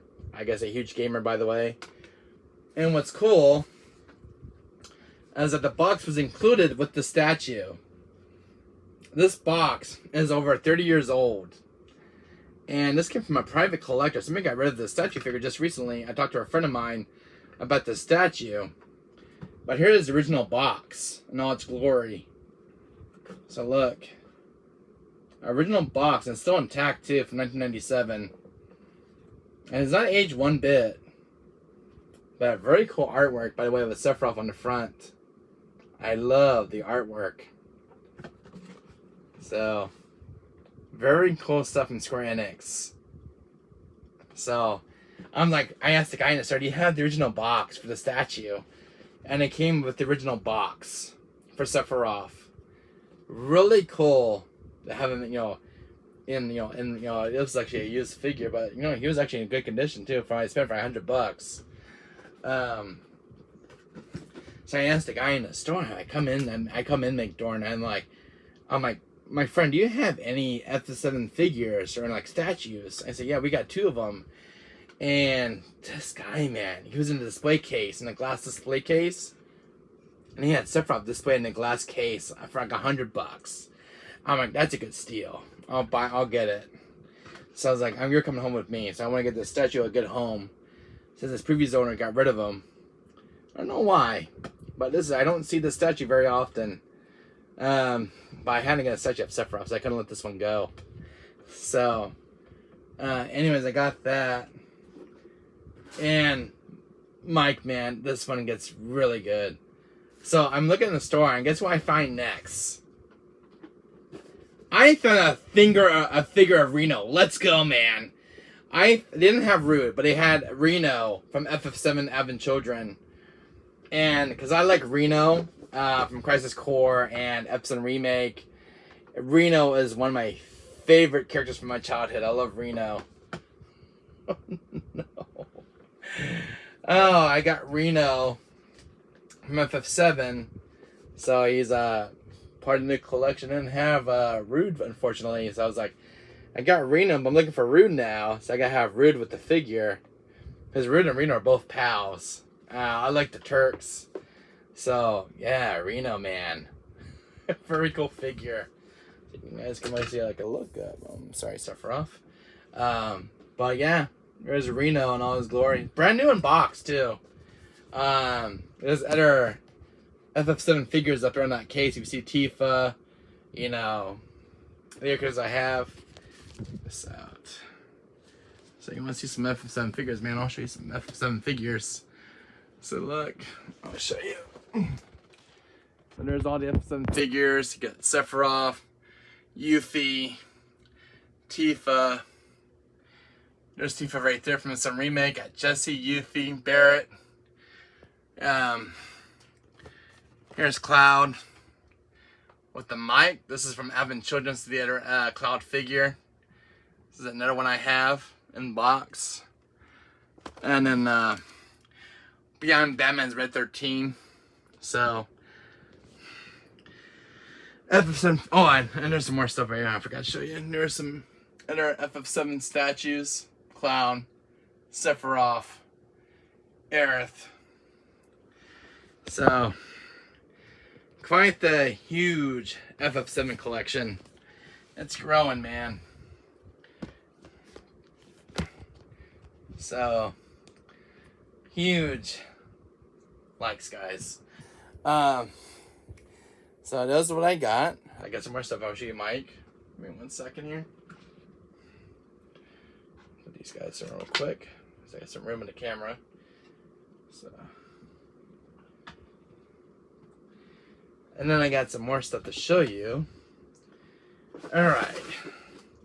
Time to join the dark side. Mike Doran, check this out. Do you recognize this character? Oh hell, the Emperor Palpatine. So I found this statue. This is actually an action figure. It's a 12-inch figure. This is a highly collectible one. This is Emperor Palpatine from Star Wars. This is the Sith Lord from Star Wars. And I don't know if you're a huge Star Wars fan, McDoran, but I am a huge Star Wars fan. And here is Emperor Palpatine as a figure. Really cool action figure. Really detailed and sculpted. So,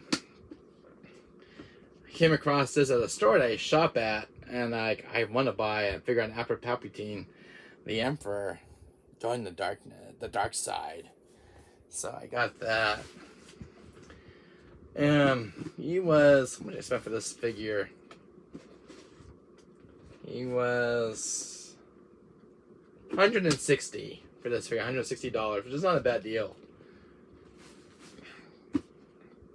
I also got, me and my mom are huge Elvira, Mistress of Evil.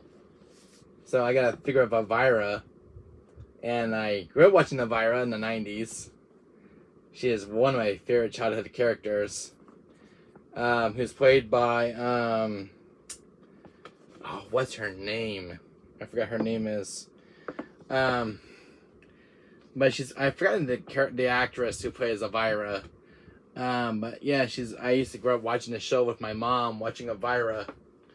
So, no, was the one with the red dress. I have one with the black dress of Elvira. So, here's another one, Mike. If you're still in chat, my man. There is a Dragon Ball Z figure of Gogeta. This is from Dragon Ball. This is a 10-inch statue figure. Gogeta, very highly detailed and sculpted. Hand painted. Bought this at a figure store yesterday. I was going shopping yesterday. $75 for this one, by the way. Was not a bad price. This was a big one in my collection, McDoran. Check this out. This is Aqua from Kingdom Hearts Fragmentary Passage Birth by Sleep 0.2. So this one came in yesterday in my mailbox. This is the one I ordered from eBay. Check this out. So, yeah, Aqua. So you guys want to see it up close.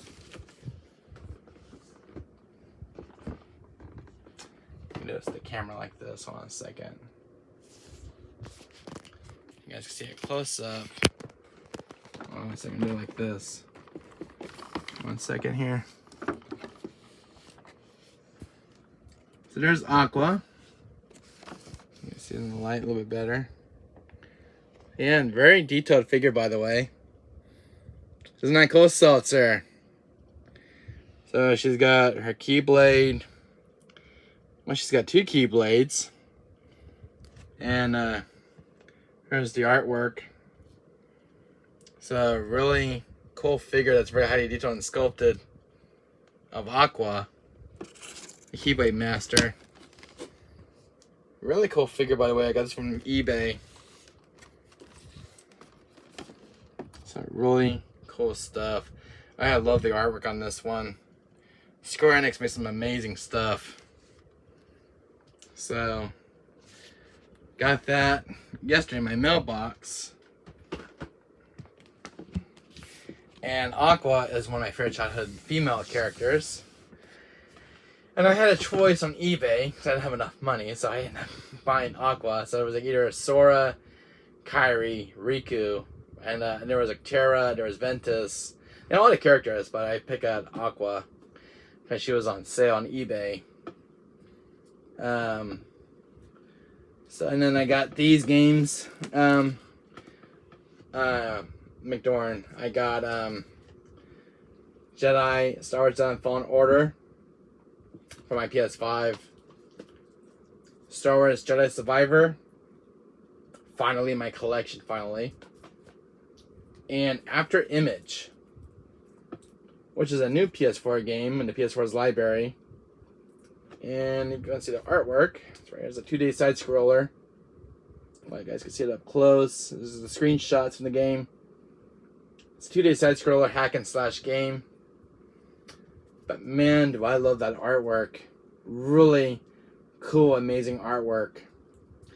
I don't know how they do it with these games, but man, the artwork is just so damn good. But do like anime stuff. I couldn't resist. There's also a ps5 version. I think I'll get that right next time for Christmas present. But I could not resist that, my friend. Really cool stuff. So I went shopping yesterday, so it was like $400 for these figures, and came home yesterday. This was raining for me on the books. On my stairs, my doorstep. And this came in last night when I got home, because I didn't get home till like 10:30 to 11:30, and I was like an Amazon box from a seller on eBay. They put stuff in boxes, and my Aqua figure came in. I'm like, I had to open it before I go to sleep. So I opened the box they came into. So I'm like, this is really cool, man. I saw the screenshots on camera from the seller's webpage. I'm like, this is really cool in person to see this thing in my hands. But yeah. And the seller said that she pulled this one out of a storage unit. So, and it's intact, brand new. Really kept in good shape too, and it's in mint condition too. No wear on the box, not any wear and tear on the box. The box is in really good condition, so it was worth the money too. So, and this one's gonna be sitting on the shelf, sealed in box. So all of my figures I buy are already sealed. Some statues that I have are kind of displayed in my game room. So, but Aquaman, this means a lot to me as a Kingdom Hearts fan. So. I'm almost happy to get a figure of Aqua, and there is a figure that's coming in my mailbox, and I hope she comes in today. This sort of got back to me last night. I had a figure of Aerith from F7 Remake. She's supposed to come in soon. The other F7 Remake figures was I didn't know they made an Aerith figure, and I think it was during the announcement when Square Enix was doing a conference for the FF7 Crisis Core Reunion, and the Aerith was one of the figures that was announced. Oh, I think that's in the first Series 1 toy line. The Series 2 was for some other figures that were being introduced, like Rosh, Jesse and Cloud on a motorcycle, which came out. It was a soldier, a Shinra soldier. I've not seen that one. There was like some other stuff from Square Enix was releasing, like a Buster Sword alarm clock, which is kind of cool with the Buster Sword on the base. A little alarm clock. I think that was kind of cool for a game room. Really cool, a lot of F7 stuff for the FF7's 25th anniversary. I love what Square Enix makes. They make some really cool stuff. But this one was not an easy figure to find of a statue. So, 1997 from 2004. So, you'd be amazed what stuff you could find in a store you go to. I don't know if you guys heard of Pack Collectibles. It's a collectible store that sells like action figures, comics, posters, all sorts of stuff. This was one of the statues that I found in the display case in the store. Because they get a lot of trade-ins from people who get rid of their stuff, and they buy the stuff from you, the toys you get rid of. So I ended up getting this guy and some figures they had in the store. They have an interesting display case for like loose figures. Like these were instead of two, these were like some loose figures in one of the display cases. So this was a really you're never gonna run into. I like old '90s stuff. Because I was born in the 90s, I grew up with this kind of stuff. So, this was really cool to see. I have in my collection. And finding Hunk in that little store was like a really cool figure to set my day for me. Last year was pretty big. When I went shopping last year, I found a figure of Wesker from Code Veronica. I found a Lab Coat Zombie, William Birkin, The Hunter, Leon, Claire, Nosferatu for Code Veronica, some guy in the store donated a whole bunch of his little figures. These were the two that were left over from that same guy that brought these figures in. So I was like happy to get two more original figures for the collection. Now, the ones I never come across from Palisades are the original RE1 figures from 1996 that were produced. There's a Forrest zombie, one of Forrest. There's one of there's actually one of Rebecca, which I didn't really produce.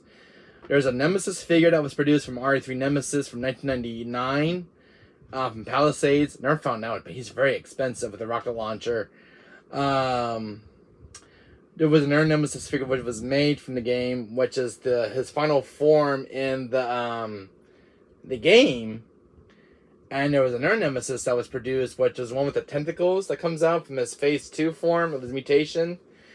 And I don't really need to figure out that one, which there's a, I was on eBay, there were some figures from Palisades. There was a Jill Valentine statue figure, which is kind of cool. And like some stuff I didn't know that was made from the 90s.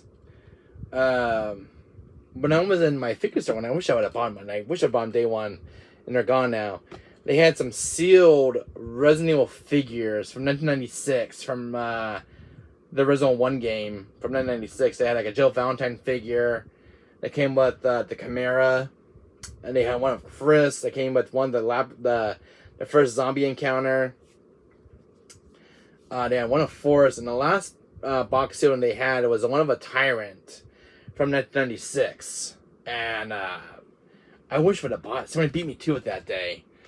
And they were all like $60 each. They were brand new sealed original 1996 figures from Palisades. And damn, I wish I bought. So this is what my mom always said. If we don't see him now, if we don't buy him now, you're going to see him again. I missed my chance on buying those 1996 original figures. Because they're highly collectible and they're worth some money right now. I missed my chance. So hopefully next time when I go to the store next, I'll find those original figures. But they get some new stuff every time, so in there every month. So I don't know what they get in there. So, but then I'll find like Metal Gear Solid stuff. I'll find like FF7, sometimes Kingdom Hearts. Now for Christmas stuff. But they got a lot of old stuff. Something like even like a lot of the original Star Wars from the 90s, which is kind of cool. They have like a dedicated aisle for Star Wars stuff in the 90s. Toys that were produced in the 90s that were not made anymore. One of them was this guy. Was the Emperor Palpatine figure, which I didn't know that he was produced. There was a Darth Vader figure that was produced in the 90s. And he was like $500. And it was only a few were made from the 90s. So yeah, Darth Vader was about this tall. And there was one that sits on a base with flames. It was kind of cool looking. Some 90s stuff. I'm like, damn, I wish I had this stuff as a kid. I do have a few original Star Wars toys from the 90s that were produced. I have a Starfighter. It was one that was from Darth Vader's little ship. And I have Darth Maul from the Phantom Menace. And I have Obi-Wan Kenobi from Phantom Menace. And my dad got rid of the boxes with these old figures. So I wish he kept the original box. Because they're worth some money right now. My Darth Maul figure is missing 2 of his lightsaber pieces. So I wonder if they got lost with the box. So it was thrown out. So I'm wondering if I find the little pieces for the figures to complete my figure set. He's missing his 2 lightsaber pieces. And my other Jedi figure is missing his lightsaber, his blue piece for his saber. So my dad's original box now, which kind of sucks. These are like old 90s figures. So I like holding onto the boxes though because they're worth some money with the figures. Because after a while they don't make these anymore. So how long they're gonna be in print for I have no idea. But you know, when figures are not produced anymore, the value goes up. They skyrocket in price, like an arm and a leg. Say like a figure of Sephiroth from 7 Remake, and they stop making it anymore. So about 20 years later, you're probably looking at $500, $600 or more for the figure. Like of a statue like this guy. This guy is from 1997. And I looked on eBay for this figure for a new one, and it was like $2,000, $3,000. And for even for a used one, a used one goes for like $2,000 for a used one that's complete in box, and it's ridiculous. This guy is very expensive on eBay. So I was looking for a new one used, a new one mint condition in box, $2,000 to $3,000. This one from 1997 Sephiroth, and I'm like, damn! And I got this one for $100. I was like, shit, it's expensive. And didn't know this one was worth a lot. And I only spent $100 for this guy, but on eBay he's way more. With the original box.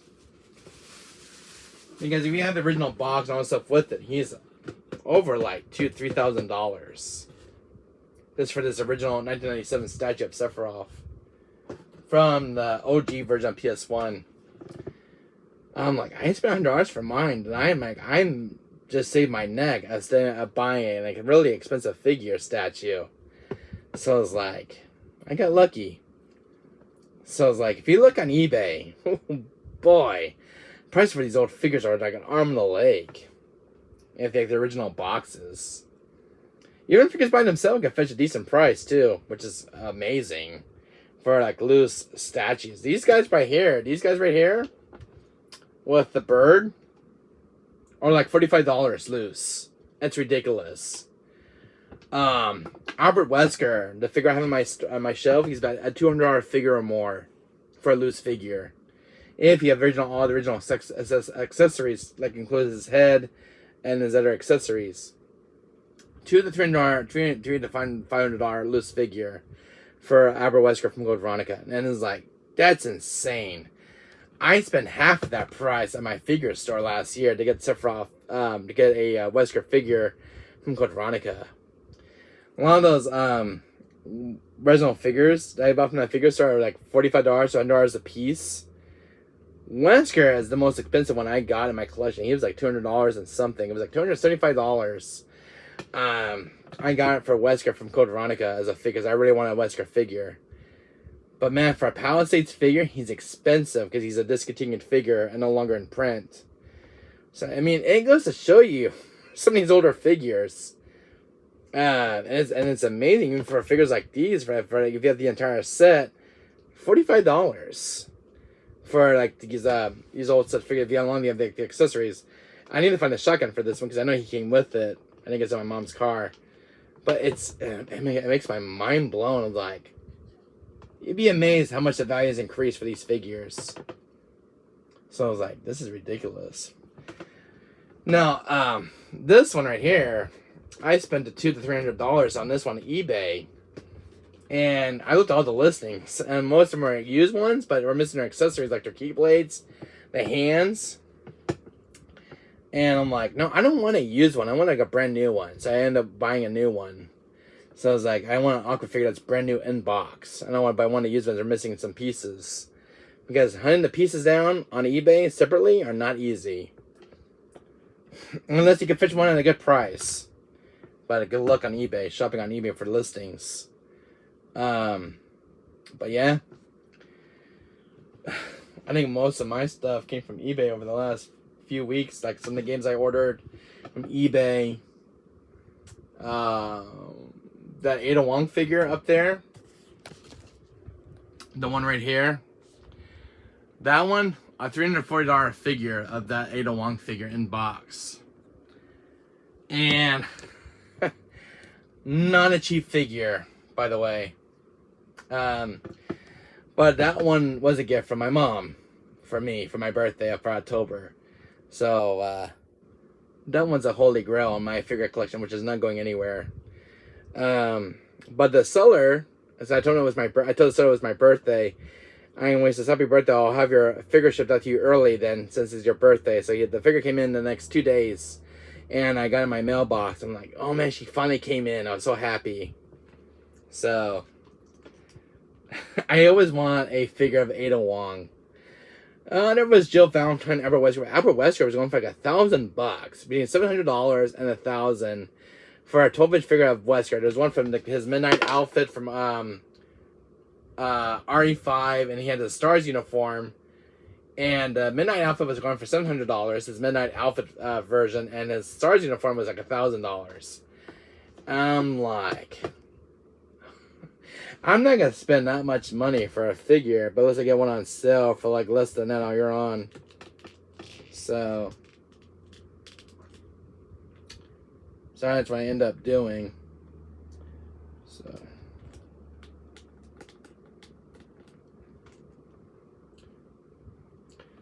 this head gets popping off. So anyways, it just goes to show you, you have to shop around, don't buy the first thing you see. So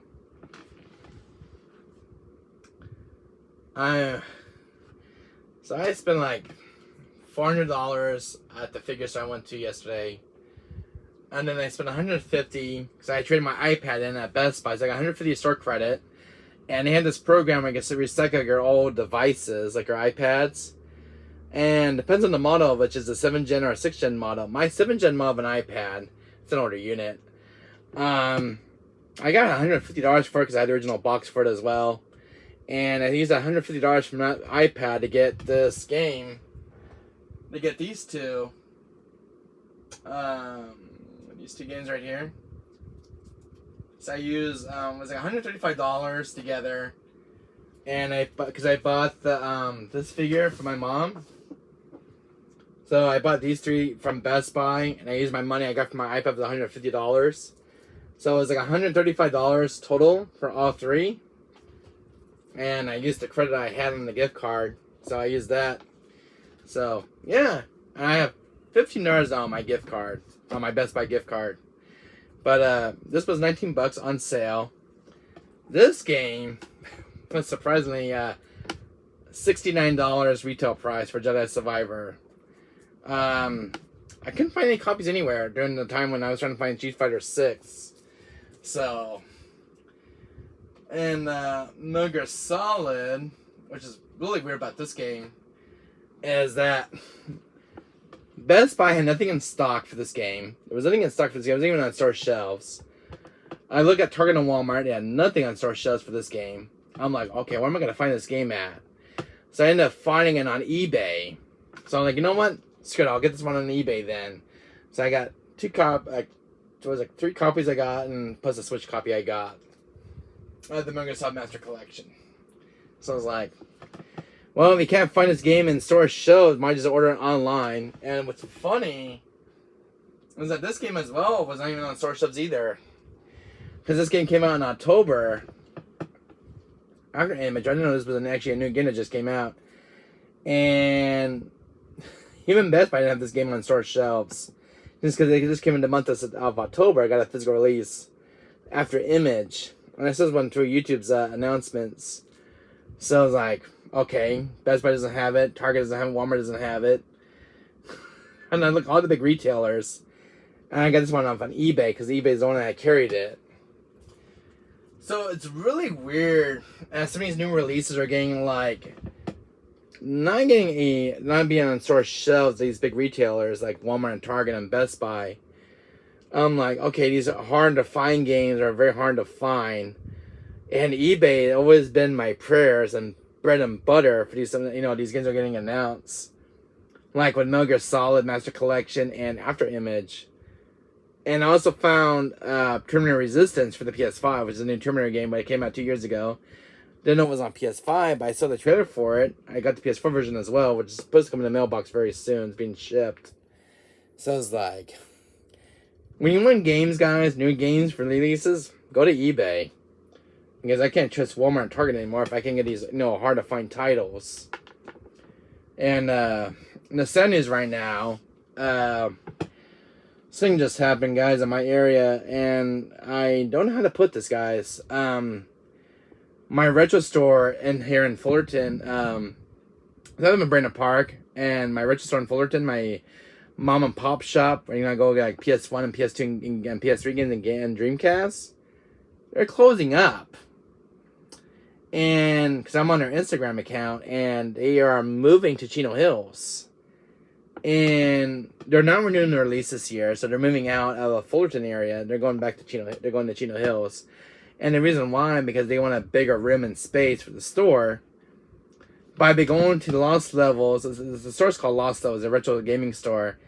They've been there for 15 years in Fullerton. It's the original store that first opened up in Fullerton. And there's one in Claremont. And I always go there to get my games. And I just look at her Instagram. I'm like, they're closing up. I'm like, what the hell? What am I going to do for retro games? So I found out there's more retro game stores in the Brandon Park area. There's one that's 30 minutes away from my house, which is called Video Games and Collectible. This is another video game store that opened up in Brandon Park area when I live in California. So that's like 30 minutes from my place. But I've been going to Lost Levels for 15 years. I've been a long-time customer. That's where I got my Dreamcast console last year. I bought like Resident Evil 3 Nemesis for the Dreamcast. Code Veronica for the Dreamcast console. That's where I got my Dreamcast at last year. And some other games for my PS3 collection. Some PS4 titles. And I'm just bummed right now. They're closed. They're relocating. I'm like, there's barely any retro game stores in Fullerton, in California. I'm like, I told my mom about it. She's bummed out because me and my mom always go to Lost Levels. I've been going to the store for the last 15 years. I'm like, what the hell? So I call my friend who works over there, because I'm friends with the boss over there, Steve. The guy I talked to is Mike. He's a close friend of mine. And I'm like, I called him up. I was like, man, what's going on? I see your guys' post on Instagram. I'm like, your guys are closing. And he said, we're just relocating because the store, they want a bigger space for the arcade area as well. And no more room for video games for their shows. They get video games for trade-ins. I'm like, you guys have been here for so many years, and you guys are relocating. I'm gonna miss you guys. And I said, I was promoter on my channel because I was telling I buy games for you guys to put them on my channel to do my pickup videos. And I'm like, I'm sorry to hear that, man. But I always put a good word out for you guys on my channel. I'm called Lost Levels. I've been going there for so many years, guys, and this was my bread and butter for my content for my channel. And now, for my pickup videos, there's another gaming store in the Fullerton, Brandon Park now, so it's not the end of the world yet. But I was like, I've been always using them for my, content, for my, games I show off to you guys. Like my Dreamcast games I showed off last year in one of my videos, and it's just a really sad year and see my favorite retro store getting relocated. And I said, I've been using you guys so much for my content, for my channel, because they're like my bread and butter. But man, when I heard about the news, I cried on my bed. I'm like, I can't believe the store is closing. They're relocating. They're moving to Chino Hills in California. I'm like, what am I going to do?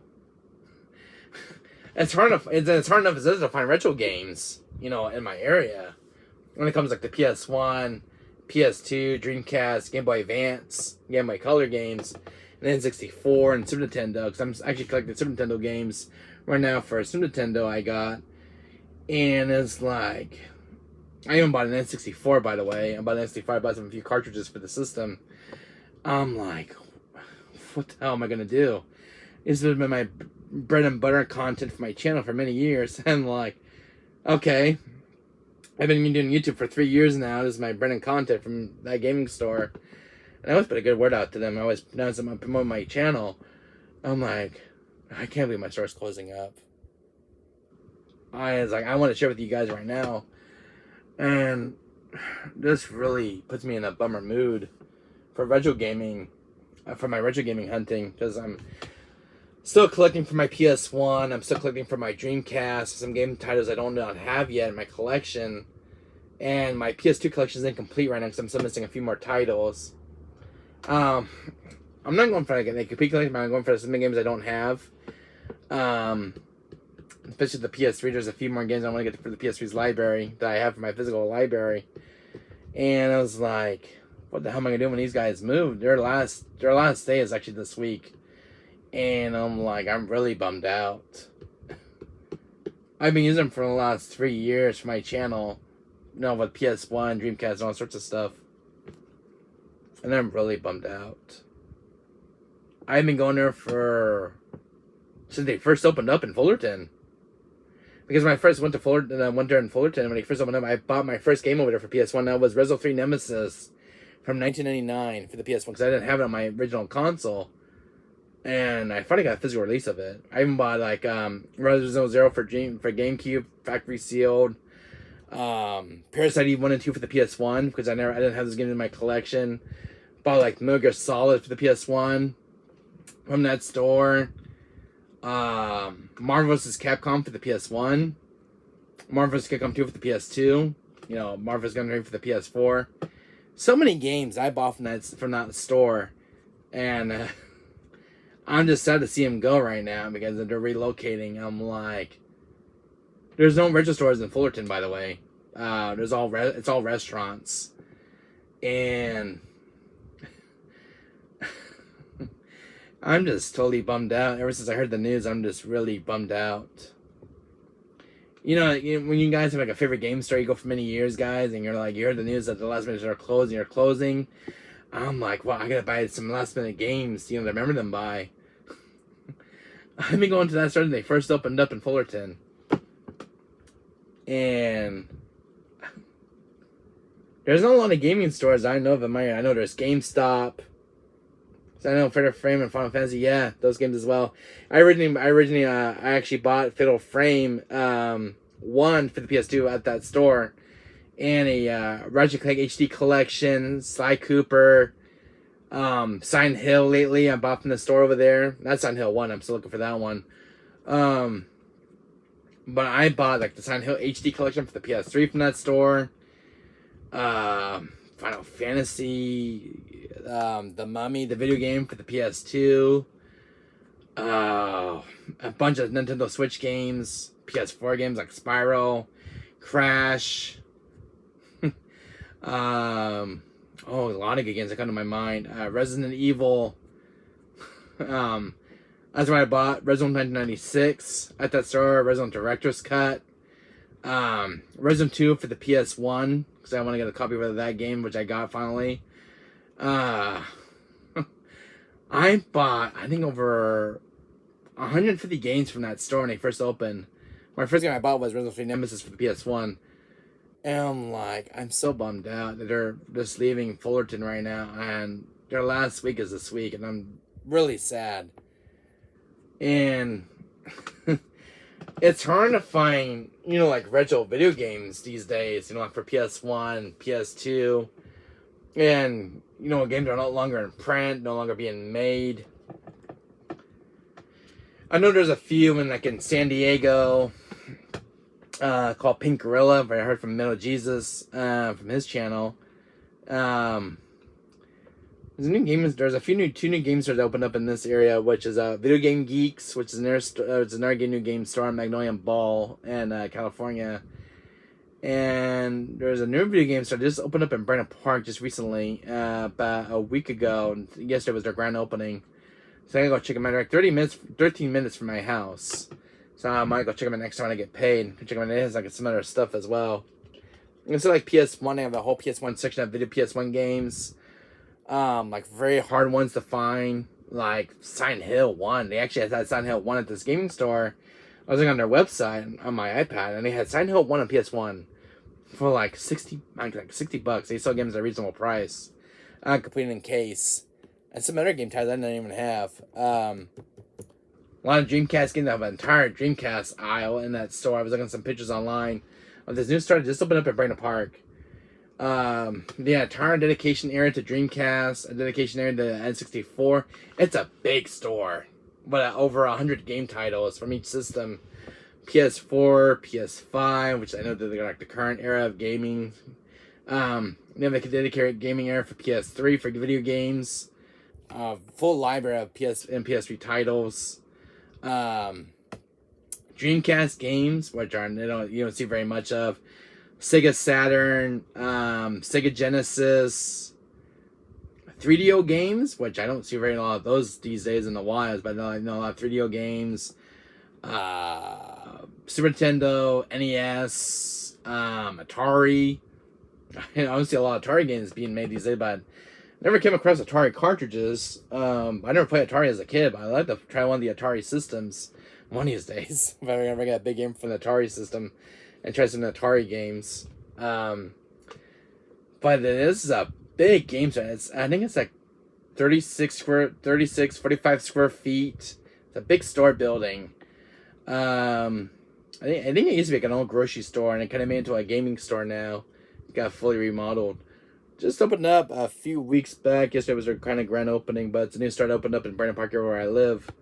So I gotta check it out next week to get paid when I get paid. So I want to get some more games for the Dreamcast. Cause I don't have very many games. My Dreamcast has like bare bones right now. I have like 5 or 6 games, like 7 or 8. It's still bare bones. Not a full library of Dreamcast games. So I'm gonna go for more Dreamcast games. What'd you say, Seltzer? What did you say in chat? Neo Geo, yeah, Neo Geo is another one. They had a dedicated area for Neo Geo, which is I know it's ahead of its time. So they had like a Neo Geo section for Neo Geo, plus the console that plays the games. They had so much that even the GameCube section for GameCube games. There's some game games I don't even have in my collection yet. I know GameCube is very expensive. One of the GameCube games I have my eyes on right now is the Ocarina of Time, Twilight Princess, some of the old Zelda games for the GameCube, which I don't have in my collection. I want to get Metro Prime 1 for the GameCube, which I don't have. I have Metro Prime 2 Echoes. That's one I have. I have Metro Prime M for the Wii. I want to get Super Metroid for the Super Nintendo, which I don't have yet. I want to get Super Metroid, which I want to play on Super Nintendo. There's some games I saw. I'm gonna get I saw on your channel, which is The Legend of Mana. Some other games that you've been playing, RPG titles, Seltzer. What was that one that you were playing the other day? Legends of Legalia or something. I saw that one. They had a Valkyrie Profile for the PS1, what I want to get my hands on. They had 1 and 2. I don't know if Valkyrie games are out there, but they had quite a few in the collection. Parasite 1 and 2, which I already have those. I'd love to get a copy of Parasite Eve, Third Birthday for the PSP, because I don't have a copy of that, but just want to add to the collection. I know that's the one I killed the entire franchise up, but Third Birthday is the one I want to get of the Parasite Eve series, and I have it downloaded on PS Vita digitally, but I'd love to get a physical copy of that. Just some major game titles that come to my mind, which I would like to get my hands on. So I'm going for these double hitters for video games. What other games that come to mind I'm trying to get my hands on? Star Ocean was one, Chrono Trigger, Chrono Cross, Sudoku, Secret of Mana, Legends of Mana, etc. Yeah, some of the games that you just mentioned. Let me see. I bought Chrono Cross recently for the PS1. I got a physical copy of that one. Dragoon, I'd love to get a copy of the PS1 because I heard that was a really good RPG game. I always heard a lot of good things about that PS1 title. It was one of the best titles in the PS1's library. I know there's some really good PS1 games in the PS1's library, like Clock Tower 1 and 2, Silent Hill 1. There's a lot of good survival horror games in the PS1's library. I already have Dino Crisis. I have Resident Evil 1, 2, and 3, Resident Survivor. Which nobody ever talks about that one. What's the Resident game? I would love to get like original Xbox. And one game I want to try, but no one even want to talk about the game because it's so damn horrible. Alone in the Dark, which I heard Legions of always talk about. Alone in the Dark. There's Alone in the Dark Inferno. There's a lot of good Alone in the Dark games from the franchise. But that's one that you mentioned I want to get. I want to get for the original Xbox was like, nobody even want to talk about Dino Crisis 3 for the Xbox original, which I never got to try, but I see some footage of it and gameplay, but I only saw it one time at my retro store, and they had like the strategy guide that came with the game. I think it was going for like $150. It was bundled with the strategy guide. I'm like, nobody ever talks about Dino Crisis 3. I know it's one of the worst games ever made. But I saw some footage of it. The cutscenes look pretty cool. Oh, not this one. I never played Dino Crisis 3. I heard it's got bad camera angles, a really bad story. I wanted to play it and see how bad it really is. I know a lot of people don't talk about that one. They always talk about 1 and 2 that are the best ones in the series. Dino Crisis 1 and 2 always gets talked about a lot, but Dino Stalker and Dino Crisis are the ones that don't get talked a lot about from the Dino Crisis community. Dino Stalker doesn't get talked about a lot from the PS2's library. That one's a... I know it's a sequel to Dino Crisis 2, but nobody ever talks about Dino Stalker. How that game was for its reception. Dino Stalker was a really good game. I liked it. It was a really good shooter. It's... I know it's a kind of like somewhat of a proper sequel to Dino Crisis 2. It's good. What I'm wondering if I find confusing with Dino Stalker on PS2 was the controls. Sometimes when I was playing Dino Stalker, the controls were fighting against me with the controls and the controller because it's like, what button? How do you move? How do you shoot? I was like, this is very frustrating with this game. I remember playing Dino Stalker for the first time. I'm like, how the hell do you shoot? How do you move the crosshairs? I'm like, oh, good God, man. This game is frustrating because of its controls, how it was set up. And there's no control scheme making you change it. I'm like, okay, I gotta learn how to control as I play this game. I died more than once trying to play the damn game. I haven't played Dino Stalker in a long time, but I remember finishing and beating it on PS2. But it has a really good soundtrack, by the way. The final boss is really good. I like the final boss. Resident Evil 3 wasn't good, but not that bad. Yeah, it was not that bad. What turned everybody off about the third birthday was killing Aya Brea, your main character, that was revealed at the end of the game and totally killed the franchise. And Square Enix doesn't talk about it. If you ever stream that game, you can't even, because the ending actually gets blocked for some reason, because due to Square Enix's history with that game, Square Enix doesn't want to talk about it. Third birthday. That's again, it's been left forgotten, and enough said about that one. I watched Spear Hunter's reviews, the Spear Hunter on YouTube. She talks about the third birthday. I subscribe to her channel, and she's a very good channel to watch. And when the camera angles can be glitchy, sometimes, yes, that was a thing with that game. One thing with the third birthday I did not like was how her clothes get damaged was more revealing on Aya Brea. Like, she would, like, the more enemies would shoot her, her clothes would kind of fall off. And it was, like, more revealing. Like, she was going to be totally naked and stuff. I was like, okay, this is actually a thing in the game. Because I played it on PS Vita. Seltzer. It was, like, a digital game I downloaded on the PSN store. And I'm like, her clothes are coming off, man. I'm like, okay, I don't remember this from Parasite Eve 1 and 2. I don't remember her having battle of clothes damage where her clothes would just come off when she gets damaged from her health. So her clothes were like fully, kind of slowly fall off. And it was like more revealing of her character and skin. I'm like, okay, this is something interesting. I was like, okay, weird, awkward. Moving on. There was a lot of things I didn't like about third birthday because I played it on PS Vita. One thing I did not like was her clothes falling off slowly. Like, she would get battle damage from her clothes. Very revealing on the character. And what was it? The camera angles were very glitchy at times. I remember being the camera not being very correspondent with what the game I was playing with. I remember being a little bug. I remember the part one when I get to the final area, I remember it crashed. The shower scenes in Fatal Frame 3. It's the shower scenes. Oh man, the third birthday, man, was a something else game. The story felt like it was everywhere in third birthday. Like, your boss, how he kind of fit. He was actually the main villain in the game, the main antagonist. And there was the other supporting characters. And it's like, everyone was just kind of rude to her.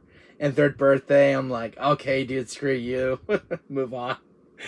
The only character I loved was Aya. She's like one of my favorite characters from Parasite Eve.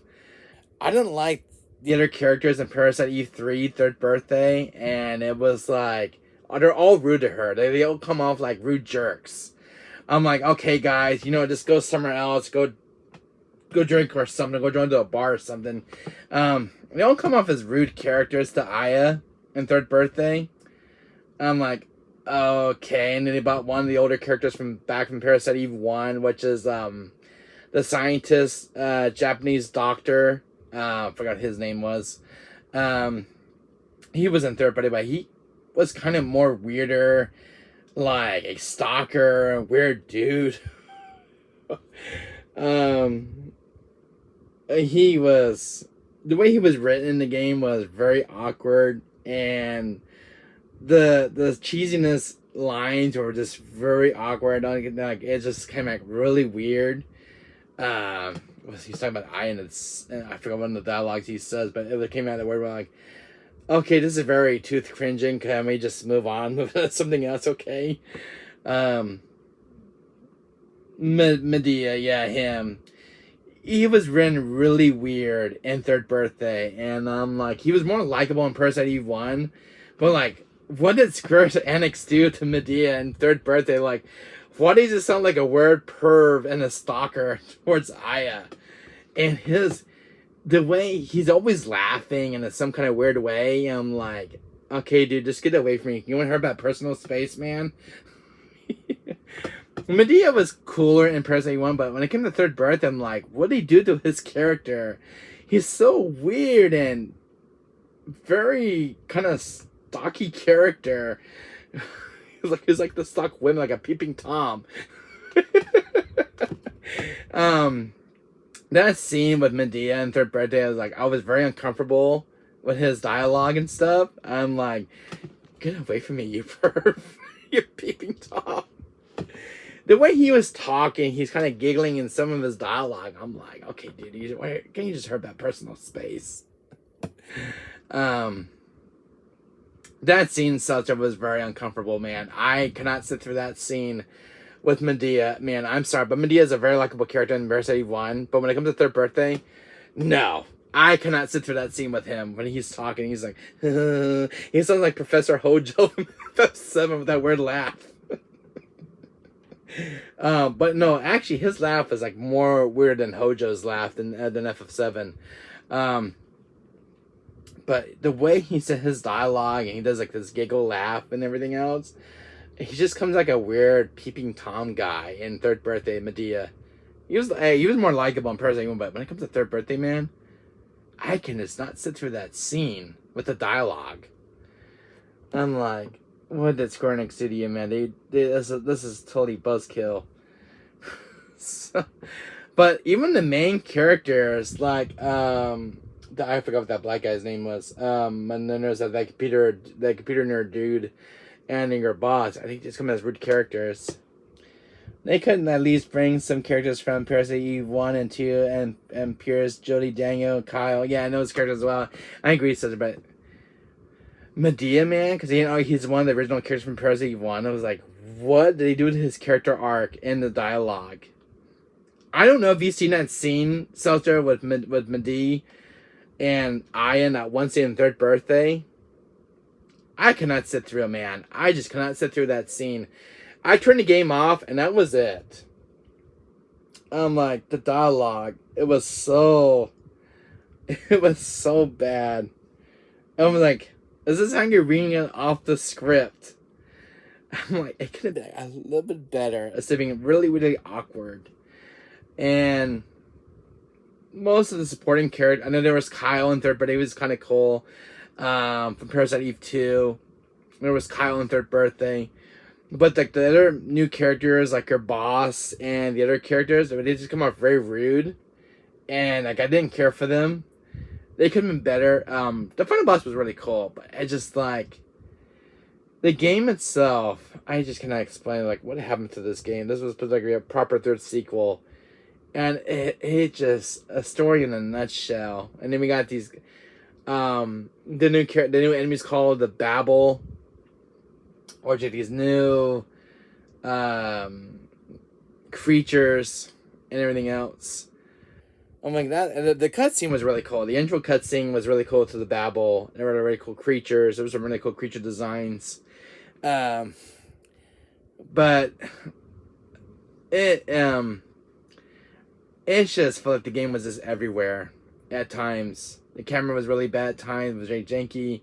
Sometimes the camera was glitching unresponsive at times when I was playing it, and the game crashed on me once when I got to the final area. When you're gonna feast your boss that you meet in the game, you know, the head honcho dude.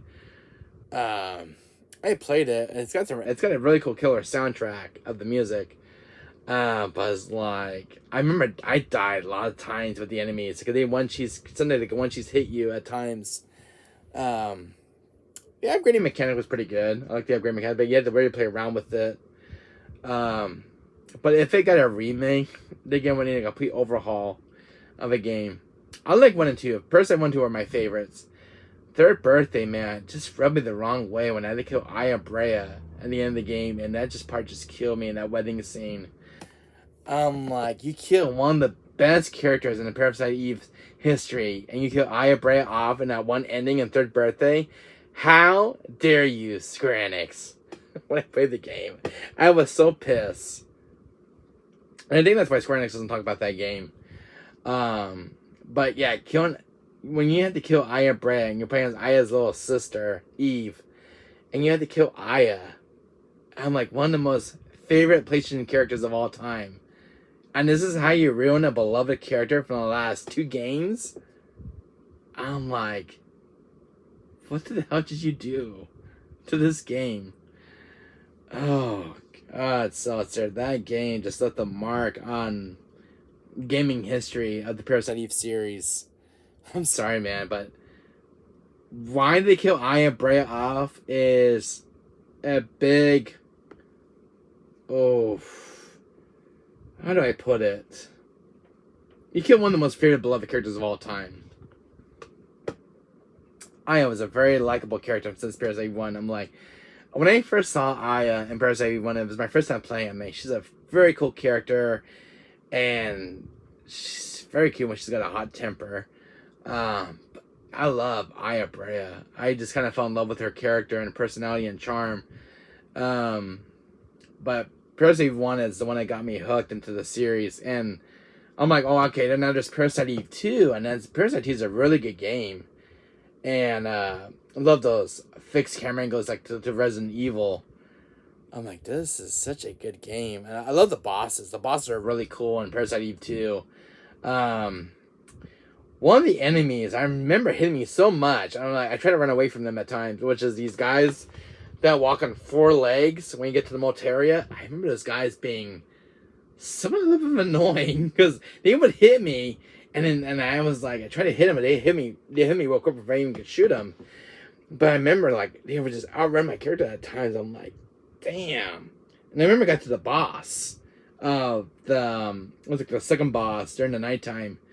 No, not the second boss. It's the third boss. When it walks on 4 legs. And I remember dying. I had barely any health for that battle, and I remember dying. Because this is the part when you team up with Kyle. But, I got further into the game, and there was this one puzzle I could never figure out. It's way before you get to the final boss of that lab entrance area. I'm going to have to watch your playthrough, though. Because I'm stuck on a puzzle in Parasite Eve 2. And I think it has to do with that Egyptian puzzle. I could not figure it out. I'm going to have to watch your playthrough, how you figure that puzzle out, because I could not get my hands... I forgot, but I got stuck on. Okay, if I can't figure this puzzle out, I'm just quitting the game. So I couldn't figure the puzzle out. I watched a bunch of Kuko videos, but I don't think I've watched a lot of players who played it, but I couldn't figure it. I don't think anybody figured that puzzle out on Parasite Eve 2. So I couldn't figure it out, and I still have my save file, but I need help with that puzzle. So I'm gonna watch your videos if I can get that puzzle done, because I cannot figure it out. There was 2 puzzles to do in that area, and I could not figure it out. So, anyways. So, I never got to the final boss of Parasite Eve 2, and I got stuck on an annoying puzzle, and I couldn't figure it out. I kept doing different combinations, and I couldn't get it. I'm like, what the hell are you supposed to do in this damn puzzle? So, I'm gonna have to watch my friend Seltzer play it. So, I was wondering if you ever beaten Parasite Eve 2. And especially in that puzzle, because I couldn't figure it out. I keep going back and forth running into old enemies. So I was like, what am I gonna do about this puzzle? I can't figure it out. I need help here. And I watched tons of videos on Google, but nothing to help me out with that puzzle. So I wonder if you ever figured it out, the solution to that puzzle. So I'm gonna watch your video on how you played it. Cause I saw my save file, so I'm in the lab area. I hope my playthrough help in you solving that puzzle. I hope I'm gonna have to watch your video, my friend. So I wonder if did you have a hard time doing that puzzle as well? Did you have a hard time doing the puzzle? I hear it's the most toughest puzzle in that game. I give a lot of players a hard time with that puzzle, and it's not a very easy puzzle from what I heard. There's a weird way how to do it, how to solve it. I wonder how long it took you to figure it out, because I did every single combination. I could not figure out how the hell do you supposed to do this puzzle. I mean, all the other puzzles were easy in the game. All the other puzzles were easy throughout the beginning of the game, but it's this one puzzle I got stuck on, and it's the one before you get to the final boss. And it's the one that leads you into that area. So hopefully your puzzle would help me out solving that one, because I have my save file on my PS3. So I don't have my save file on PS1, on my actual PS1 copy. So, crap. This head keeps coming off. I might have to put glue in this thing and keep his head on. Where is it? Oh, it's right there. You know? This guy's head keeps coming right off.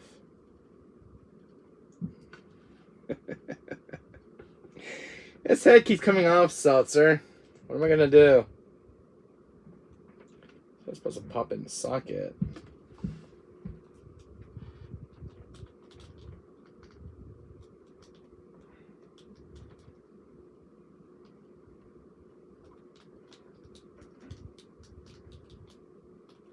I might have to keep glue down there and maybe that would stick. So Seltzer, me ask you a question. His head keeps popping off. You know, this part right where the ball joint's at. And it looks like to me this actually had glue in it at one time. So, but his head keeps popping up for some odd reason. It doesn't want to stay in properly. Make sure I don't break your fingers right. I'm not breaking it, I'm just putting his head back in. But his ball joint's supposed to connect right back in.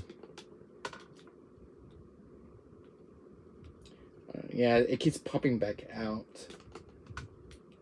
So if I glued it back in, if I can actually move the head a little bit more.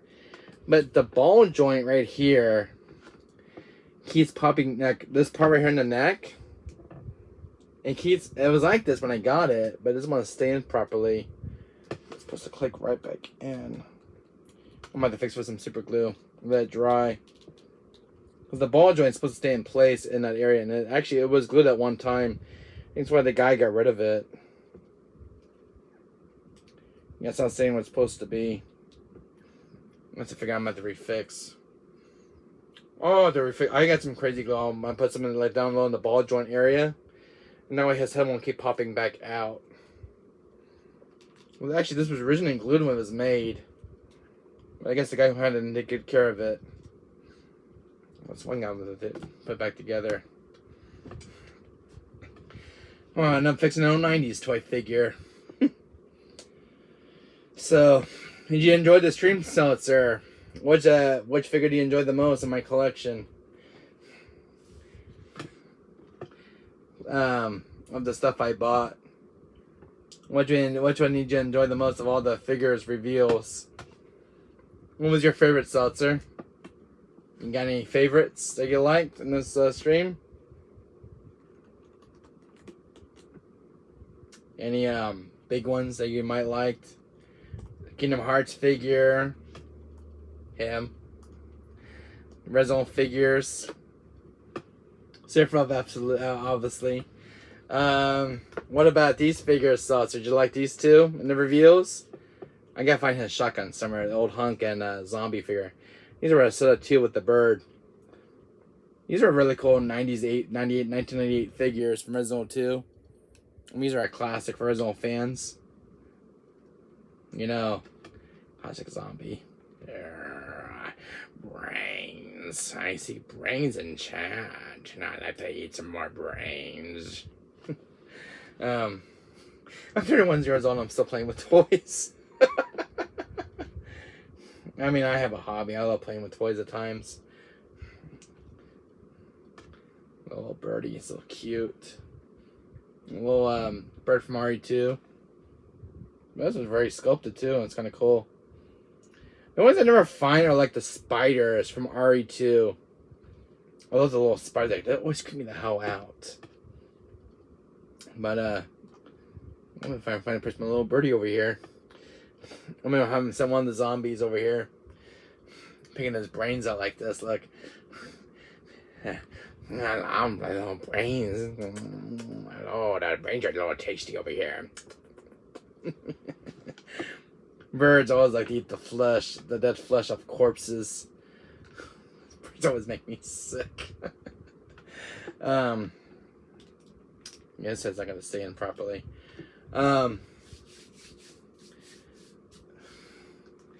This is a really tall figure, man. I don't know how tall it really is, but it's 10 inches tall. Let's see if I can actually get this one unboxed. I'm doing an unboxing one here. I don't know how tall this one really is. I want to see how big this one is. You want to see it, Seltzer? I'm about to get a pair of scissors for this if I can get the tape off this one. I want to see how...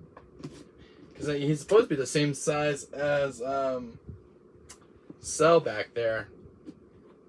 I want to have this one displayed in my room. I don't know. He's what? He's a 10-inch. How tall is he? Let's see how tall he is in the box. I hope he's not big as the box. Would be ridiculous.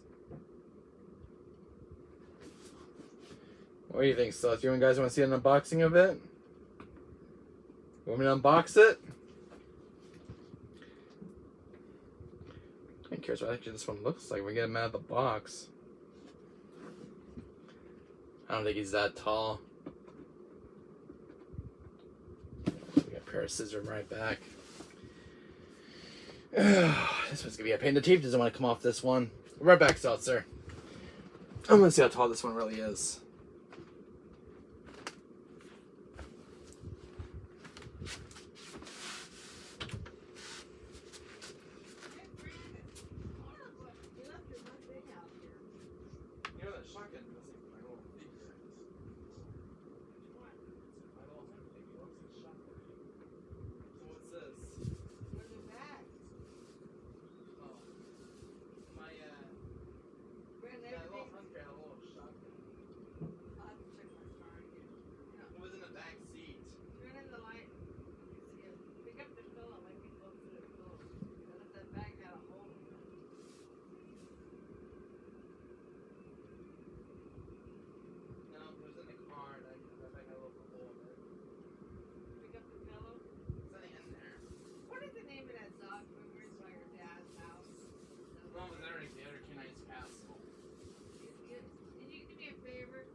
There's one over here. Yeah, that's called Linda's. I want to get in them. I'll go over there with your dad out. See how much they charge? Yeah, in Anaheim. Yeah. Go look at my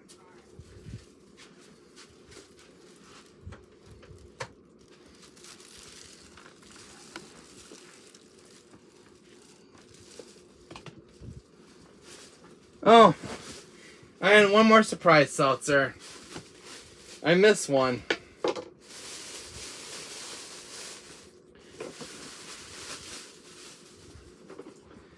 Here's a Harley Quinn statue from Birds of Prey. Check this one out, guys. I forgot to show this one earlier. It's a Harley Quinn from Birds of Prey. It's a statue of Maggie Robbie as Harley Quinn. $50 for this statue.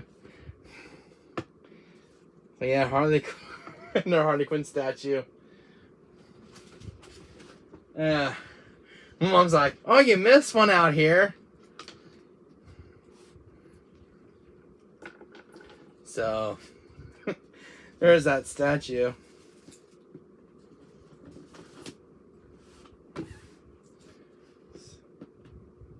Got a pair of scissors when I'm doing this.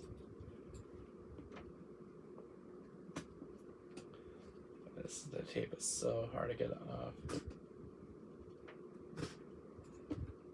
There it is. There's one right there. I got it. Let's see. Oh.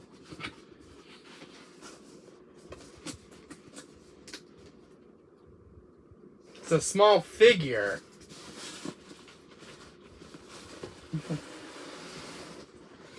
Oh, maybe it's not. It's actually. Yeah, that's how it's in the box.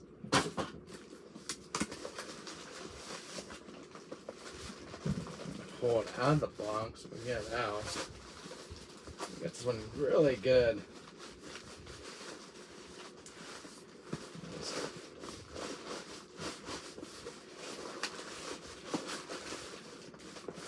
Jesus, guys, you really need to put this guy in the box. Come on.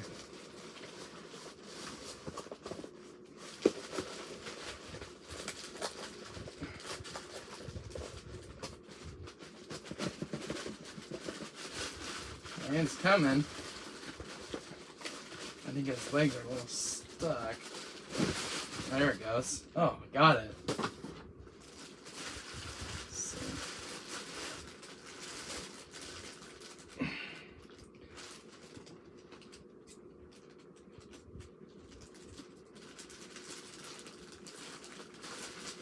Not really that tall of a statue. A big ass box.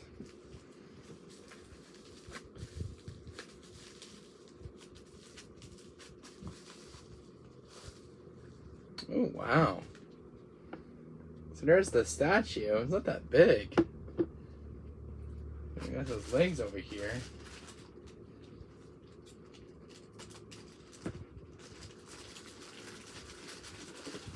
It's part of his clothes.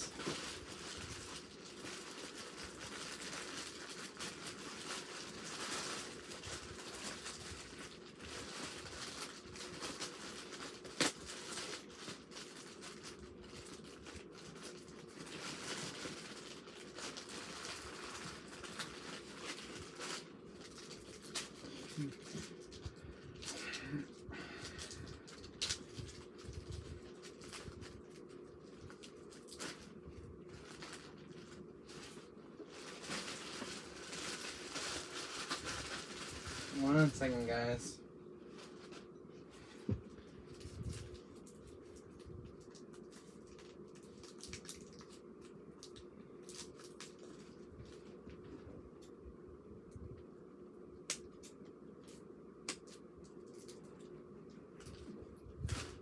There it goes.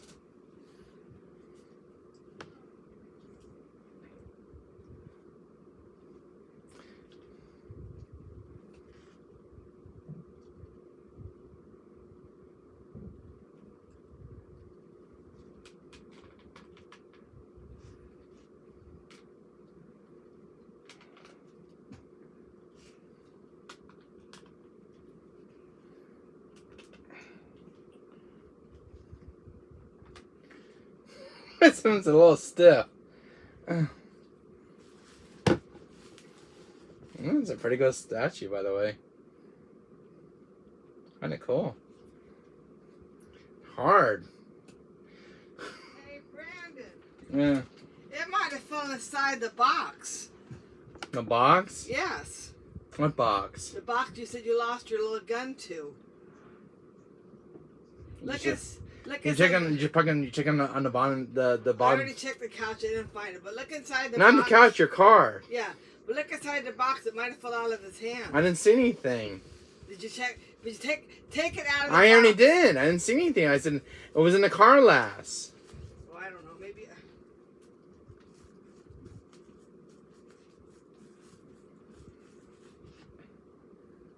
Well, I was talking to my mom. I got two more things here.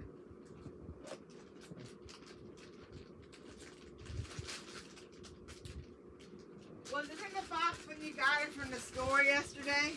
No, they were separate in the bag. It wasn't even in there, but I think it fell out of the bag itself. Did you ask the guy at the store? Maybe he might have fell on the No, car. because everything was put in the bag.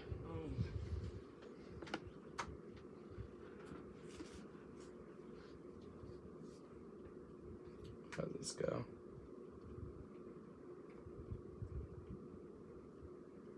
Like that.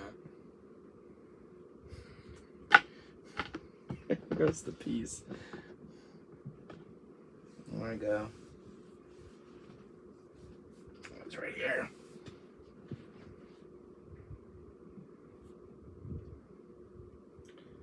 Come on.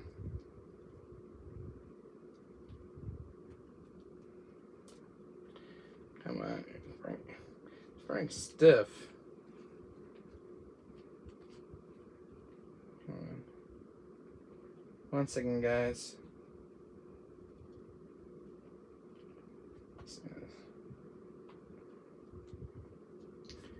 Wants to stay in there. You got that wrong.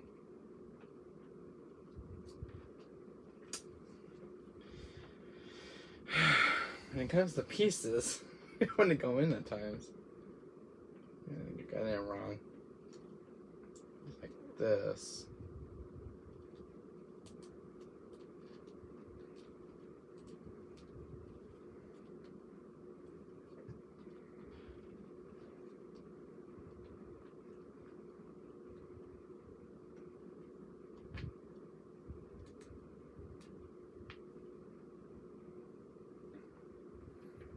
There. That'll stay in. Pain. Yeah, very supportive. I noticed this. What was that?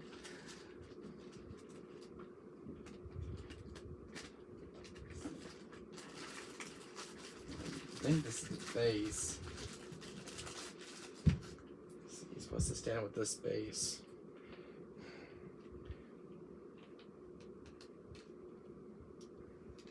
This.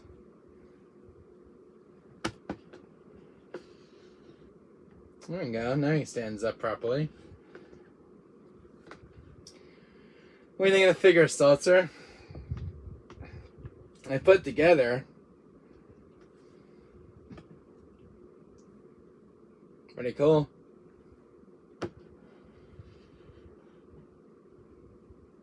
Pretty cool statue, by the way. This thing keeps popping off his side. They don't make these figures any easier to put these together. This one is a real pain to get in.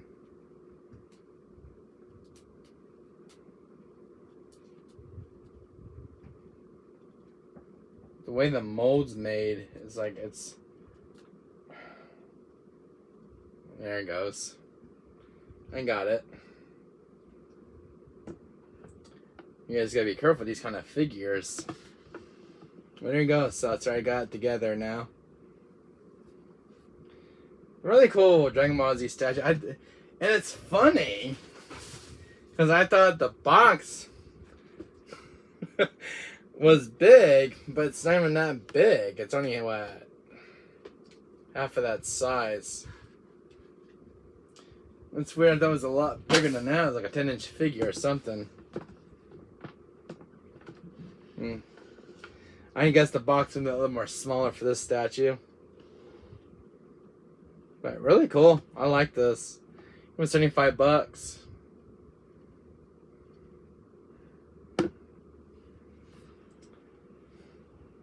For our Dragon Ball Z statue. So, I'm happy. $75. It was easy to put together. But you gotta have the support thing on his foot so he would stand up properly. So without it, he doesn't stand up properly. But very cool figure, guys. So let me see. You can get the Videl one right here. There's this one of the Videl that he did. See, oh yeah, but the same size too. Let's see. Over here real quick. Put the figures side by sides. So there's Gachita, Vidal. And then you got the bigger guy, Cell. Isn't that cool stuff? Oh my god, he gets Sephiroth right here. So yeah, I think Sephiroth's almost about the same length as Gachita. This one, yeah, I think about the same thing as he. Is he taller? Let's see. Yes. Let's see. Sephiroth. I wonder if Sephiroth's taller than. Let me see. So, where's Sephiroth? No, actually, Cell's actually taller. He's about a few inches taller. He's way taller than. He outmatches Sephiroth of his height. Damn. And Cell's a big character.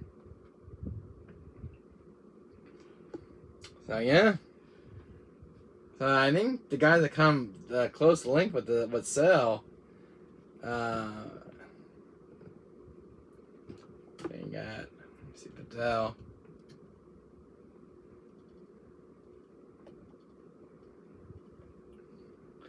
So she's not as tall as Cell. And then you got Gachita. Let's see this figure over here. There you go.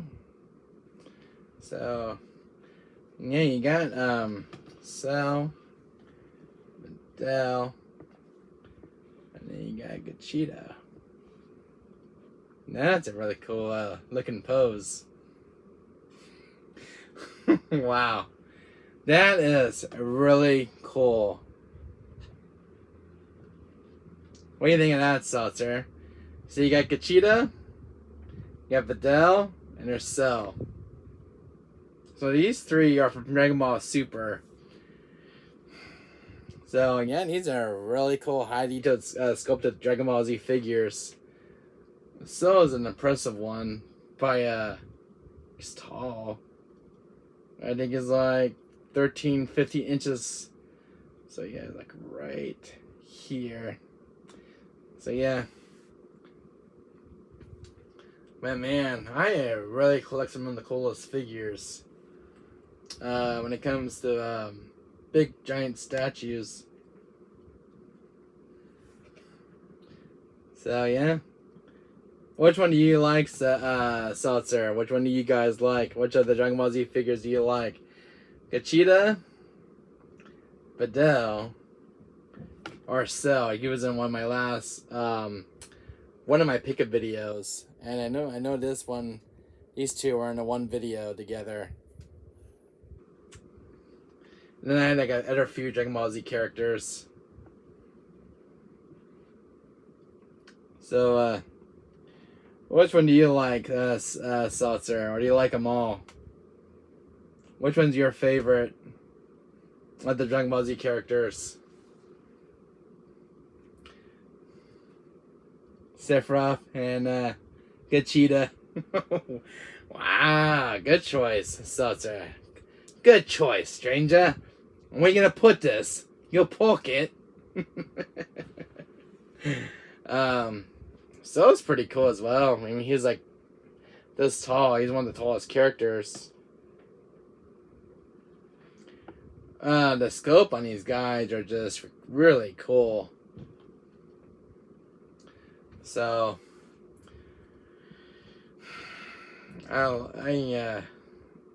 this one was at the same store I used to go. I used to go shopping at. This thing in his head. Let's clean this head up for a second.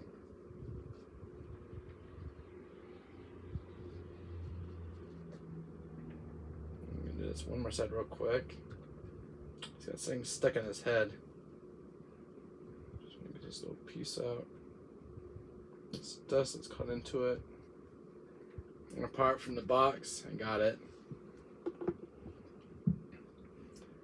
Yeah, so I have 1, 2, 3, 4, 5, 6, 7, 8, 9. I have 9 Dragon Ball Z statues, Seltzer. 9. Of all the figure statues, so is the biggest one of the statues collections. Because this one's on a master scale. Because when I got him, let's see, what do these have for this box? Let's see. Yeah, so just kind of outmatches this box by a few inches. Yeah, because so came in a big box. So, really cool figures from anime stuff.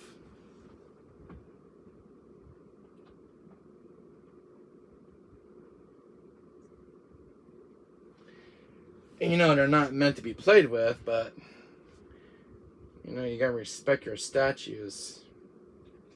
They're only for display purposes, not to be played with. So, put you back where you belong, Vidal. Go back with Cell. Here. Yeah, Gogeta is a new character. Man, look at that mold. He's big. Yeah, I think it's Gogeta. Gogeta is with Vegeta and Goku. This is from. This thing, damn thing, is popping off of his part. The mold should be a little bit better in scope. This part right keeps popping off for some odd reason. Doesn't want to stay in.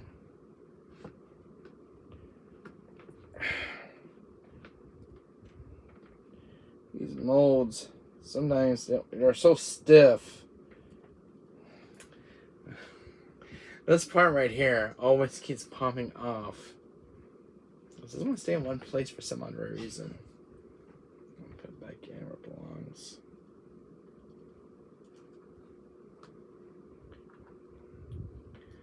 Alright, so I don't want to stay in some, it does. Yeah. Has a mind of its own.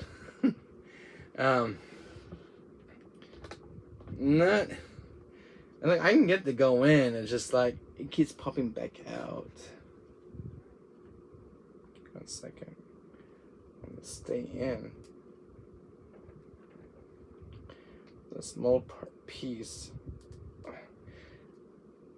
There it goes. Now it goes back in. It has a mind of its own at times, but it's supposed to stay in. It's supposed to be belongs. I'm gonna use force on this thing because it's brand new, but it's so stiff. The mold pieces. Wow, really detailed in the sculpt, man. You can really see his fingernails and stuff. You know, figures I've never seen of statues. So I don't know if they ever made them. Are like characters from like Street Fighter, like Bison, Chun-Li, you know, Ryu. But, you know, I don't know if Capcom did a licensing line for the figures. I knew there was a few I saw a Street Fighter figure yesterday when I was at a figure store. They had one of Alex. And it's from like 1998. Still, it was actually a sealed one. It was one of Alex from Street Fighter Alpha. Not Street Fighter Alpha. Street Fighter 3 Turbo. And it was a figure of Axel. And then it was a Street Fighter figure. They only had one, but it was like there was no Chun-Li, there was no Bison. But they made a series line of the Street Fighter figures. And when I was looking at Axel, he was very, very expensive. I'm like, I didn't have enough money for it. I was like, okay. The one I really wanted was one of Chun-Li. Because Chun-Li and Cammy were my favorites of the Street Fighter series. So. But there was a lot of toys, man. A lot of the old 90s stuff. But then they're some of them are pricey than others. But it smells like new right out of the box. He's got that cardboard smell. You ever smell a figure? They have that figure smell when you open out of a box. They have that new smell.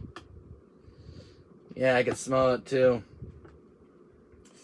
You think he's been sealed for so long? You can smell a fresh mold figure just from smelling. You can smell the paint too. when I used to buy stuff, I used to like, I love how they smell right out of a box. It smells like the plastic it just came in too. It's got that nice plastic smell. Oh, really cool statue though. $75 of it. Damn, he is heavy as hell. He weighs like, let's see, about 45 grams in weight of a mold. It's a heavy statue too. He's not as heavy as Cell, but damn, this one's way heavier than any of the statues. Because, man, he weighs like 30, 40 pounds in weight. He's a heavy mold figure. But, I don't know how they make figures when they produce statues like these. They make them like out of like a mold clay, and then the machine just makes it. Sometimes these are made by hand or hand sculpted. When the artists are doing like these figures, I see how they're done. And what they do, they would take the mold, right? So it's like the clay mold, and they would sculpt it too. They would sculpt all the details and everything else into the figure, and make it pop. And then what they do was they would take it to some kind of machine. And then what they do afterwards, they let it dry and they hand paint it too with some hand painting techniques. Like little shades, lights, that kind of thing. They make the figure pop. So it's like, there's like a little bit of dark blue, light blue, and then like how it shines in the sun, the reflection of the light. So the colors are going to kind of change. So you can see like there's shadows and dark tones. When you have in the light, there's a lot of details into the statue. You don't really, when you look at a statue, so you'd be surprised how much detail they put into a figure, and how much sculpt they would put into it. Like Sephiroth here, because he's the 997 figure, and from what I noticed, how you see his shoulder pads. See, now they're kind of shining in the light. So they must have done some kind of coating they put on his pads. Kind of gives like this reflection in the light, like, when you're wearing metal and you're going out to battle. I just noticed it just now. It's a really cool detail they put into these statues. There's some kind of coating they put onto the statue itself, and they have this kind of glowing light of the statue. I think it's kind of cool effect. You don't see this a lot in statues when they're made, but this one's really cool, especially these two right here. You can see how much there's light and dark shades on the skin, and when they're putting them into like a light reflection onto the characters. It's next to the head, they're alive and just kind of standing still. When I was a kid, when I used to look at action figures, Seltzer, I'm like, I swear to God, these are come alive. The way they look, and they're so eye-popping. It's like you think they're gonna move out, or probably like they'll talk to you or something. I don't know if you ever get that feeling, Seltzer, when you look at figures, or like when we're watching like say you're watching a live stream of somebody's collectible figures or like statues. You get the impression like they're gonna talk or come alive, or like figures like these are really detailed of the sculpt and because they're hand painted and stuff. You'd be surprised how, like, if you look from a far away and from a big perspective, it makes your brain think twice. It's a really scary thought. How so much detail and sculpt go into a figure like this. And then what they do is they take like a character's image from the game, and they would print it into when they make the statue of the character. It's just really mind blowing. But it's like you think twice when they make the statues. Like, if the statue had life in it, like a puppet or something, like a puppet that has no strings, I'd be scared shitless right now because he's got an. If his sword was really real, I'd be dead meat. They might get possessed by ghosts, so be careful. You know, I wouldn't put past these statues if they ever come alive.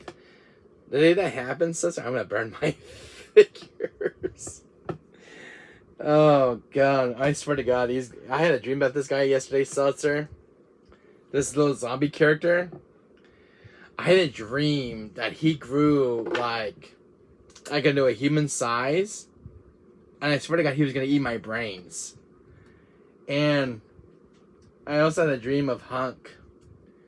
Like he came alive as well in my dream, and he was like a human-sized character in my dream. Like he can talk, man. Like, I'm the Grim Reaper.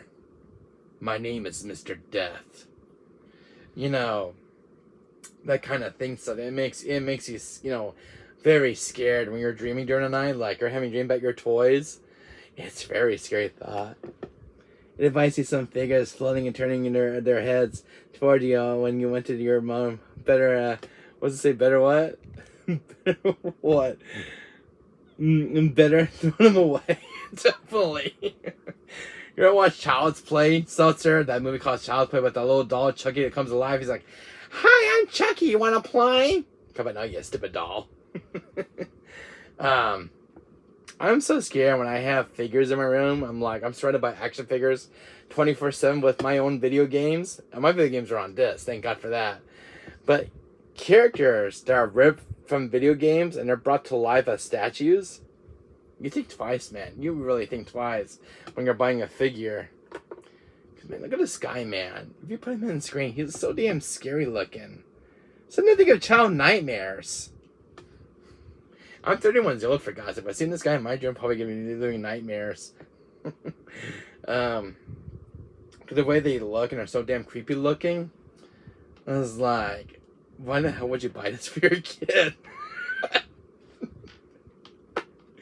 You know, I swear to God, Seltzer, if I had a kid of my own, and I buy the most ugliest doll on the market, she probably never want to talk to her dad ever again. Like, "Daddy, why are you the most creepy doll I've ever seen in my life? This thing is so damn creepy. Get rid of it." "Oh, by the way, Daddy, the damn thing talks." "I think it's possessed, Daddy."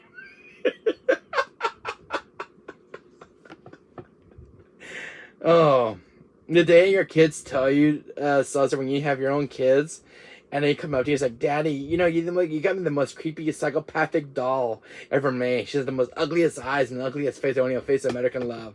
And by the way, with that, she can talk."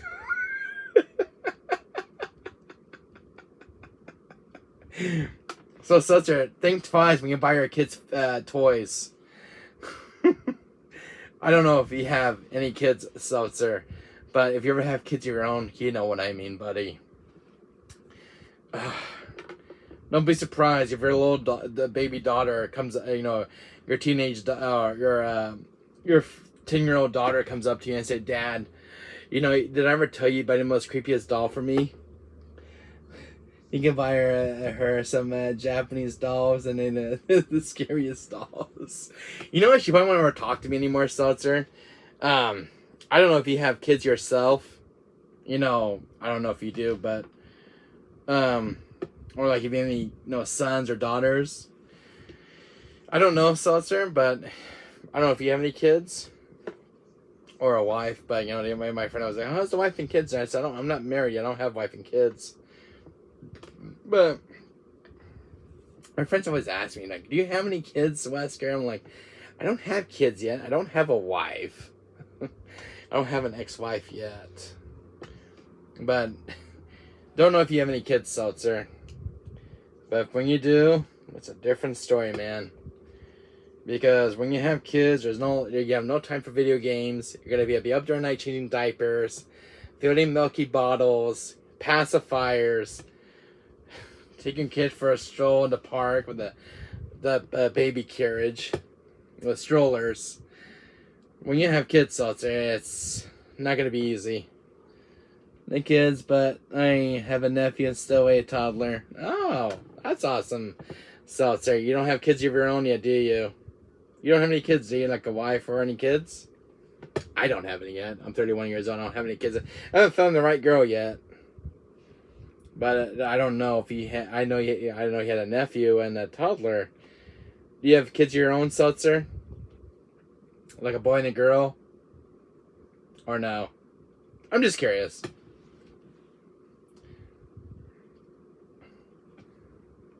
I'm just curious if you have any kids of your own.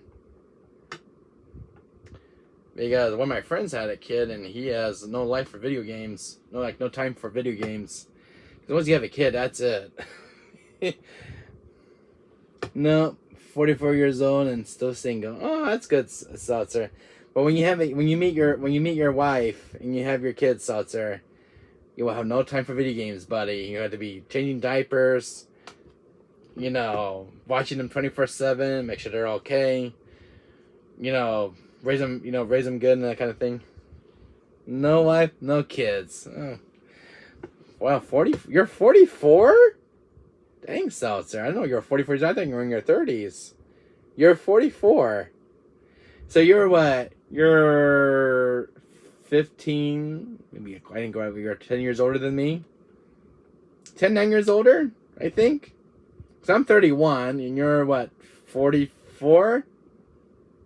So you're a couple years older than me. I think 10 or 9 years old. 7 years old? I think you're 7 years older than me. You're 44. I'm 31. I just turned 31 on Thursday in October. You're a few years older than me, buddy. I think you're ahead of me by 9. I think you're ahead of me by 9 years. Because I'm younger, and you're a little older than me. See, the one girl I know in school, she's a year older than me. We're both the same age, but she's 1 year older than me, which is really weird. My girlfriend in high school, she was 1 year older than me, and we're both the same age. Like, I'd be 18, she'd be 19, and we're both like the same age, but we're 1 year apart from each other. Because my mom and dad, they're 1 year apart. Because my mom's 65, she'll be 66 next year. My dad's 66, and my dad's 1 year older than my mom. So it's funny, you're the same age, but your friend's like a year older than you. I'm gonna spend my time on games on my channel. That's good to hear, Seltzer. I told my mom yesterday I might find a wife of my own one of these days. I want to settle down with a girl. Have a few kids of my own. I know I have my whole life ahead of me, but I'm still looking for the right girl who loves video games and, movies, that kind of thing. Maybe one of these I'll find the right girl, who likes video games, movies, going out to the theaters, going to theme parks, Halloween haunts, that kind of thing. I'll be able to find the right girl one of these days, and I like to have maybe like 1 or 2 kids, a boy and a girl. If I had a son, I named him after my character, Albert Wesker Jr. Last name would be Smith, because he'll get my last name. And if I had a girl, it's either be Jill Valentine Smith or Rebecca Chambers Smith. Good luck. Thanks, Seltzer. So if I had a boy, so if I had a son, Seltzer, I would name him Albert Wesker Jr. Smith. So Smith would get my last name. And if I had a girl, I name her either after Rebecca Chambers Smith, because she'll have my last name. Or it could be either Rebecca or Jill Valentine. I name her after one of my video game characters. My friend had a little girl, and he named her after Ripley from Aliens, which is a kind of a cool name. Ripley is a cool name, by the way. And that's not a common name, Ripley, from Aliens. One of my friends, he had a little girl, and he named her Ripley. I think it was kind of a cool name, because he was a huge fan of Alien, so he kind of chose the name Ripley. I guess because he played Alien Isolation, you know, he probably scared Amanda Ripley, so he took the last name Ripley for his little girl. I think it was kind of a cute name. That's what about Jake and Sherry? I think Jake and Sherry would be a cool name for my boy, for my son and my girl. You know, my little girl. If I had a little girl, I name her after Sherry Birkin Smith. I name her after Sherry after RE6. So something to think about when I have my kids. I'm always thinking of video. You know, because I play video games, and I was thinking of a video game name for my kid.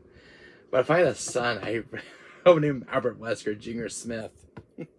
After Albert Wesker, and he probably had that Albert Wesker voice like, damn you, daddy! Oh, you give me a name after your character. Good thing you didn't name me Chris.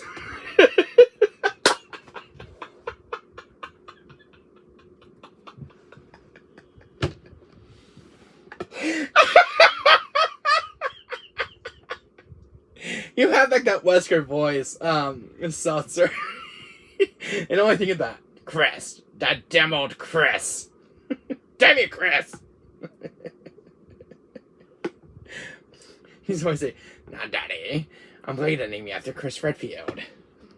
Jake and Aya. Yeah, Jake and Aya as well. That'd be good names as well for a boy and a girl. But can you imagine, Seltzer, if I name my boy Wesker after my character, and he says, "Daddy, I'm glad you didn't name after that annoying dude, Chris Redfield."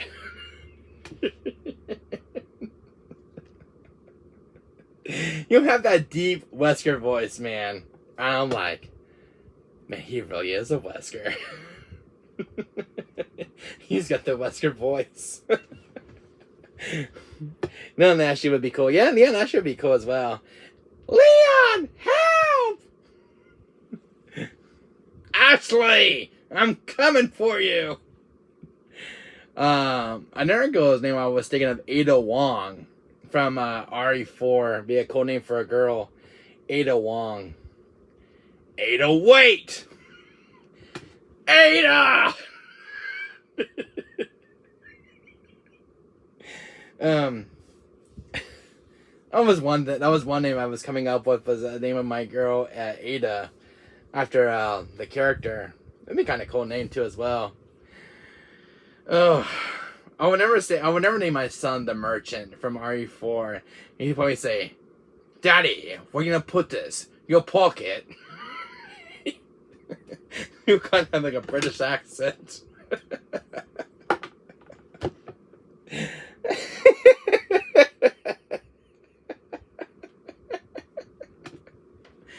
Oh, God, that'd be scary. If I have a boy, my son, named as the Merchant from RE4, and he was saying, "Nah, Daddy, what are you buying? What are you selling?" "Ah, Daddy, I'll buy it for a high price."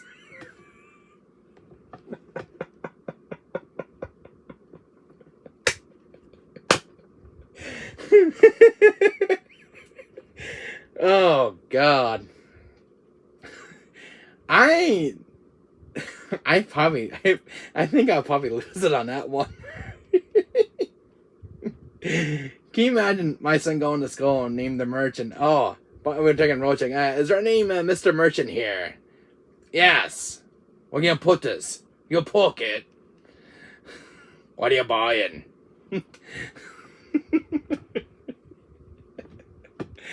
Oh, so I don't think I'm ready for that, man. Oh, by the way, I get a phone call from my teacher. "Oh yeah, Mr. Wesker, you know your son named the Merchant?" "Yes, he's been selling all kinds of goods." And Dylan and Regina, yes, those are another two names for a boy and a girl as well. But man, so can you imagine my son named the Merchant from RE4, and he's on all bunch of goods that's gonna get a call from him selling bunch of stuff. He's saying, "Ah, what are you buying?" "Oh, I'll buy that cigarette for a high price." Oh my God, I think he would get in trouble at school. I might have to tell Leon, yeah, I think the Merchant just went to school and he saw a whole bunch of goods. I can imagine that being a bad father. Give him a whole bunch of goods. Oh. He be selling a whole bunch of stuff in his little jacket he has. You guys anything you like, stranger?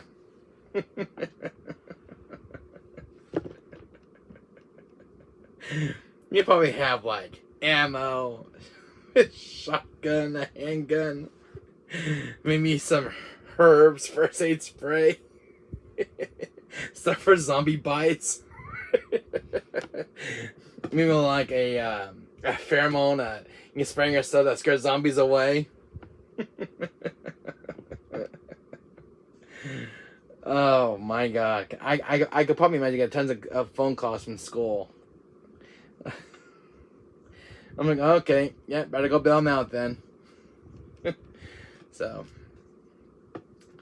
I was hoping to make a figure of the merchant from Mario 4. It'd be kind of cool figure, and he have like a talking figure of the merchant. He's like, we're gonna put this in your pocket. I love the merchant from Mario 4. He's one of my favorite characters. Too bad they never made a figure though, from that line of RE4 with merchant. He never got a figure of himself.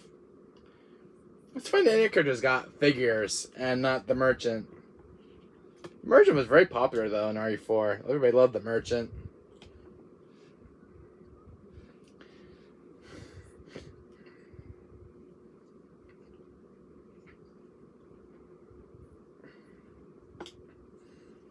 Well, anyways, I'm gonna get my mess in here. I'm rearrange some stuff. I'm gonna go ask my mom right now. She found a little shotgun for Hunk. He's missing a shotgun. I gotta fix my other toy that's got the broken head. So I'm gonna kind of rearrange some figures in my room. So I'll make some room, some spring cleaning. So I'm probably giving my room a little overhaul. I'll put some other toys in the closet. So, anyways, Seltzer, I'm going to eat right now. Get some. What time is it right now? I don't even know what time it is. Oh, it's around 6. It's about. What time is it? I think it's about 9:30. And they're going on 10 right now. Anyway, Seltzer, we set the clocks back this Sunday, so we're getting out of our sleep. And I'm going to put the stuff away right now because I made a mess on my bed. Look at this. That's a disaster, man. Like a tornado just came. Like Wesker opened his gifts too early.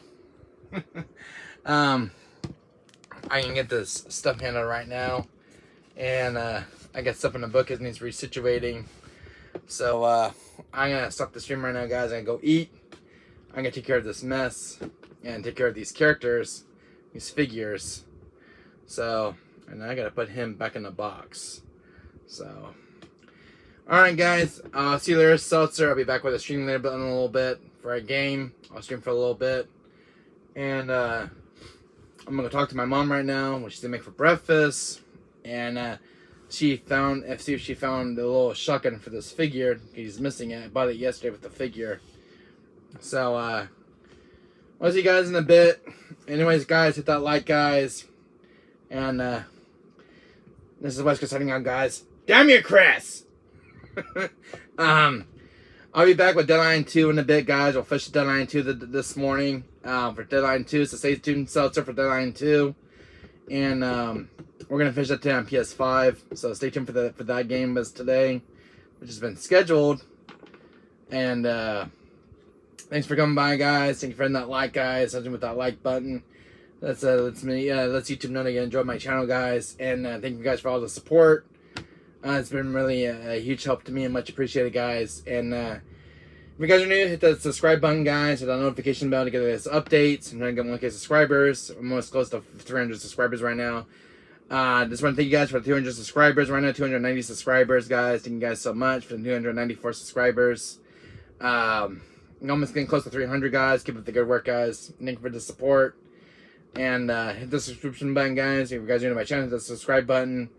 When I update or go on streaming on video games, guys, or when I'm doing pickup videos like this, I'm trying to get 1K subscribers, which is my goal. I'll probably reach that next year or so. Anyways, I'll see you guys all later, guys. This is Captain Wesker signing off, guys, and I'll see you guys all next time. Ciao.